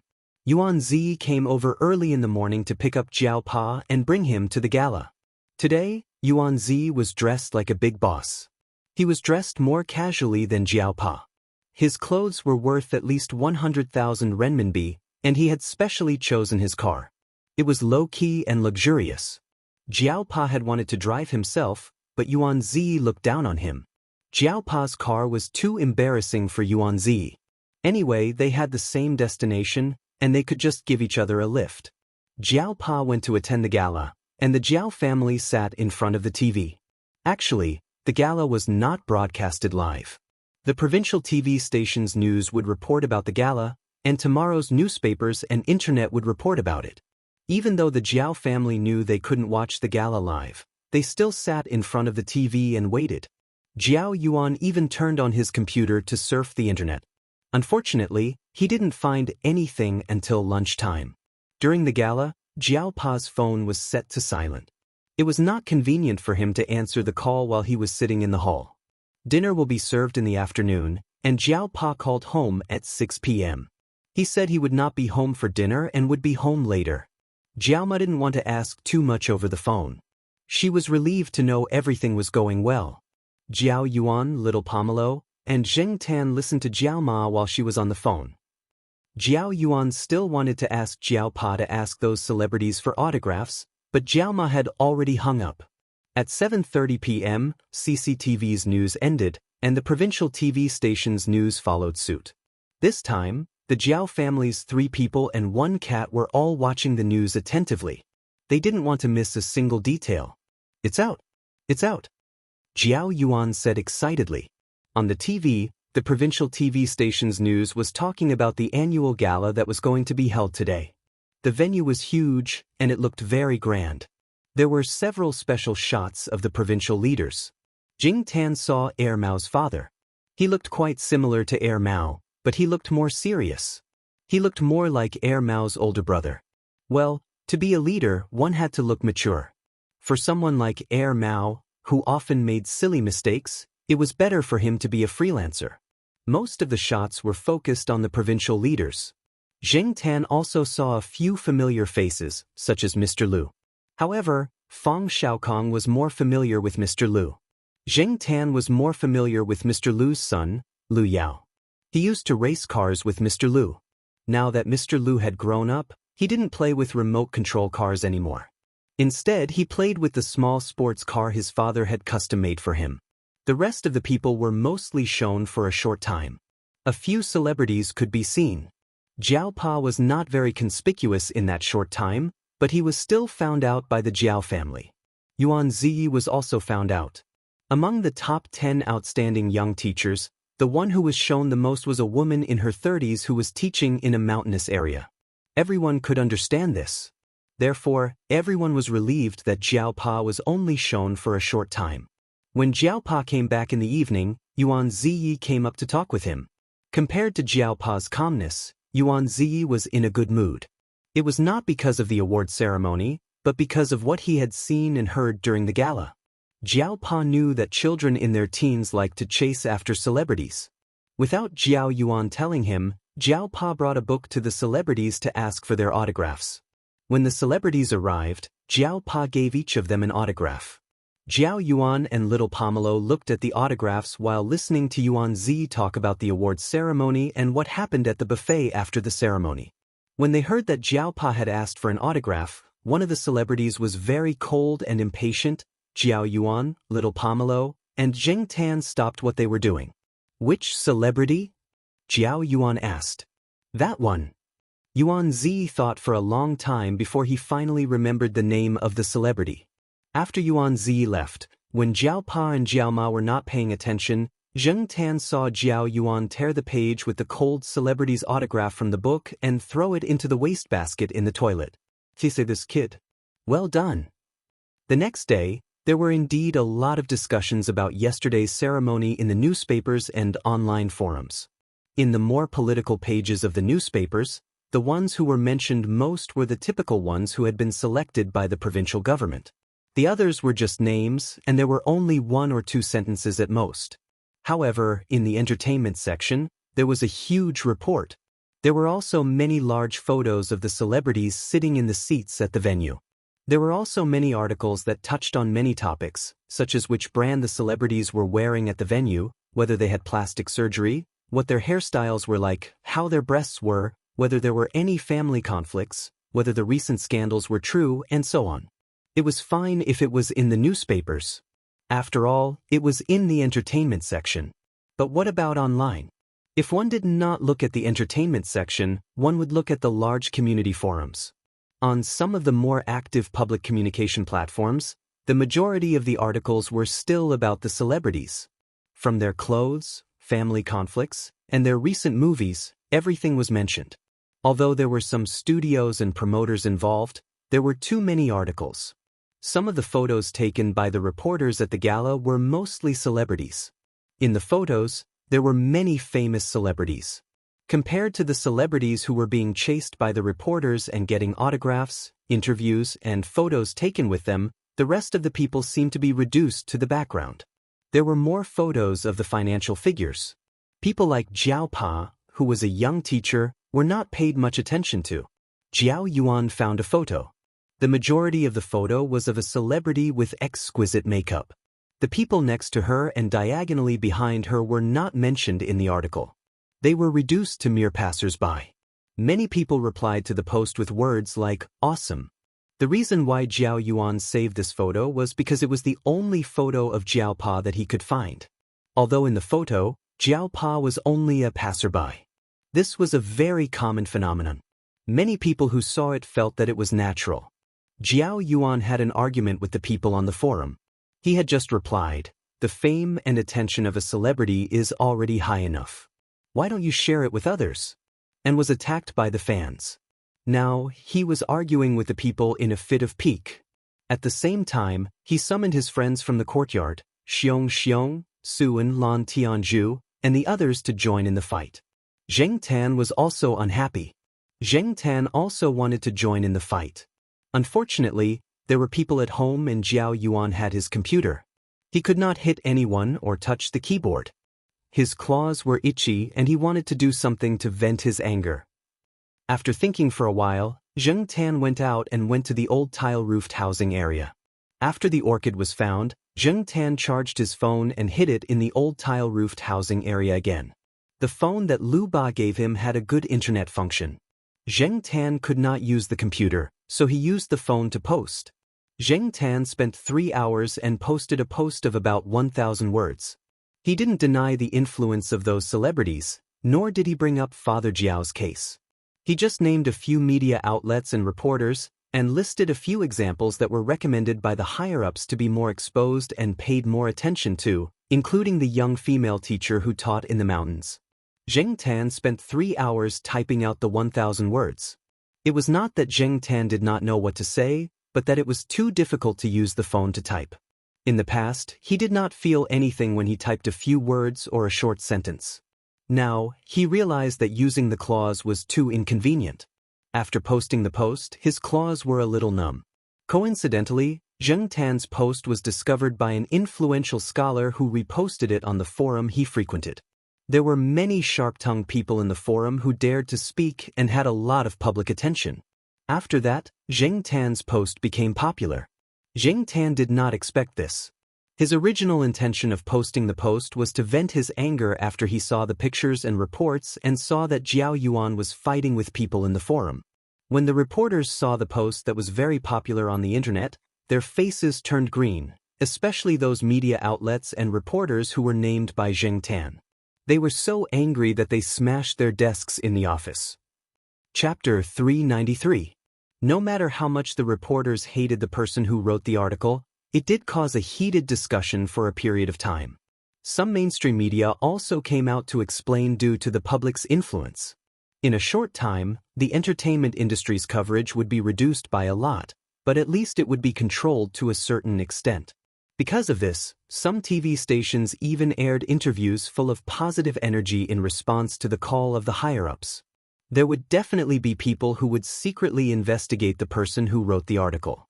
Unfortunately, Zheng Tan's mobile phone was given to him by Lu Ba, and it was automatically protected when he posted on the internet. Those people would not be able to find out at all. This also saved Zheng Tan a lot of trouble. During this period of time when Zheng Tan's impulsive post caused a heated discussion, Zheng Tan did not pay much attention to the direction of the discussion. The Jiao family's attention was all on Jiao Yuan's exam. It was not the college entrance examination, but the qualification examination of Beijing University. After the written exam, Jiao Pa took him to Beijing for the interview. While attending the interview, he also visited 2 teachers of Beijing University. One was an old professor that Jiao Pa had known for a long time, and the other was a young teacher that Jiao Pa had met when he was abroad. Because they knew people there, they were informed early. Before the teachers of affiliated high school called, the Jiao family had already received the news that Jiao Yuan had successfully obtained the recommendation. In addition to Jiao Yuan, Su En was also recommended to Ninghai University. His father's supervisor was a very good professor at Ninghai University. This was also part of Su En's family's plan. As for Lan Tianzhu, she was recommended to the University of South China. Since he had obtained the recommendation, Jiao Yuan did not plan to go to school to make enemies. Many students were busy preparing for the exam. It was the last sprint for the third-year students. It was not good for people like Jiao Yuan, who had obtained the recommendation, to hang around in front of others. It might disturb their morale. Therefore, after talking to the teachers of affiliated high school, Jiao Pa asked Jiao Yuan to stay in the laboratory with his graduate students. The Jiao family was not worried about little Pomelo's exams. Based on the results of the last 6 months of the third year of junior high school and the awards she had won in the past, it would not be a problem for her to get into the high school affiliated to Renmin University of China. Xianxia and Fu Lei both had to pass the college entrance examination. Therefore, during the period before the college entrance examination, Jiao Yuan, Lan Tianzhu, and Su En dragged Xianxia and Fu Lei for tutoring. When the exam was finally over, Xianxia was so excited that he almost waved his arms and ran out naked. After the college entrance examination, his 4 friends from the courtyard and Fu Lei went out to party. Zheng Tan was dragged along by them. But this was because Jiao Yuan and the others had long wanted to go to Victorious Return, and Zheng Tan was a very good pass. Therefore, Zheng Tan brought the 5 guys, who already had personal IDs, into the private room in Victorious Return that belonged to Zheng Tan. Although the 5 of them weren't all 18 years old, this was a special situation. Because of Zheng Tan's special access card, the person in charge of Victorious Return didn't want to bicker with these youngsters who were still in a state of excitement after finishing their college entrance exams. While the 5 of them were discussing Zheng Tan's special cat room treatment, which was even better than that of a person, Zheng Tan was thinking about whether or not he should give them something if they were to graduate. Thinking back, when these guys were still primary school students with backpacks, knocking on the door and rummaging through the fridge, Xian was just a first-year nanny. Now, these primary school students had entered adulthood and were about to start a new life at a turning point in their lives. Xian had now returned from abroad and was working as a teacher at the Institute of Biological Sciences of Tsinghua University. Working together with Jiao Pa was now teaching a lot of graduate students, but among these people, whether it was Zheng Tan or the other members of the Jiao family, Xian was still the most amiable. As Jiao Pa's first student, Exen had been his assistant and nanny back then, so the Jiao family had the deepest feelings for him. Now, in the Institute of Biological Sciences, Su Chu and Zheng Jing had already graduated and started working. Among Jiao Pa's current students, most of them were used to calling Exin senior brother E instead of teacher E, because it felt more intimate to call him senior brother E. Zheng Tan thought back and lamented that time really flew by. Exin, who broke the chain of a bicycle while pedaling, was now a teacher, and the naughty kids had also grown up. Looking at the 5 people drinking with beer bottles in hand, Zheng Tan pondered whether or not he should give them a gift for their graduation. After all, he had watched these guys grow up. Even after the 5 of them had reveled all night and slept until noon the next day, Zheng Tan still couldn't think of a gift to give them. Since he couldn't think of a good idea, Zheng Tan decided to simply give them money. After returning home, Zheng Tan took out 5 red packets from his drawer. These were the extra red packets he had hidden from Grandpa Jiao during the new year, just in case. Now was the perfect time to use them. He counted the cash in his drawer. On average, there were 5 people, so each of them was exactly 500 yuan.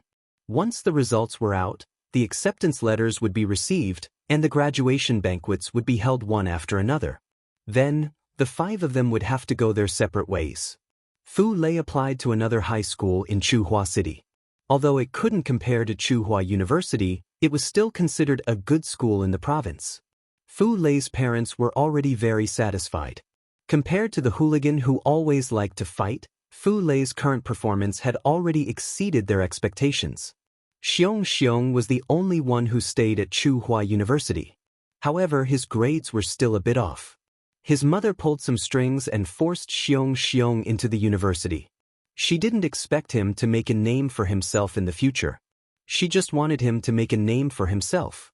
When the 5 soon-to-be university students received the red packets and found out who the sender was, each of them stared in disbelief, as if they had seen a toad transform. Then, the other 4 of them strangled Jiao Yuan's neck. "Tell me, how many red packets have you received from your cat over the years? We'll split them in half." At first, they couldn't believe it, but they slowly accepted it. Then, they interrogated Jiao Yuan. They had already formed a tacit understanding. They knew that jokes were jokes, but they still understood what to say and what not to say. They accepted the red packets and promised Jiao Yuan that they wouldn't tell anyone about it. After the event, they secretly thought about how to give something back. The next day, Zheng Tan looked at Jiao Yuan's helpless face as he carried 4 boxes of cat food. He lifted his foot and kicked the boxes away. "Those 4 little bastards can eat it themselves." In the end, the 4 boxes of cat food were distributed to Huang and the sheriff. As for Depang, he only ate his grandmother's cooking. He didn't eat cat food. In August, Jiao Pa arranged everything in the hospital. He brought his family and Zheng Tan to Beijing to send Jiao Yuan to school. At the same time, they were preparing for a family trip. They booked a hotel in advance and rested for the night after arriving. The next day, the family took photos at various scenic spots in Beijing. Zheng Tan couldn't go to places openly, so he hid in his backpack and secretly brought the Jiao family there. Anyway, he was there for the photos. There were 4 people and 1 cat in the group photos, so no one was missing. Coincidentally, when they were hiking, Zheng Tan bumped into Fang Xiaokong, who brought his daughter out to play. Fang Xiaokong rarely had time these 2 days. Since they bumped into each other, he invited the Jiao family to his house for dinner. "Is that Demi?" Jiao Yuan and little Pomelo both looked at the cat sitting next to Fang Mengmeng. It was slightly bigger than a normal cat. At this moment, Demi was squatting next to Fang Mengmeng. It was too lazy to care about the people and things around it. Its eyes were half open, and it looked a little lazy. However, when you looked into its eyes, you would find a sense of sharpness that made people stop in their tracks. Of course, Demi's coldness had always been for outsiders. It was still kind to its own people. Demi remembered Zheng Tan, but it might not remember the rest of the Jiao family. Therefore, when Jiao Yuan wanted to touch it, Demi avoided him. To it, Jiao Yuan was a stranger. Seeing Demi like this, Jiao Yuan and little Pomelo didn't force it. It was a cat. If you force it, it will serve you with its paws. When I saw Demi and Xiaomi, they were still so small. Jiao Yuan gestured with his hands and said, "Yeah, Demi is so big now." Jiao Ma looked at Demi, then asked Fang Xiaokong, "Oh right, have you seen Demi's uncle?" "Demi's uncle?" Fang Mengmeng was curious. It's Demi's father, Peanut Candy's younger brother."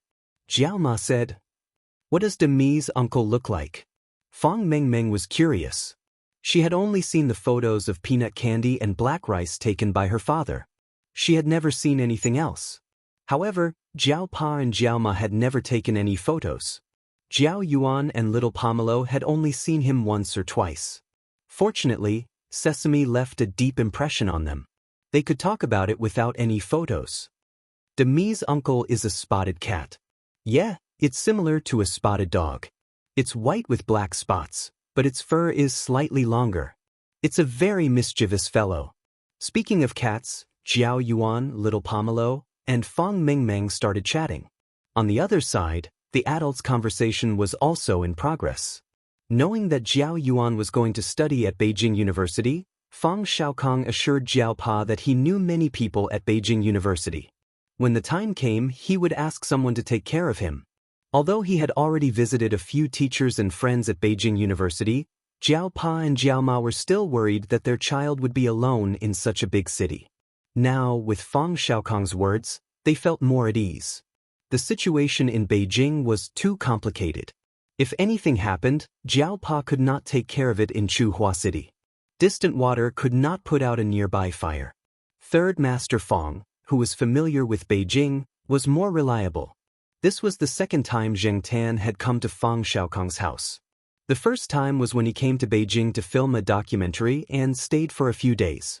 This time, Zheng Tan was coming, so Fang Mengmeng also informed her friends. Especially Hou Junyi. When he saw Zheng Tan, the first thing he said was, "How's my treasure chest?" Zheng Tan thought about it. The treasure chest that Hou Junyi had given him, he had not opened it after going through it. It was still under little Pomelo's bed. Although Hou Junyi was still a little confused, he knew that what he had done back then was a little stupid. Giving a cat a treasure chest? Wasn't that nonsense? However, Hou Junyi would not ask for it back. Firstly, he was really grateful for Zheng Tan's help back then. Secondly, there was no reason for him to ask for something that he had given away back. Furthermore, in the past 2 years, he had obtained new treasure chests and collected more tools. He had upgraded some of the items and did not need the old ones anymore. Although he did not expect Zheng Tan to understand, Hou Junyi could not help but talk about the treasure chests. Zheng Tan did not have much to do, so he squatted by the side and listened to Hou Junyi's analysis of the items in the treasure chests and their uses. Zheng Tan thought about opening the treasure chests one by one when he had nothing to do. After dinner, Fang Mengmeng brought Dammy out for a walk. She also brought Jiao Yuan and little Pomelo to walk around. The greenery in their residential area was quite good. When he heard that there were some celebrities living around, Jiao Yuan asked curiously. However, Fang Mengmeng was not very enthusiastic. Zheng Tan thought that it was probably because the incident back then had a greater impact on Fang Mengmeng's 3 children. Therefore, they were no longer enthusiastic about the topic of celebrities. Although there was a sense of overturning a group of people, children were like that. Past experiences would affect their thinking in the future. As they were talking, Jiao Yuan suddenly poked little Pomelo, who was beside him. "Hey Pomelo, it's Wei Kala." Wei Kala was a celebrity who had acted in many television dramas and movies. When Jiao Yuan and the others were still in primary school, they had watched many television dramas where Wei Kala acted. Now, Wei Kala acted less in television dramas and more in movies. Jiao Yuan and the others liked Wei Kala because, firstly, Wei Kala was really beautiful, had a good figure, was popular, and had little negative news. Secondly, Wei Kala was born in Chuhua City. However, she was now working abroad and did not stay in Chuhua City much. However, she had contributed a lot to her hometown. In January of this year, she was invited back to Chuhua City to participate in the annual provincial festival. Jiao Pa had asked for Wei Kala's autograph. Jiao Yuan had even bragged about it to his classmates. Compared to the person who was very cold and impatient towards Jiao Pa at the event, Wei Kala's attitude towards Jiao Pa was much better. Whether she was good on the surface or really kind, at least she did not embarrass him. Little Pomelo looked over. She also had a good impression of this celebrity. Wei Kala had acted in 2 of her favorite Chinese movies. Zheng Tan watched as Jiao Yuan and Little Pomelo ran over to Wei Kala, who was walking her dog, to ask for an autograph. Fang Mingming sighed and said, "Actually, if they want an autograph, they can go directly to Uncle Yang's company." Uncle Yang? That guy Yang? Wei Kala was at Yixing Culture now? Thinking that it was rare for him to come to Beijing, Zheng Tan wondered if he should go to Yang Yi's place and get some autographs for Jiao Yuan and Little Pomelo. He was also a hero. That movie not only brought Yang Yi a lot of profits, but also increased the exposure of Yang Yi's company and his popularity. Yang Yi would not have any objections to asking for a celebrity's autograph, right? While Zheng Tan was thinking, Jiao Pa also received a call from Yang. Yang Yi had been resting at home today and did not go out. The one who saw Jiao Pa and Wei Kala was the director, Kong Han, who was now a little famous. Today, Kong Han sent a friend to a hotel and happened to see the Jiao family and Zheng Tan. However, he was entertaining his friend at that time and the Jiao family left quickly. Kong Han did not have time to say hello. After returning home in the afternoon, he called Yang Yi and told him about it. He also advised Yang Yi to think of a way to make Zheng Tan stay. When he heard that Zheng Tan was coming to Beijing, Yang Yi, who was planning to take a nap, was suddenly energized. He immediately called Jiao Pa.